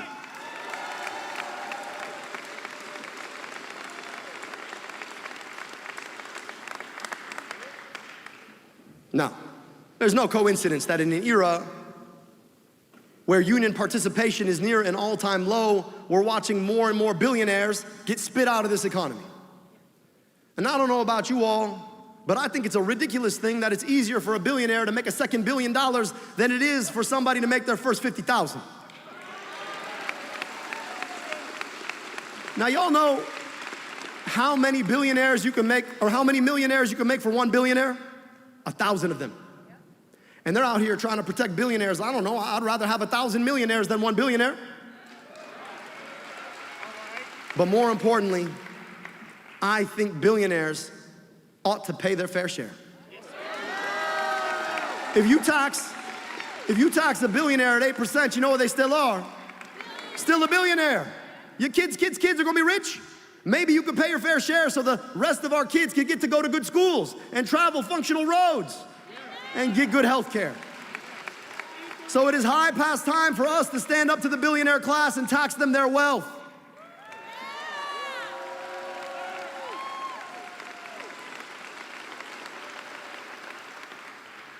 Now every single thing you gotta buy feels like it's getting more and more expensive. And that's because a few corporations get to control every single sector of American life. And they use their power to rig our economy to force us to pay more. They literally pick our pockets so their CEO can make more next year. And I think it is time for us to take on price gouging. I think it is time for us to take on monopolies and oligopolies. I think it is time for us to stand up to corporate power. And I think it is time for us to start enforcing our policies on the books to make sure that no corporation can control prices on us, to pick our pockets, to enrich their CEOs and their shareholders.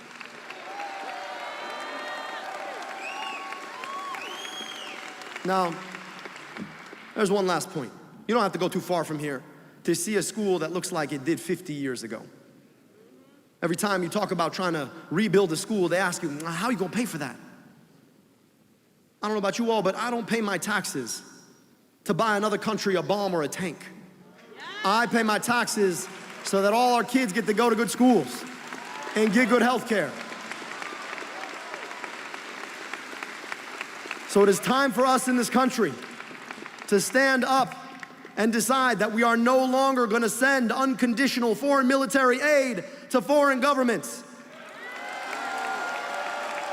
Not Israel, not Egypt, not Jordan, not Saudi Arabia. I want my tax dollars in Michigan. I want good schools in Michigan. I want good roads in Michigan. I want health care in Michigan. I want child care in Michigan. I want my money spent in Michigan. And no, they're gonna try and tell you, oh, it must be you hate somebody. No, it is not because I hate anybody. It's because I love everybody. And I just wanna be clear about one thing. I love and revere and deeply appreciate Judaism and the Jewish people. And I love and revere and deeply appreciate the Palestinian people and their history and their culture and their tradition. And I love and I revere our kids here at home who deserve better schools and health care. So forgive me if I want to keep our tax dollars here to buy schools and health care for our kids here, rather than send them to a foreign government to foreclose on the possibility of Palestinian self-determination and do genocide and apartheid. It's not about hating anyone, it's about loving everyone.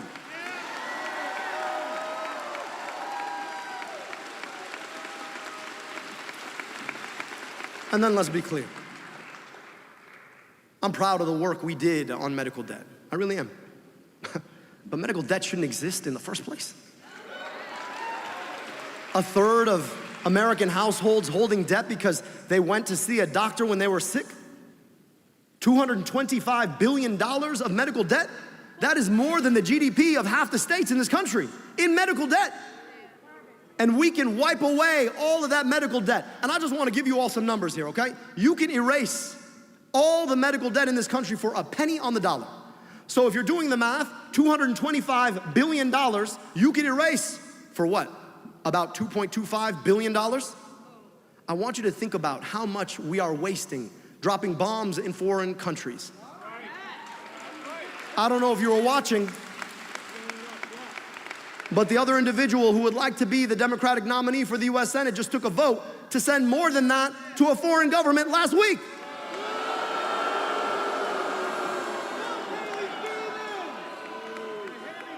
We gotta be serious, y'all. And then we've gotta be serious about the fact that nobody should incur medical debt again in the future. And the best single way to prevent that from happening is to finally meet the unmet promise of America and guarantee everybody health care through Medicare for all.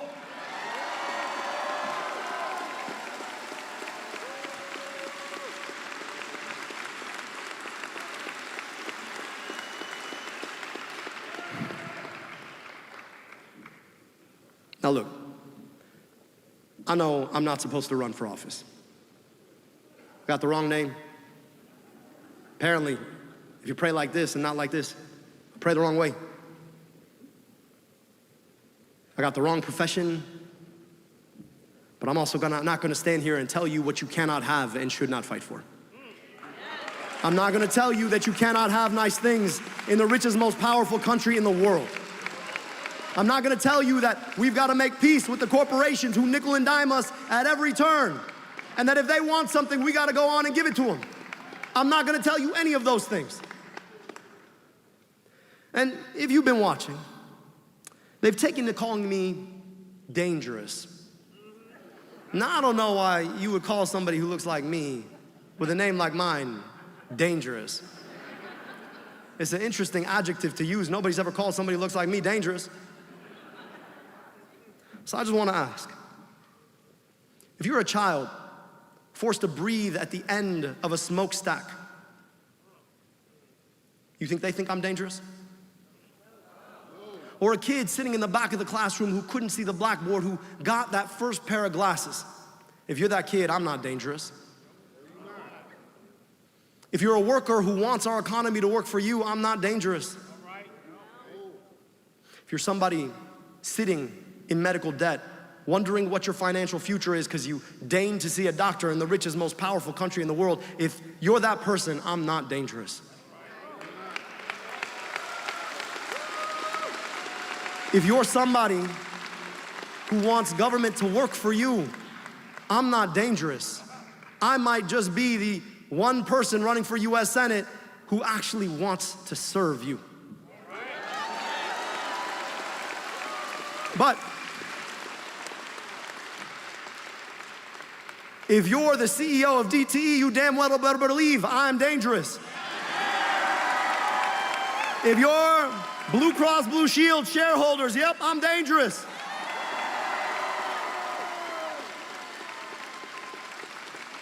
If you're a corporation wanting to buy a politician with their PAC, I'm dangerous. If you're AIPAC and want to send our money abroad, you damn well better believe I'm dangerous. If you're Chuck Schumer and want to keep doling out corporate money to elect people who are going to do your bidding, I am so damn dangerous. But if you're somebody who wants government to work for you, I aim to be the best friend you ever had. Now look, I told you, my childhood taught me just how blessed I was to be on the other side of an accident of history that had me born here. And earlier this month, we commemorated the 250th anniversary of this country.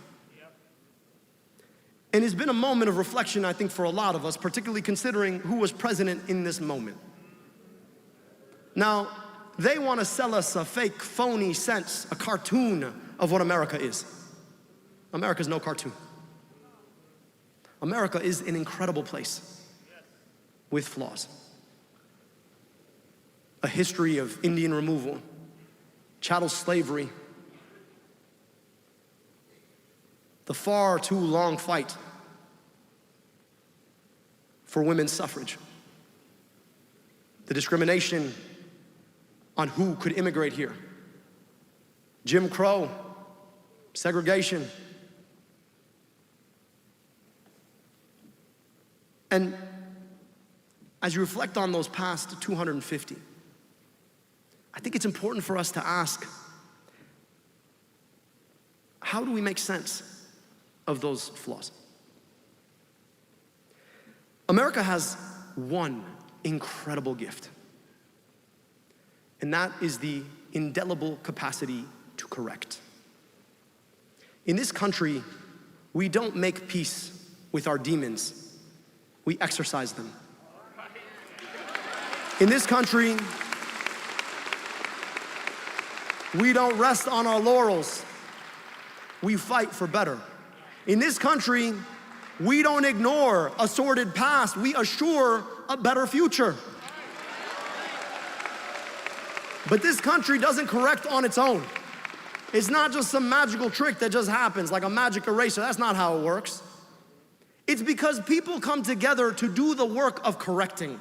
And usually they start out as a small group of people, denied by everyone, ignored, told to go away, marginalized, told it could never be better. And yet those people work, and they organize, and they build. And they build more movement. They talk to more people, and soon enough, the ranks swell. People come together, people from all walks of life, from the unlikeliest sources to the people affected most, building together that movement of people that finally uses the democratic process to correct our ills.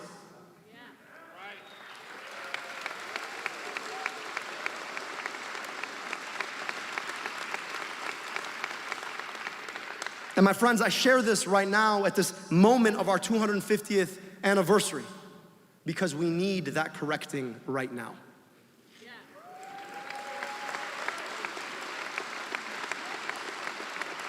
We live in the most unequal time in American history. It's easier to make a $2 billion in this country than it is to make a fair living. Racism still denies too many people access to a good education, good health care, fair housing, clean air, drinkable water. People are still living in fear just because of who they love or how they identify. People are told they're less than because they pray the wrong way or they don't pray at all. And so America is in need of that correcting now. And we find ourselves at the precipice of a moment of correction. I just want you to understand the stakes of this moment. $50 million. $50 million and counting.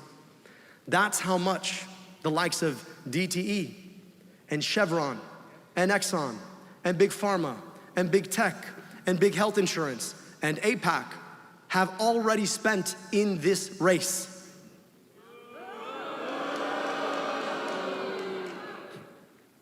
And we're still winning.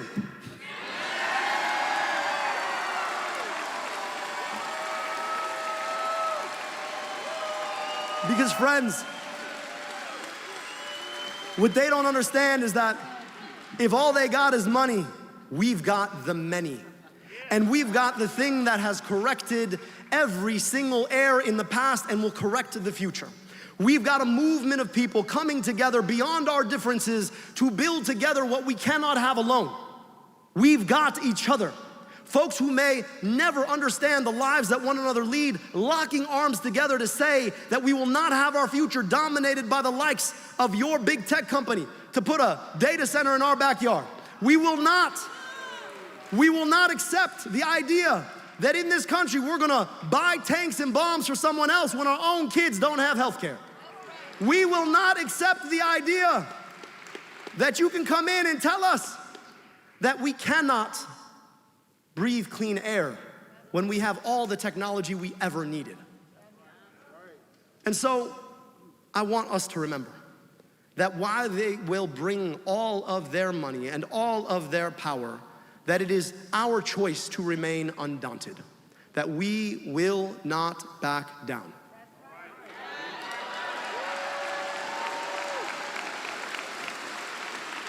When they tell us we can't have health care, we won't back down.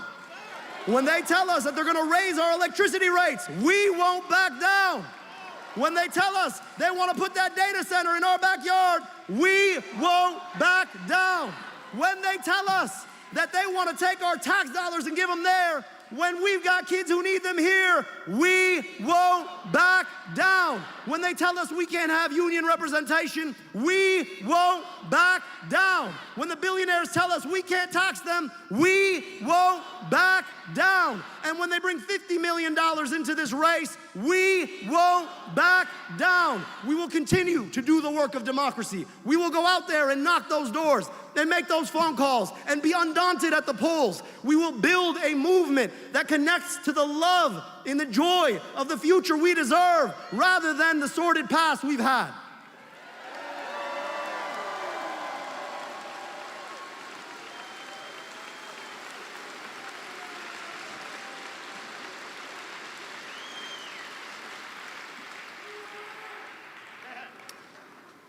And when they tell us that we're not enough,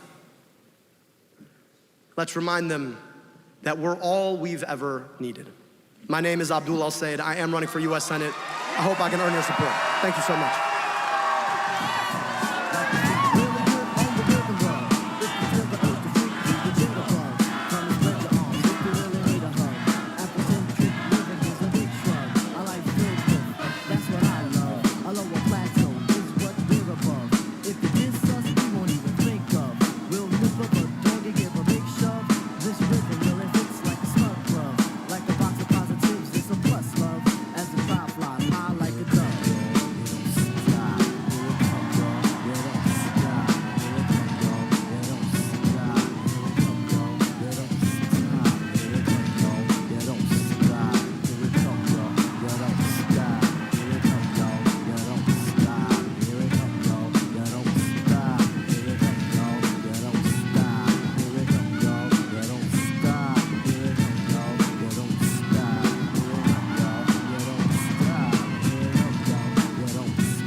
Talk about perfect timing, huh?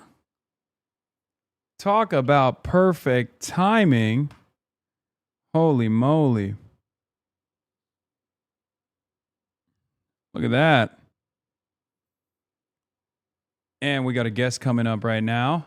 How do we feel about the speech, everybody? Do we like it? And not Abdul's, I mean mine, okay? I know Abdul's was fire. One of the college dems gave me a gift.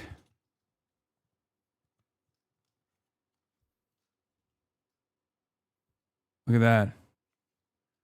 Chinese money, baby. Abdul did the boomer high five to AOC.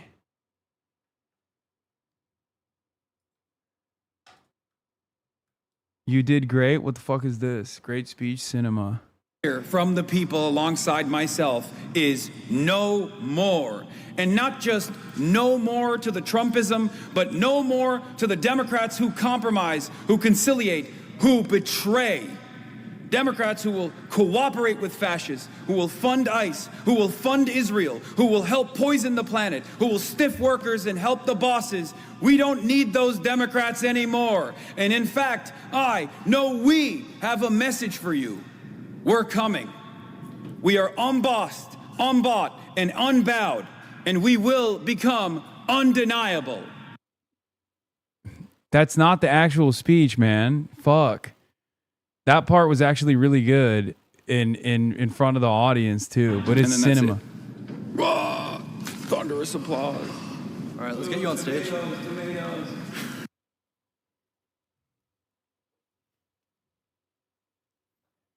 Great speech, cinema. It's probably good to have a little practice round though. You said you messed up a lot. I only noticed one. I think you did great. The crowd made a massive difference. You killed it at the end. No, the end was fire. For sure. Let's see. Is the camera back on? Is it plugged in and everything? Oh, I see it. It's a bit dark. So.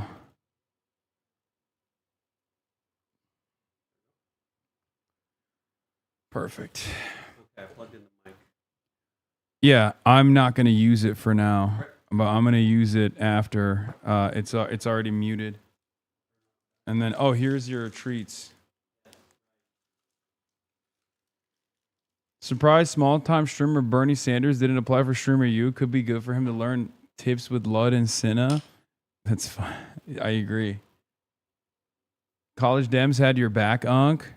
Yeah, I saw this. Kick streamer Destiny got banned from the College Democrats of America convention after announcing he would harass Hasan Piker and his audience at the event. It is very funny. It is very funny to see a guy who like openly was like, I'm going to go to this convention. Wait, it's like, yeah. Yeah, it is the Dutch angle. Guy who openly is like, I'm gonna go to the fucking I'm gonna go to an event I wasn't invited to deliberately harass the fucking convention keynote speaker. Yeah, it's definitely better.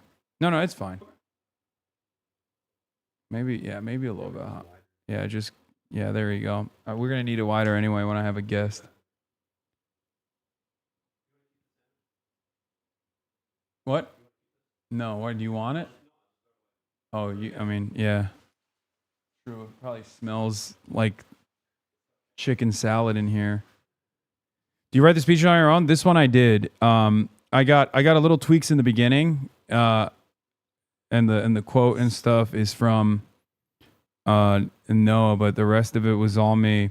A big part of that speech was supposed to be my speech. So that was supposed to be part of that was actually supposed to be the speech that I was going to do in Denver with Maylot and Julie Gonzalez that I never got to. So I just like reworked it around for this. Fund ICE, who will fund Israel, who will help poison the planet, who will stiff workers and help bosses. We don't need those Democrats anymore. In fact, I know we have a message. We are coming. We are on boss.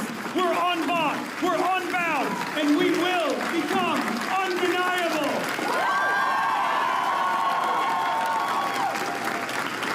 Thank you.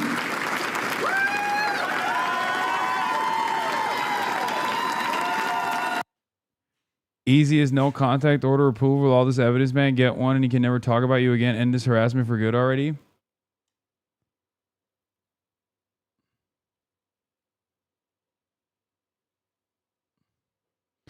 If you're still in contact with the CDA, you should give them a heads up that the finance director you cross paths with is now being targeted by the sex pest. Yeah, he knows.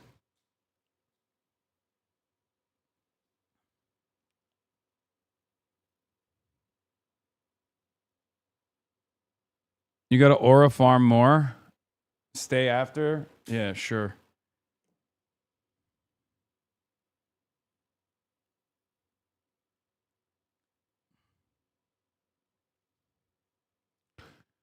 So many of the chat exclusively care about drama. They don't even care about the speech. I mean, some care about the speech. Come on now.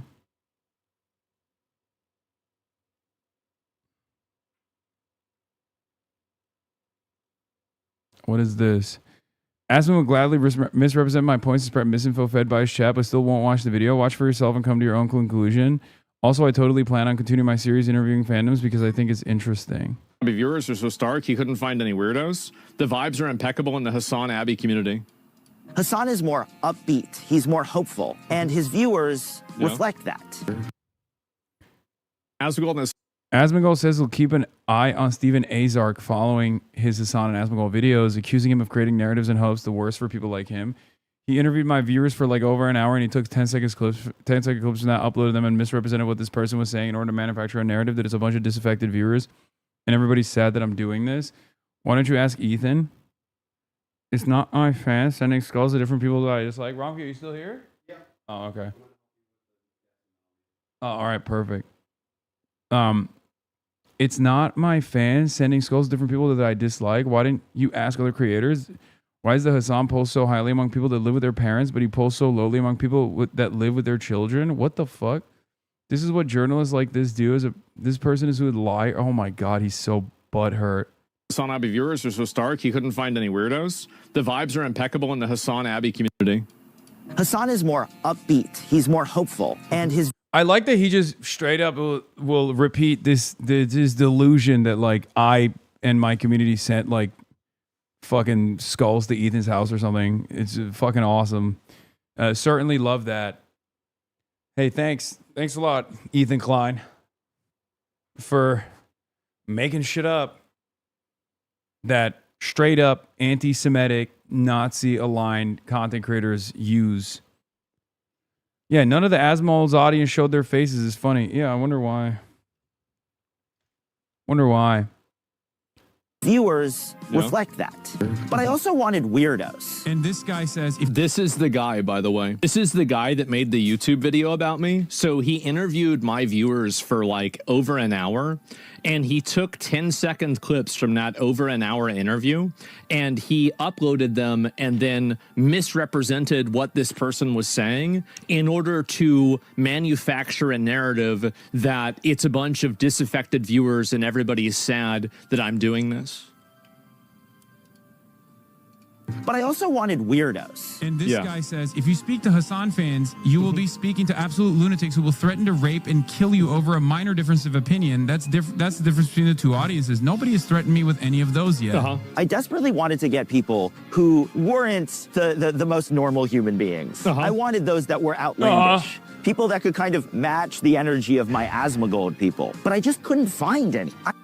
Why didn't you ask Ethan? What? It's not my fans that are sending skulls to different people that I dislike. Why didn't you do that? Why didn't you ask other creators? I looked through hundreds of messages, and they were all fairly normal people. Oh, they're here already? With jobs. It's really funny that he thinks that, you know, if they were to ask creators like, oh, what do you think about Hasan's community versus Asmongold's community? I'm sure that creators would be like, yeah, we fucking hate Hasan's community and we love Asmongold's community. We love the fucking racist chud. We love the racist chuds that are constantly telling trans people to rope and, you know, have found a kind space on the internet for like-minded individuals who think all immigrants should be purged, you know? Who say Somalis are parasitic. That's definitely what people are looking forward to. That's what people like.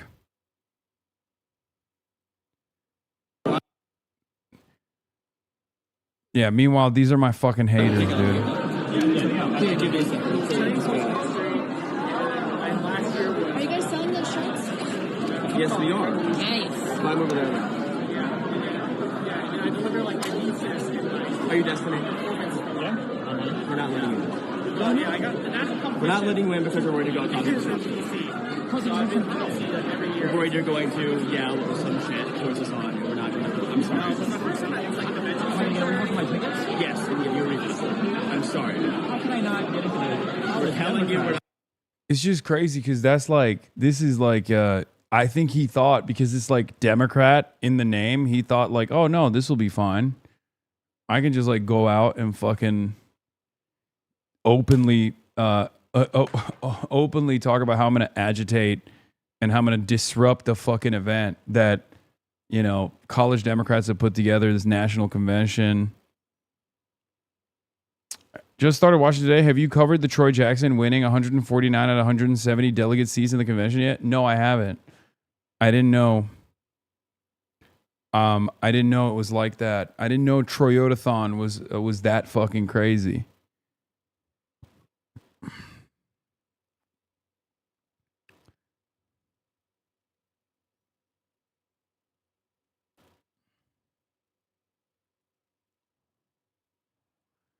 Bro, there's something so strange about like openly filming yourself wanting to you know, thwart an event put together that you were not invited to because you hate the person that they invited, and then just being fucking ass mad the entire time, you know?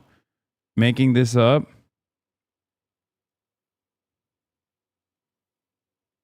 Destiny claims the College Democrats of America convention let Janet Mockey, a guy who was arrested for making bomb threats, but it wasn't Jarrett Mockey in the picture he posted. It was Austin Wise, the finance director of the College Democrats of America. Yet another failed attempt. The funny thing is the College Dems let in Jarrett Mockey, the same guy who got a guided tour to Hasanabi, Michigan, the same guy who was later arrested for making bomb threats. Dude, what the fuck is going on, man? This guy is such a fucking... Dude. You can't do this, man. You cannot fucking do this. Okay? This is Laura Loomer behavior, dude.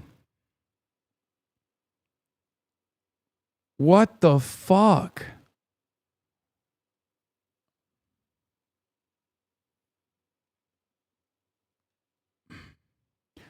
Dude, what a fucking disgusting, toxic, insane fucking community. Just so desperate, so odious, straight up fucking rapist behavior, dude. Jesus Christ. Who fucking behaves like this?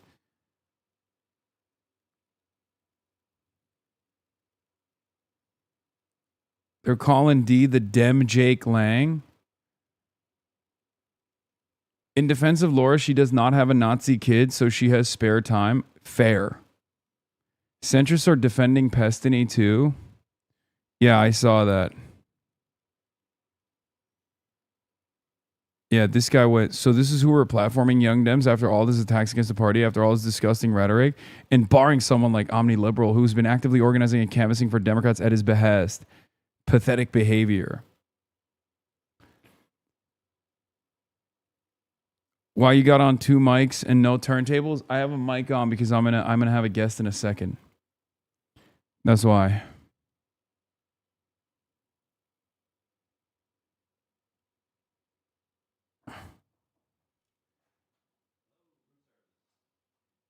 That's good. All right, we got a guest in here. Hello, 1 second. I'm gonna put this mic on you. Here you go. What's happening, guys? And then I'm also going to pull you a chair.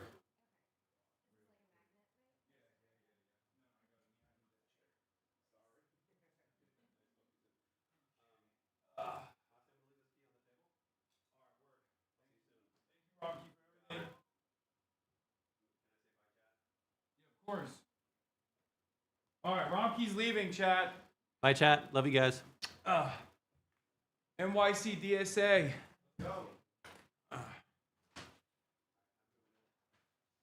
Okay, you're gonna sit here so I can control the stream. Did you put the mic on? All right, hold on. Let me fix the audio so that they can hear you. Okay. All right. This should be. Oh wait, it's so low. There we go. Okay. This should be good now. Cool. Yeah, we brought some stuff. At the bottom's an MDC DSA hat. And then Let me just get this out of the way. Okay, this is fine. yeah, but here's Metro DC, Democratic Socialist Metro DC. Wow. Look at that. All right, I love the. I'm collecting all the hats from all the. This is a, exactly. This is a great one. Yeah. This no, is it's dope. nice. And then we've just got some pins, including Stomp Out Slumlords, which is our tenant organizing campaign in DC. Hell yeah. Look at that. And then a DC flag as well, so you can... A DC flag? Yeah. Okay. Wait, like a And then- DSA? Oh, no, just like DC. Oh, just like a straight up DC flag? Yeah. Okay.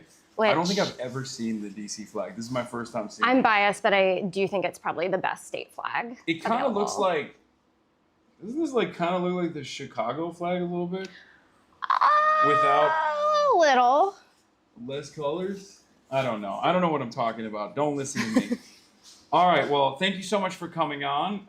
You guys, Metro DC DSA got a tremendous number of victories put up on the leaderboard a couple weeks ago, and I wanted to hear about how that happened, what you guys have been doing to gear up for it. It kind of came out of nowhere a little bit. Yeah, well, I guess like it seems that way. So I am not in leadership anymore. I was on steering for Metro DC from 2022 to 2024. I just ran and won my local council seat, but it's been sort of a slow going buildup. In 2016, we got a ton of, like DSA in general, we got a ton of people post Bernie. In 2018, we ran a ton of races in Maryland, in Virginia. And then in 2020, we had our first DC win with Janice Lewis George elected to the Ward 4 council seat. And then in 2022, we passed an initiative to raise the tipped minimum wage in DC. We're like building out the chapter capacity. And I mean, this year was historic, but it has been kind of like, we've been building out our electoral strength and tenant organizing and labor organizing at the same time. So what's going to happen? Is Trump going to actually take over DC now? Like, is there a real fear there? I mean, I think there's definitely a fear, but I think like he's threatened to take over DC. He also has like sent ICE into our streets. He sent you've seen he sent the National Guard, not just downtown, but into our neighborhoods and everything. And I think like this election shows that we're not afraid of him and that we are going to continue to organize and we're going to continue to fight to protect immigrants, to fight for rent stabilization, for all these protections, and to eventually fight for DC statehood. Wow. So that's like one of the goals of the chapter. Okay. Also, Yeah. Can you come a little bit closer? Yes. I'm sorry. This is a little bit busted because we're, this is my remote setup. So No, but this is great. There's This like is very issues with the high-tech. focus, unfortunately. There's issues with the audio. Everyone is mad. Oh no. Please introduce yourself to our audience. I forgot to even Oh, no, do you're that. good. Hi, everyone. My name's Aparna Raj. I have been a Metro DC DSA member since 2018 or 2019. I have been a tenant organizer with the chapter, was the chair of the chapter, and I just won the Democratic Party for the Ward 1 DC council seat. So what are some of the major issues? Because like I feel like DC is different than all these other all these other cities in general. Yeah, I mean, in some ways, like we still, like people in other cities, have to pay rent. We have to afford utilities. Yeah. We have to pay for childcare. So the cost of living crisis still bears down on us a ton. And that was a huge part, I think, of like electing Janice, electing me, electing this whole wave of progressives. But we also are especially vulnerable because we don't have statehood. So, there's National Guard walking our streets. Last year, Republicans and Trump just decided to take $1 billion out of our budget that was going to go to schools, going to go to firefighters, like filling potholes, things like that, and they just never gave it back. So we had to. What did you do with it? So it's like they just banned us from being able to use it effectively. Like it's our money, like it was local money, not federal money, but in the budget, the federal budget last year, they just put in a rider that said like there's $1 billion that we can't spend effectively. And that's, But what's the reason for that? That sounds insane. It is. I mean, Yeah. their reasoning is DC can't manage a budget, DC can't do this stuff, but it's basically just their way to like try to flex their power over us. And I feel like DC has been the testing site for a lot of the Trump administration's attempts to take over blue cities. So, we were one of the first cities to have ICE on our streets. We had the National Guard on our streets. Wait, someone said there's no stated reason. Yeah, there's no stated reason. Yeah. I mean, it's That's basically insane. just to punish DC and to like That's the throw most their power over insane DC. thing. I mean, he Yeah. does insane stuff all the time, but that seems like exceptionally cruel and stupid. Oh yeah, yeah. And so like we were down on the Hill, and also like we were in Democratic senators' offices trying to lobby them, and so many of them did not care. Like because for them it's like DC. Like 2 years ago, or not 2 years ago, in 2023, we passed criminal code revisions, like common sense, public safety, like very, very middle of the road stuff. Republican Congress overturned it, and Biden signed that legislation to overturn our public safety legislation. So a lot of times, Why? Because it was too woke. Like what? yeah, and from his perspective, he thought it was like too soft on crime. But like we've seen establishment Democrats and Republicans both kind of using DC as their bargaining chip on a lot of things. And so that's why we need statehood. We need to be able to be protected the same way a lot of other states are. Yeah, but then it's going to be a blue state. So which state are we chopping? I think we could in merge. In order to create a balance. 50. I mean, I think 51's a great number, but we could always we could always 52. Merge the yeah, but not to make it Puerto even Rico. numbers. That's even okay. So I'm saying DC obviously blue, right? Yeah. It's obviously going to be blue. It's a deep blue city.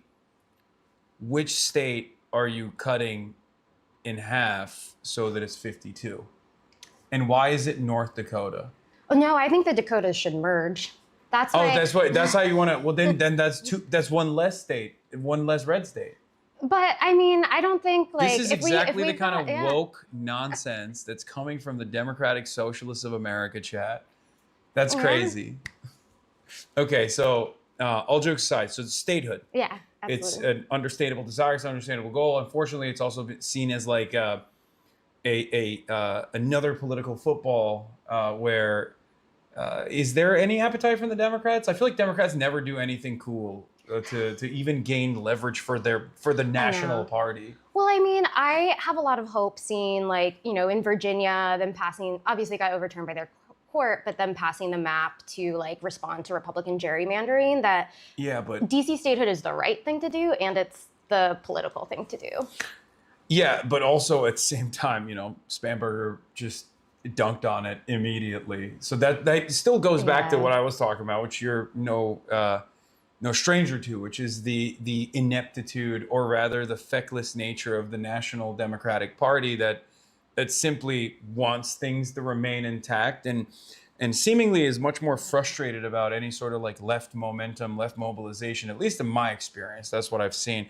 Was there something similar in DC as well? Is there like a big machine here as well?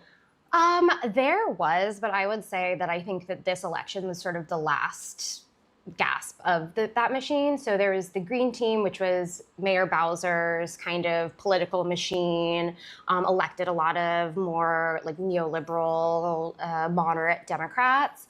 But I think after this last election, there isn't a single sort of like Green Team aligned, like inside with Mayor Bowser elected, who will be coming in next year. But it has been, I mean, like DC has had sort of decades of this establishment Democratic rule, which has also led to like decaying government agencies where people, this election also became about not just sort of values and cost of living, but also just making government work. Like there are a lot of rats. Our trash doesn't get picked up that frequently. When you call an agency, you might not get responses for hours. And so there's definitely a political machine here, but I think it is on its way out. And I think people really see through it now. Okay. I mean, that's hopeful for sure. What are the steps? What are the big hurdles in front of DC statehood? That's like the biggest goal of the chapter, at least for DC specific. Yeah, I mean, I think like DC statehood is like less likely than it is, like it's more likely that it won't happen than it will. But we've got to fight for it. If we get a Democratic Congress, if we get, a good president, like not just Democratic president, but a good president, I think that's like the most momentum we'll have. And so like post 2028 is like we've got to push for it. But I think it's going to require like DSA organizing on a national level, mobilizing chapters, especially in swing states, especially in swing districts, to be able to push for it too. Because, like I said, when you go into those Senate offices and you go into those Hill offices, they don't really care about DC. They How care big is this about chapter? people at home. I'm sure someone in the chat will correct me, but I think we hit over 4,000 dues paying members after this election. That's a lot. That's crazy. Yeah, I Damn, think that's like half the city. New York might be higher at this point, but at one point we were had the highest concentration of DSA members. Wow. Yeah, I mean, 4,000 is crazy. New York is 15,000 now, but like that doesn't count. They got, exactly. They're in New York. Yeah. They got boosted a lot, and there's too many people there. Yeah. No, this is better. That's crazy. 4,000 is very large chapter. I mean, in my experience at least, I feel like the more there's public transit, albeit not the best, but the more there's public transit, the easier it is to organize. And someone is saying 3,500, 3,200. Okay, I gave us a little boost. Damn. That's aspirational. By the end of this year, it'll hit 4,000. Yeah. Philly is 2.1K. Wow. Yeah, you guys are. I Yeah. mean, that's a big number, chat. Yeah. That's a huge chapter. It might be one of the biggest chapters in the country, I think, right? I think we're fourth. I think it goes New York City, LA, or we might be third. I think maybe we're third, and then Chicago's fourth. But Wow. yeah. That's cool. But yeah, so we have been kind of grinding a little quietly, and for us too, it's just like we're Maryland, DC, and Virginia, so like. It's a big reach, so which is kind of nice because there are elections every year for us, but it also means like we're a lot more spread out too. Mm-hmm. Oh, so you guys like cross-pollinate. You work on all the other. You work on all the Virginia stuff too. Yeah. Well. And there are some ballot initiatives this year that I think our Nova chapter Nova branch has endorsed. Okay, that's cool. All right, you guys have any questions? I'm in MD Eastern Shore. How do I join? How does someone join if they're in? Is that might be a separate chapter? DSAUSA.org/join. DSAUSA.org/join. And you can figure it out on your own. Will MDSA invade Delaware? I feel like Philly is better positioned for that. Okay.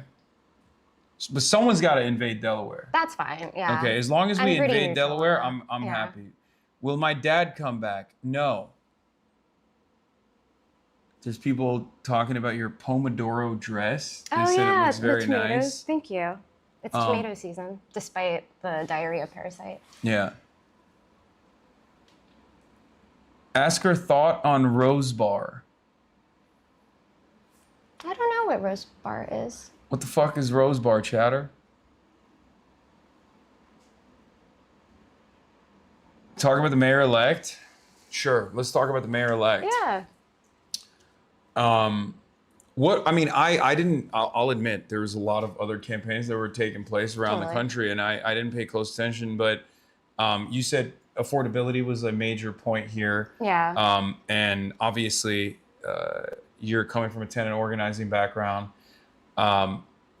In your experience, before we get to the mayor-elect, in your experience, coming from the tenant organizing background, like, do you see a lot of people from across the political spectrum that get involved because they see that this is an opportunity to immediately take control over their lives in a very meaningful way? Yeah, I mean, I think it depends. You mean like that get involved with tenant organizing specifically, or that move from When you're doing tenant to, organizing. Yeah, I mean, I think it takes like similar to labor organizing, and also it depends on the person, and it depends on sort of how immediate their issues feel and also the level of risk they might be taking on. We saw a huge boost during the pandemic because, one, everyone's being told to stay home to stay safe, and if the conditions in your home are inhabitable, like that becomes all encompassing all of a sudden. And then two, a ton of people were getting laid off and couldn't afford to pay rent. And so tenant organizing and like your home became a huge site of politicization for folks. And so like I organized with a building that's in Ward 8 in DC, which is a predominantly Black working class part of DC. And they were dealing with really awful living conditions. And during COVID is like, you know, I think this was before I got involved, but like there were attempts to sort of try to get, you know, to build out the tenants union there and everything before, but it was COVID that really actually like launched the efforts there. And we organized a rent strike there alongside the tenants. And I think at the peak, probably like 200 tenants were on rent strike and withholding their rent from the landlord. And eventually it led to like the Office of the Attorney General bringing a lawsuit. Tenants won $41 million in rent relief, which is huge from that settlement. But I think it really just ebbs and flows on like what people's immediate conditions are. And, you know, it's easier to ask someone to go to a tenant association meeting than it is to ask them to go on rent strike and withhold their rent and take on that risk. But I think like, you know, that tenant organizing and like building that base really, like I still am 100% about like organized tenants and organized labor being, and like sort of that mass movement building being part of how we change this country. But I also saw at the council just like taking away tenant protections, cutting emergency rental assistance, and I think has been like this year, I think like renters issues and tenant issues became a lot bigger for folks. Yeah, I mean, in an environment where home ownership is becoming increasingly less attainable, I feel like tenant organizing is going to be the next wave of organizing in general. Yeah. It's so funny because like labor unions are understandable. Everybody, well, maybe not in America, but people kind of get it where you get together and you're like withholding your labor if necessary. Whereas with tenants, you are technically their entire value is just you giving them money. Yeah, 100%. And I think like, as long as sort of there is like, as long as America is treating basic needs like commodities and something for people to extract profit off of, you're going to see people using their leverage however they can to try to. I mean, this is impossible without statehood anyway. But do you guys have any public housing initiatives? Or I mean, so we do have public housing in DC. Similar to like any other city. Janice actually introduced a social housing bill, I forget exactly how long ago, but a couple of years ago. And that's a huge priority for me if, you know, when coming back in is to try to actually get that passed. You know, I think we're seeing incredible things in Seattle, and, you know, Montgomery County, our neighbor, also has social housing, and it would be great for us to like move in that direction of having publicly owned, resident-controlled housing. How's the power sharing look like between because every city has a different mayor system. Like New York is very centralized. Yeah. But LA is very decentralized, where the council district members are more powerful technically than the mayor. The mayor is basically just signing off on things. Like they have some capabilities. Is it similar in DC to LA or New York? I would say we're probably in the middle of those. So like the council has legislative power, you know, but the mayor has a lot of the executive branch has a lot of power, and the agencies there have a lot of power. And the mayor proposes a budget, the council can amend it, but they can only do so much within what the mayor proposes. And so that, with an unfriendly mayor, has led to us having to save a lot of things and be on defense a lot. But with a much friendlier mayor and someone who will prioritize like rental assistance and things like that, I think like we'll be working just like from a better baseline. And like, you know, council can always override the mayor on legislation if they veto it and stuff. But I would say we're pretty even. A lot of, I think, issues in DC have been around, in some ways we have good laws and good protections, but the enforcement is not there. Like agencies won't necessarily go after wage theft or code violations in housing. And so that is where like that implementation enforcement piece is going to be really, really important. Is there not enough there. funding for these agencies, or what is the? I would say Is it corruption? Just naked corruption? Yeah. Like there have been a lot of like agency heads who have like held multiple jobs or like have been found to not be qualified for their positions. Like it's actually like serving the people of DC has not been a priority for this mayor or for the people that she appoints. There's a racial component to all of this that I think people might not understand, because when people think of Washington, D.C., they think like politicians, evil people, tyrants from all around the world coming in, flying in here, staying in hotels like this one. But D.C. is a very black city. Yeah, we used to be majority black. Because of these policies that have increased displacement, we are now a plurality black city. Wow. So like that's why, you know, DC is chocolate city, like that's what it's known as. And so you're seeing a lot of families, especially Black and Latino families, get pushed out of their homes, pushed out of DC entirely. And so, you know, I think the hope for that Janice and I both have, and progressives in general on the council, is to try to create more affordable housing, to invest in tenant protections, and try to really keep people housed. And then to that point too, that you said, like the building that I was organizing with in Ward 8, you know, like I said, working class, predominantly Black, like the issues that they were dealing with would not fly in Ward 3, which is predominantly white, wealthier neighborhood.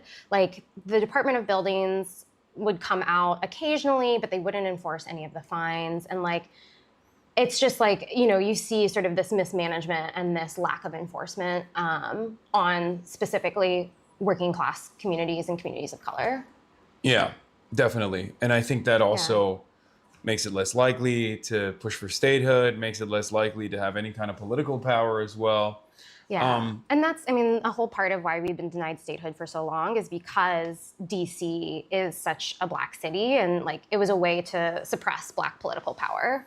All right, we got a nerd in here. Official membership numbers are 3,763, fourth largest after New York City, LA, and at large. Oh, well, at large doesn't count. I mean, I had no idea. That's crazy.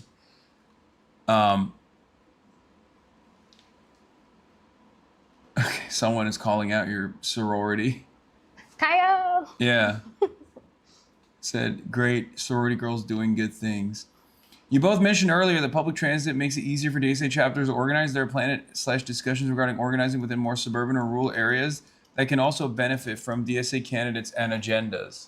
Yeah, I mean, we, like I mentioned, we're the Metro DC chapter, so we are in DC, but we're also in suburban Maryland and in Northern Virginia, and we did have a few endorsed Maryland candidates this past cycle too, and we were able to politicize and talk to voters, and I think like voters who had never been canvassed before, voters who had been like left behind and locked out of the political process in their neighborhoods. So we are actively doing that. And a lot of our early wins in like 2018 and stuff were in those suburban areas.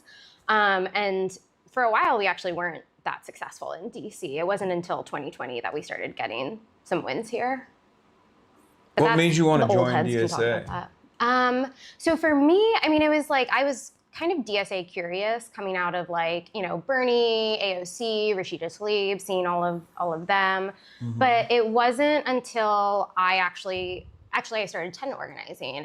I was dealing with a really terrible landlord who wouldn't fix anything, would like, you know, electricity wasn't working in half the house. Like we had a ton of rodents, and then he like refused to like, you know, fix the holes in the house and stuff. And he would like send people around to our house to try to intimidate us into paying rent. And then eventually the house got foreclosed on because he wasn't paying his mortgage, even though we were paying our rent. That's crazy. Yeah. And then, and we only found out because one of my roommates was like on Zillow, just like, what if I, you know, like, just like, you know, perusing what houses look like if we were like had $1 million and could buy one. And she saw our house on Zillow. Like we never found out from the landlord directly. So he was just still like, collecting checks? He was trying to, yeah. At that point, once we found out it was foreclosed, we stopped paying rent to him. But then— That is insane. Yeah. Then the house went up for an auction, and a real estate company bought it. And they also refused to fix anything because they were trying to push us out so they could flip it and turn it into condos. And we just felt like, I felt like we didn't know what our rights were. I just felt like we were just being like, you know, we were at the whims of these two people who were just trying to, again, like profit off of something that was our home and a place we needed to live. And so I looked at a lot of the different organizations in the area, and like the only one that was really organizing tenants around rent strikes and around like more, I don't know, like more radical tactics, I guess, was the DSA chapter and Stomp Out Slumlords. And so I started doing anti-eviction canvassing with them. During COVID, like I mentioned, really started tenant organizing with them. And then that's how I got more involved with the chapter. Don't you feel like this is hurtful to landlords to present slumlords as a cockroach? Well, you know what? I think do you guys not care about feelings of landlords? Landlord feelings? You know, I think if you're willing to get rid of those cockroaches and you the home get that you ready rent for this out, line of questioning. then, now the DSA is big time on Fox News. I mean, yeah, if you maintain a slum, if you keep your tenants in slum conditions, then why do you want to make it illegal to be a slumlord? I don't even know how to answer that. Like, don't you know, feel like they're providing value? I think they're creating homes for people like yourself. Yeah, they're home creators. They're home creators. Yeah, they're materializing it out of nowhere. Yeah. It's great. No, yeah, I mean, I've definitely run into questions that have been somewhat along those lines, but like, my thing is like, you know what? If you follow the rules, like, sure, you're good, I guess. But it's like we have so many people who are trying to hike up rent, so many landlords who are trying to hike up rent, even if they're not slumlords, you know, so many landlords who are trying to just like extract every bit of money that they can. Is there any rent stability mechanism here, like price stability mechanism We in DC? do have rent stabilization. It only applies to buildings built before 1975. So yeah. Great. So that was a huge part of my campaign, is I want to expand it to effectively all multifamily buildings. And what about tipping your landlord? Oh yeah, no, that's a good idea. Yeah, you always have to tip your landlord 25%. Yeah, okay, nothing that's less. what I do. Yeah. I and let then them have the food in the house. throw in too. an extra 5% if they pay the utility bills on time. But yeah, no, I mean, I got a lot of that of like, you're disincentivizing development, and like the reason. What development?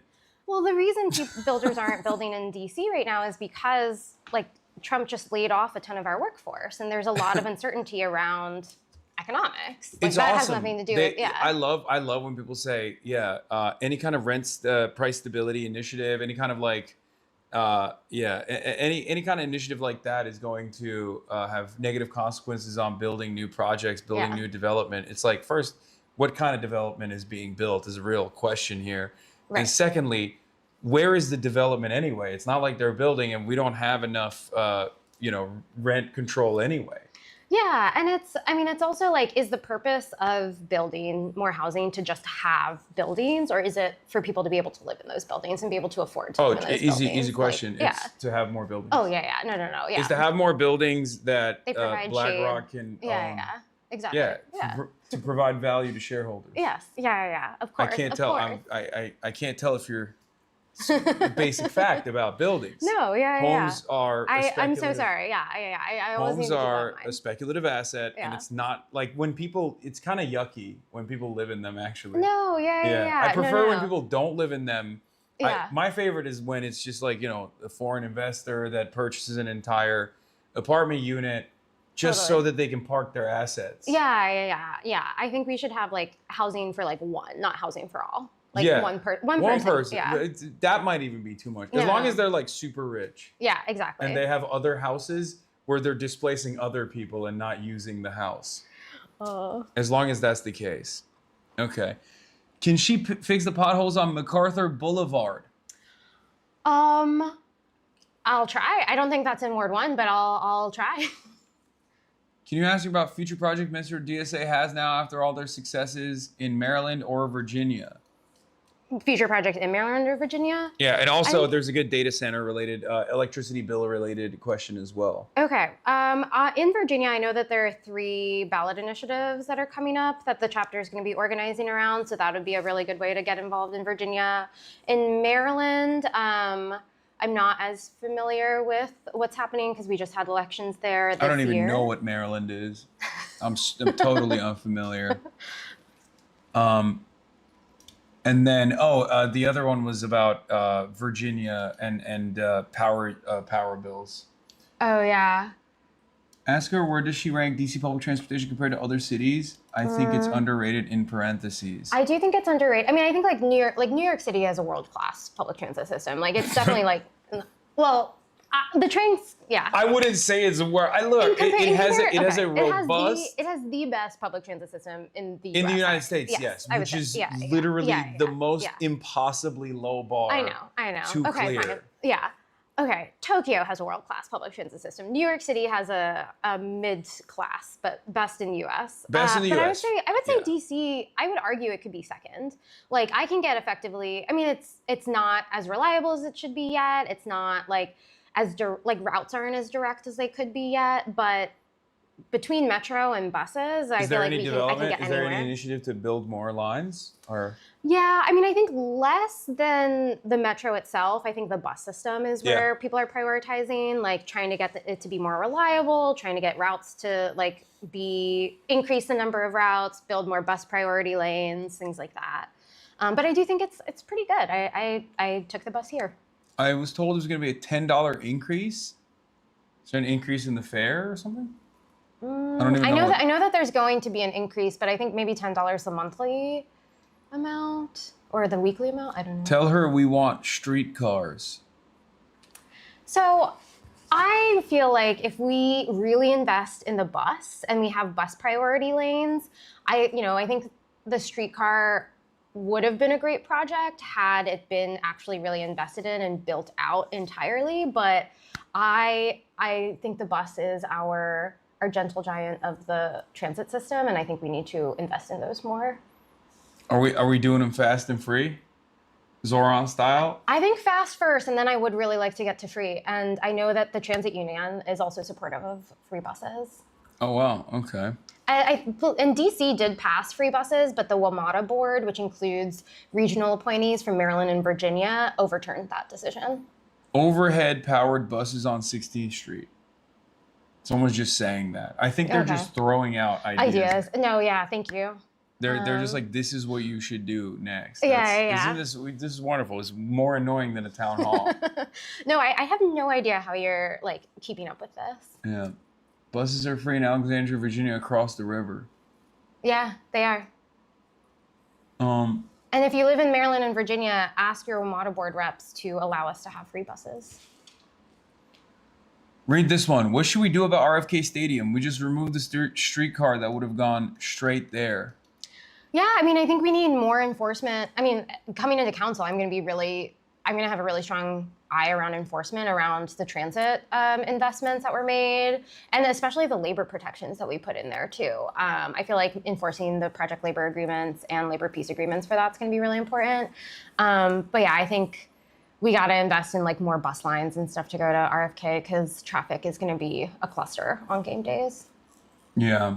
Has she considered a hyperloop? No, I don't think. I wish. A hyperloop? Elon Musk?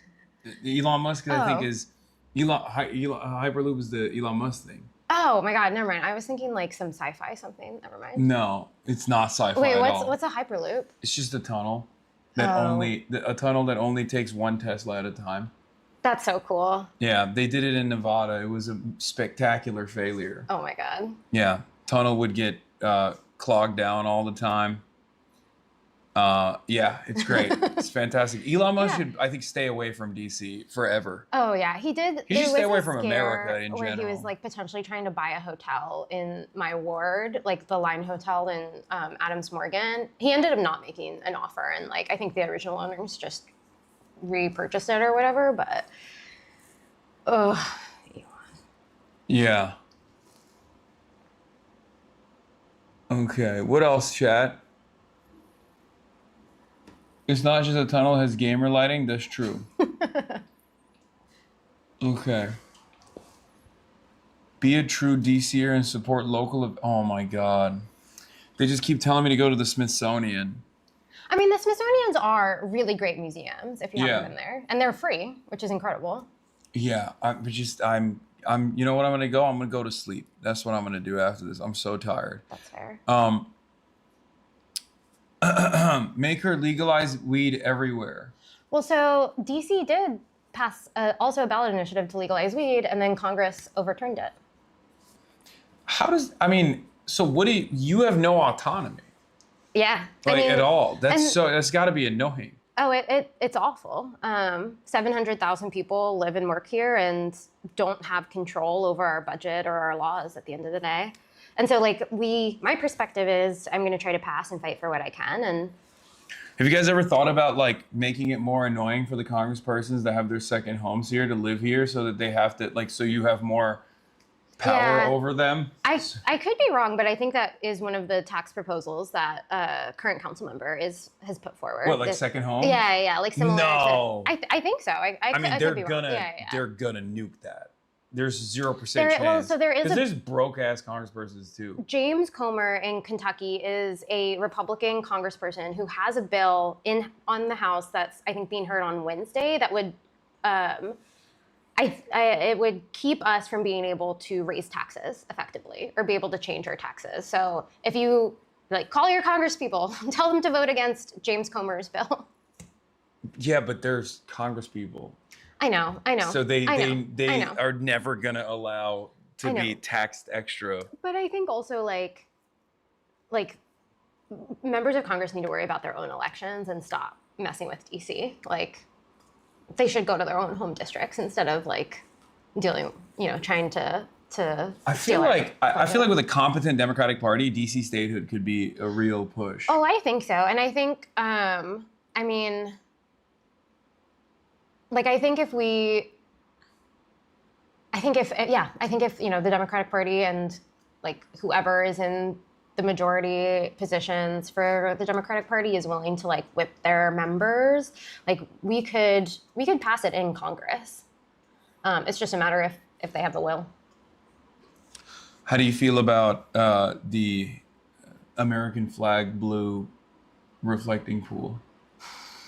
Oh my God. do you sometimes go over there to look at it and go, that's exactly the same color of the American flag? Well, so I will also tell you, they also there's this park in my ward called Malcolm X Park, Meridian Hill Park, where they fixed the fountains, and within days it turned into brown water and was it cost also a different variant of the same American flag blue. Yeah, exactly. So I'm really glad that we're getting billions of dollars taken from our budget so Trump can do his. Is that what he's using it on, you think? No. His beautification initiatives? No, I mean it's all the money that he took from SNAP and healthcare and everything that he's using. Who needs food, honestly? It's just so. I mean, how does the beautification initiative work? Because it feels like from the outside, I don't really come to DC that often, but the rest of the country is looking at DC and they're thinking to themselves, well, this is right about how we thought this would go. Yeah, I mean, it's expected. It's a spectacular fuck up. Yeah, I mean, DC is an incredible city, and the past year has been super bleak. I don't think it's great for tourism to have armed troops walking past your restaurant. What about the face banners? Oh my God. It's distracting, right? Because he's so hot. Yeah. Having his sexy face plastered everywhere. If he was uglier, I would be like, oh, that's fine. It's just a regular costume. But he's so handsome when he's. That's what people say. They're like, that Trump. He's so handsome. When he's hitting that look, with the one eyebrow. Yeah. It's like he's smizing. Yeah. Those are good too. Yeah. How was the 250 fair, and did you go every day?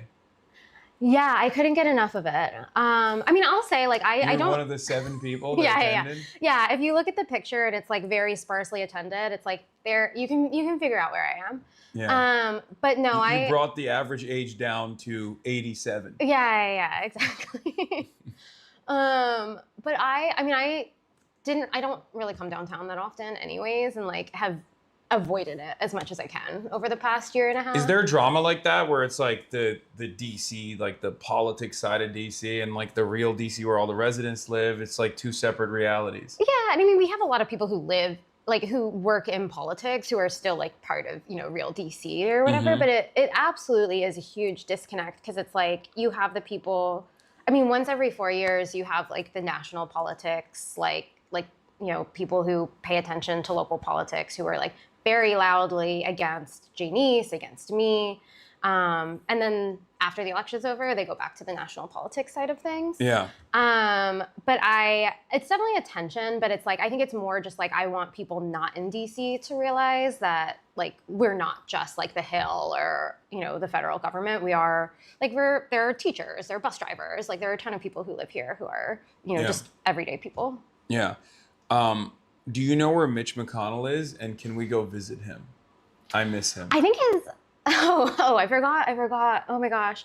Well, I mean, like, according to that, definitely not AI photo. He stopped responding to my text messages. Yeah. It's making me sad. Well, just like, I'm sure in like 3 days, he'll send you another photo with his hand on an altered newspaper. And Yeah. It'll be fun. So your team possibly AI. I don't know. I mean, I'm not.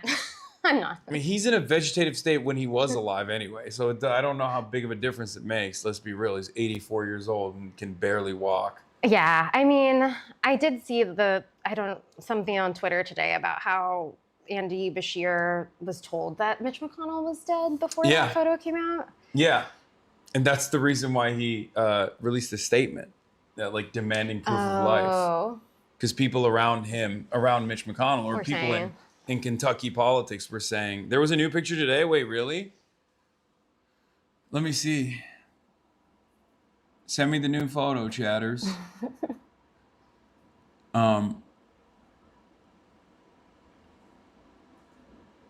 What is this? Bring laser hair removal back to estheticians. Dermatologists charge too much. Also expand Whitman Walker type of healthcare. Sorry, random thoughts. Okay, guys, that's... The laser hair removal one is so niche. Yeah. What the fuck? How hairy are you, chatter? Goddamn.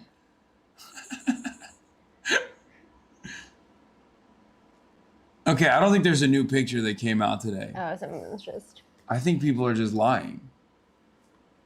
What? Oh. Okay, dude. Oh. Mitch McConnell is dead, but his office released a new photo of him wearing the same shirt as the other photo. Yeah, I don't think...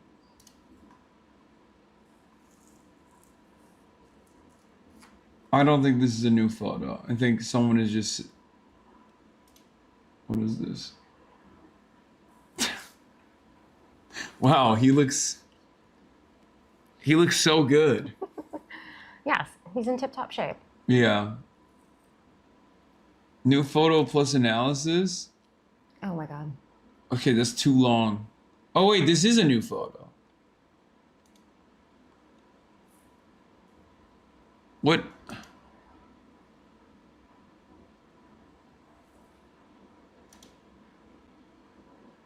What is this?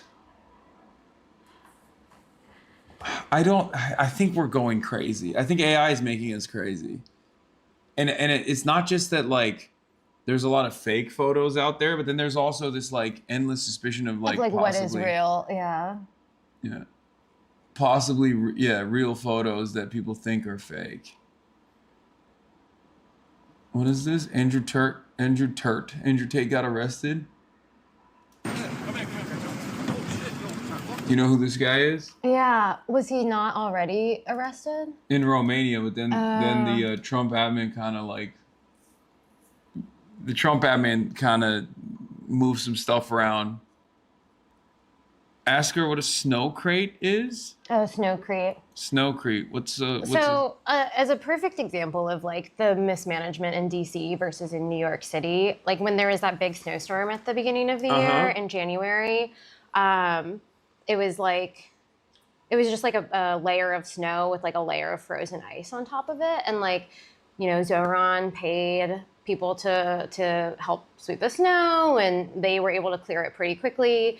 I think ours was like 2 or 3 weeks of it just being like completely like frozen solid, and like people couldn't get anywhere. Like bus stops were like had huge ice mountains on them, and Snowcrete came out as like what the about in term downtown to, like, though? excuse it. Like around the. It was bad in downtown too. Oh yeah, well, it was bad all so over then the there place. could be there could be some advantages in this. Otherwise, this not so great situation. You never. I mean, that never happens. Never mind. I'm not saying anything. So, but the lack of support from the federal government or the impediments that they offer end up harming them as well. Oh yeah, and I mean that's what we were saying when they were doing the $1 billion thing. Is we were like these are the streets you drive on that we won't be able to like fund potholes for, or like filling the potholes. Like this is trash pickup that's gonna affect you because it's gonna be delayed. Yeah. But I don't know. They're only here 4 days a week, so. If at that. Yeah.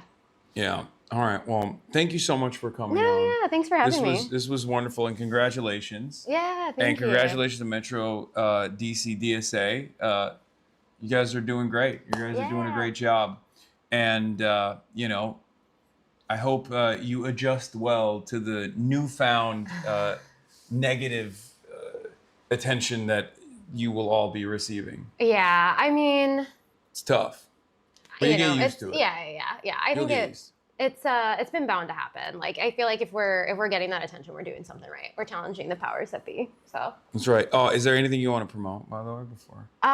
Join DSA, and also fight for DC statehood. Tell your senators and your congresspeople. Okay, thank you so much. Yeah, no, thank you. Thank you. All right. All right, let me get that. And thank you everyone who complimented my dress. All right. Okay. I'm gonna walk them out real quick, chat, and then we'll get to Andrew Tate before I end the broadcast.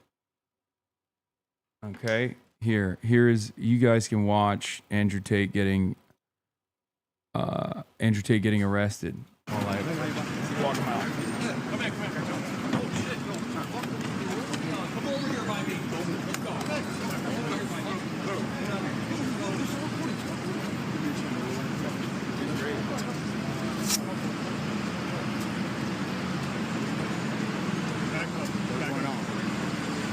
Back up.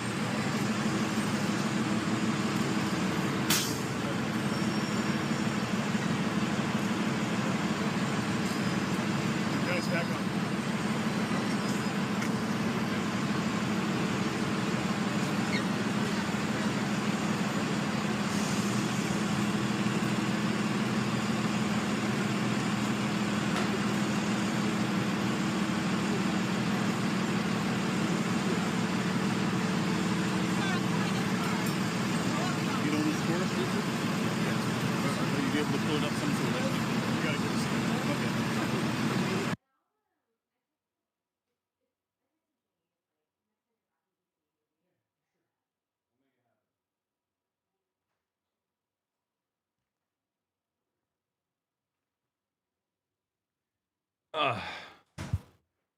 All right. What the fuck is going on? Is it ice? Is it actually ice? Because that makes this kind of funny. It's like the one time. Because he's like super anti-immigrant. Is the Burnham government finally doing something good? Is it the British government? Is there like an extradition demand or something? What the fuck's going on? U.S. Marshal Service?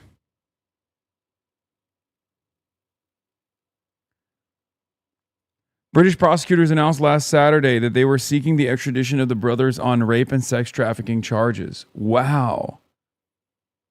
That's pretty crazy. Have you seen the news? Shut the fuck up.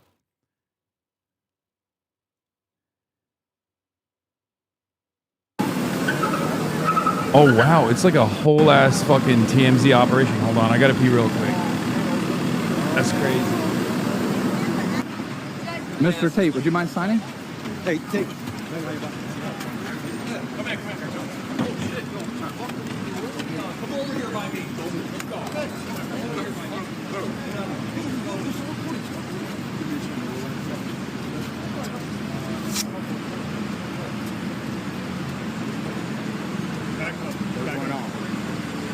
Back up.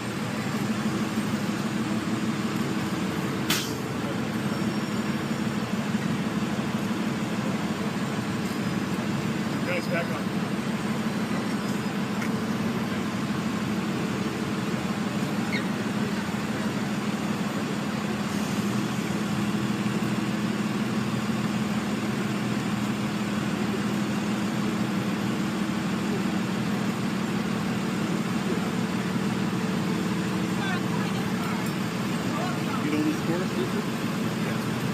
Be able to pull it up some to the left. You gotta get this. Okay.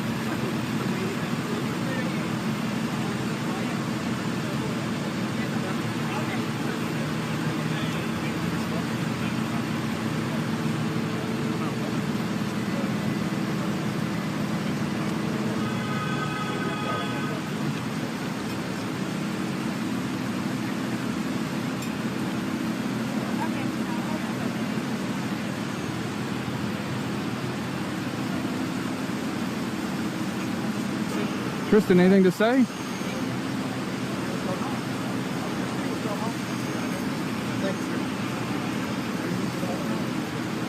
Wow. I mean, as you guys know, I support our law enforcement to the fucking hilt.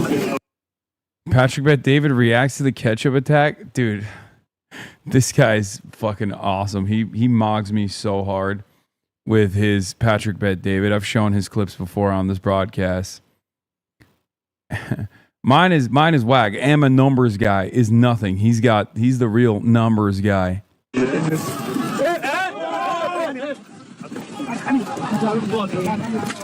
So I'm looking at something like this, very controversial. Somebody is throwing ketchup on Reza Pahlavi. Why is he throwing ketchup and not something else? Maybe they throw in something like a poisonous something, right? So you look at ketchup. Ketchup is red. The opposite of ketchup is mustard, right? Mustard is yellow.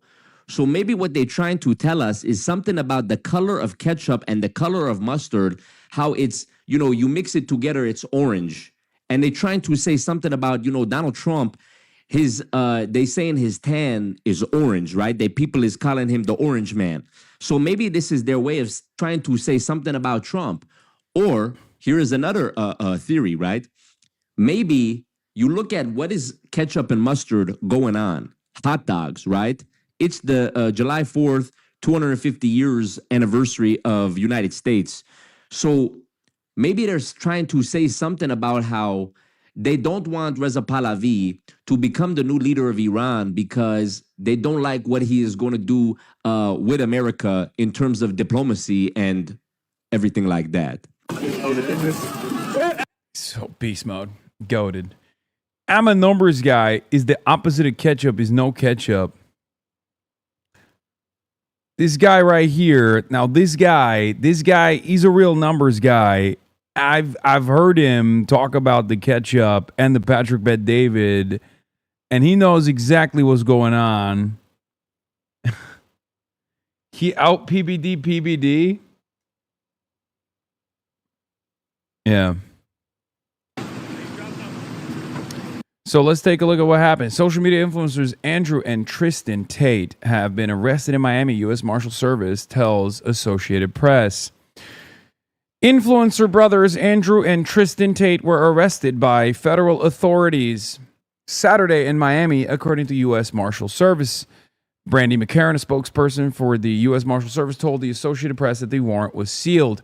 British prosecutors announced late Saturday they were seeking the extradition of the brothers on rape and sex trafficking charges. The offenses are alleged to have occurred between July 2010 and August 2017, the Crown Prosecution Service said in a statement. Now, this is shocking information. Not because like the Tate brothers were, not because the Tate brothers are particularly powerful individuals or whatever. What's shocking about this is that the Crown Prosecution Service actually prosecuted a rape charge. If you know anything about the Crown Prosecution Service, they're notoriously bad at that sort of thing. I mean, they're so bad at it that you know, in spite of the racialized nonsense that you hear from Restore Britain types, like they're just notoriously bad across the board. So that is the most shocking turn of events here. But maybe Andy Burnham is finally turning the goddamn ship around. British prosecutors announced late Saturday the brothers, proponents of hypermasculinity, who have millions of followers on social media, are dual U.S. and British citizens who moved to Romania in 2016. They were arrested in 2022, accused of participating in schemes to lure women for sexual exploitation. They denied those allegations, and the case didn't go forward because of the legal and procedural irregularities.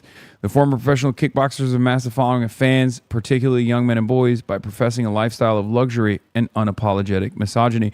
The pending charges in the United Kingdom accuse the brothers of abusing women between 2012 and 2015 in an area north of London where they grew up.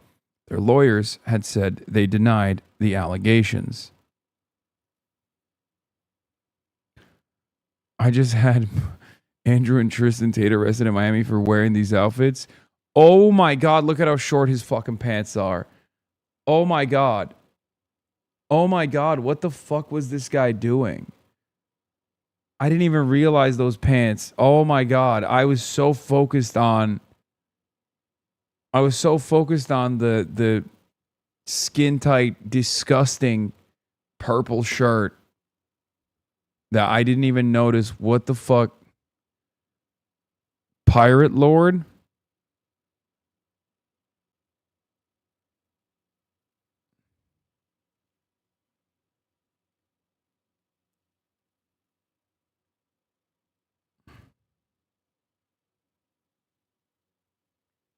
Straight up doubloons. Why is his brother bald now? It's really funny. His brother also got like the fucking craziest nose job I've ever seen in my dang life. Like genuinely a wild nose job. Like his nose looks like a button nose now.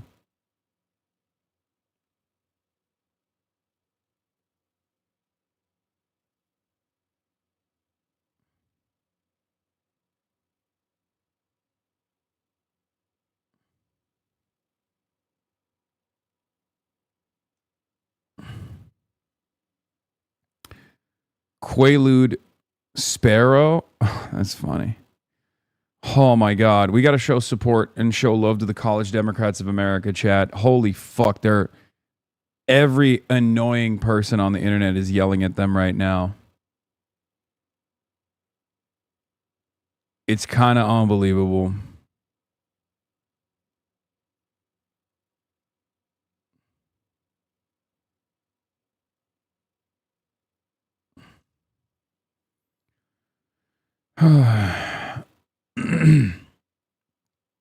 Troy Jackson swept Cumberland and secured a majority of delegates. Did you see what Mellon had to say about AOC?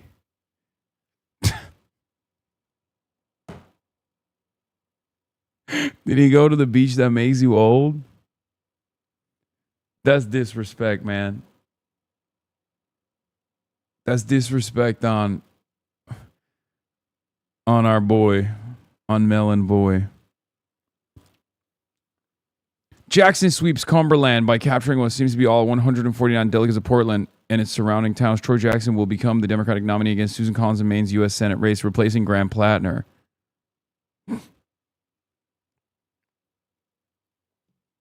It's Troyotathon.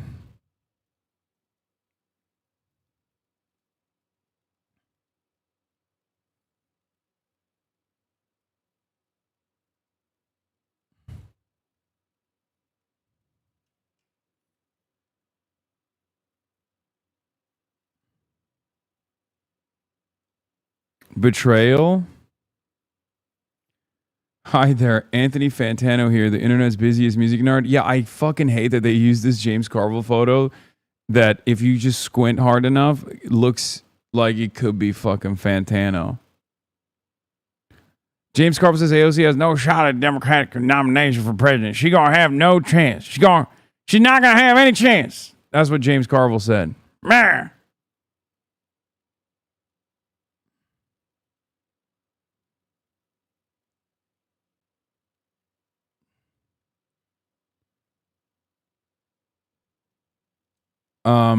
Please. Turby Durden song, please. We haven't carried the flame in like a week, bro. I know, we really haven't carried the flame at all. Carried tomorrow. Are you gonna sleep or what, Big H? Yes. It's not even, it's fucking 5 p.m. in Los Angeles and it's only 8:30 here, but I'm so goddamn tired. I'm gonna pass the fuck out. Yeah, I'll be back. That'll be all for me for today, folks. I'll be back. You weren't wrong. Yeah, that's what I'm saying. You invited Hasan Piker to be your special guest today, and now you're backtracking because all the groups he's offended are pissed that you platformed him. Too late. Individual members of the College Democrats of America Convention attendees and speakers are not official spokespeople of our organization. The person referencing the claims barring attendees in College Democrats of America's official executive vice president Cameron Land and not merely an individual member. I love that I love that the context note is just straight up like brigaded by Destiny's community and offers no additional context that is against what the fucking organization is saying.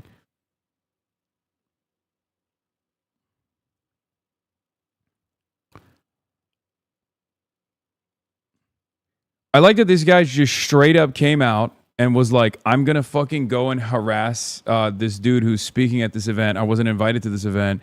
And then they were like, hey, you can't do that. We're not letting you into the event. You filmed yourself trying to harass people at the event.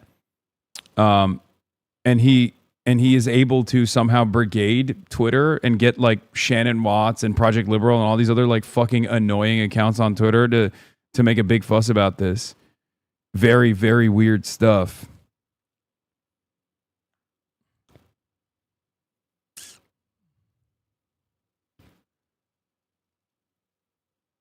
Yeah, look at this. Like, look at all the people writing in her replies too. Honestly, think you perfectly justify attacking and killing Hasan IRL for statements like this.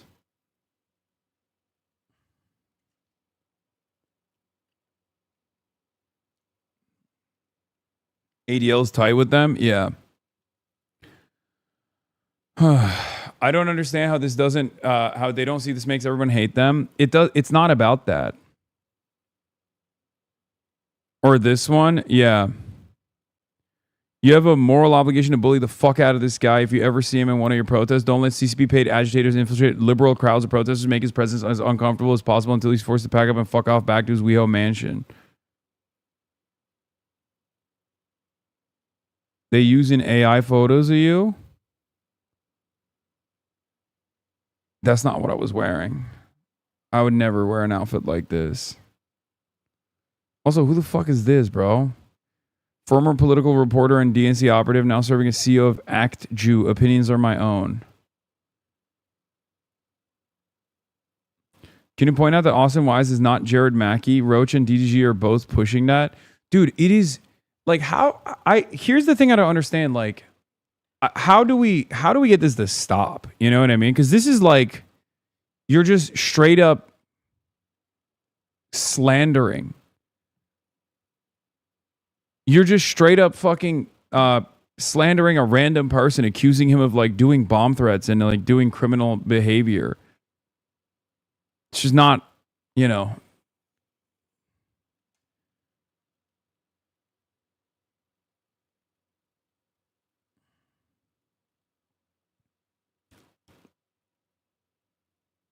It's not going to stop. They don't care. I mean, it's just maybe legal precautions like. This is how is this in any way, shape, or form like normal behavior? I genuinely assume that like people are not going to be so side cucked They're not going to be so biased that they just like refuse to see when someone is like doing something that is worthy of a restraining order, like actively. But their message alternative is so hopefully, yeah. They're literally college kids too, not massive influencers, 22-year-olds trying to be involved and do good, and they're trying to kill their will to participate, especially girls from allegedly normal middle-aged people like Shannon Watts. Yeah, or fucking middle-aged people like Sex Destiny. Anyway.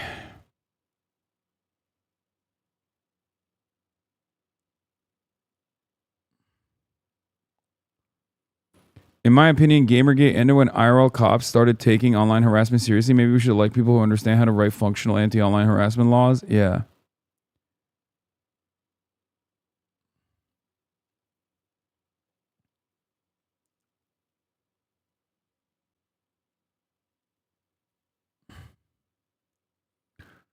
Just intimidation for event organizers in order to get them to second guess having you on. I mean, that's not going to stop people from having me on. You know what I mean? It's just making you look like a fucking repulsive little loser.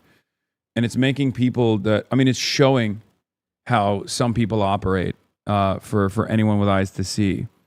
Like, you will never be treated like a serious individual after all of this if you are you know, looking at what these guys are doing. They're like behaving as like a one-man Gamergate and just like defending their behavior, defending their actions. Anyway. Yeah, this isn't just like cyber harassment either. This is like straight up slandering people that are associated, cyberbullying them, cyber stalking me, and then stalking me in real life. I mean, what are we doing?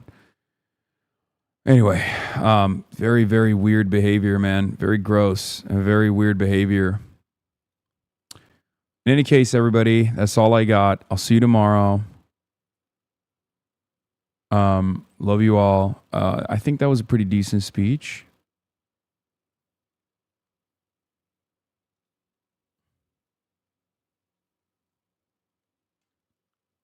And I enjoyed it. Once again, thank you to College Democrats of America for having me on. That was great.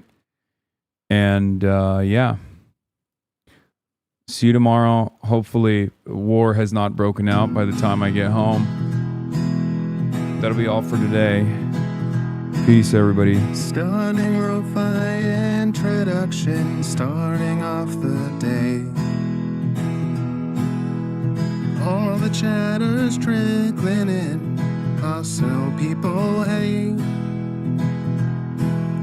Sunny in Los Angeles, California, says Hasan. Stun luck to the stun luck to the topic's just begun. 'Cause there he is again, Hasan is streaming. Hasan is streaming. There he is again, Hasan is streaming. Hasan is streaming. Reviewing a Chinese train, telling Kyle place. Sun and Asmin chatter laws, giving Grenin's grace. Zoran winning NYC, woke two back with the force. The Rogan of the left, to me a dumb himbo still on course. The Charlie Kirk assassination, the Fear and Online show. 8 full fucking years of this, and plenty more to go. Doing fun stuff tomorrow, throw PBS up on the screen. A man-made horror reaction brought to you by this live stream. 'Cause there he is again, Hasan is streaming. Hasan is streaming. There he is again, Hasan is streaming. Hasan is streaming. Kicked out of the DNC, IRL with March the Goat. Combating the propaganda that shoved down people's throats. CBS Israeli news, a coup, a regime falls. A full-blown fascist takeover, and still the duty calls. Total radicalization coming out to sea. The system will always fail, it's up to you and me.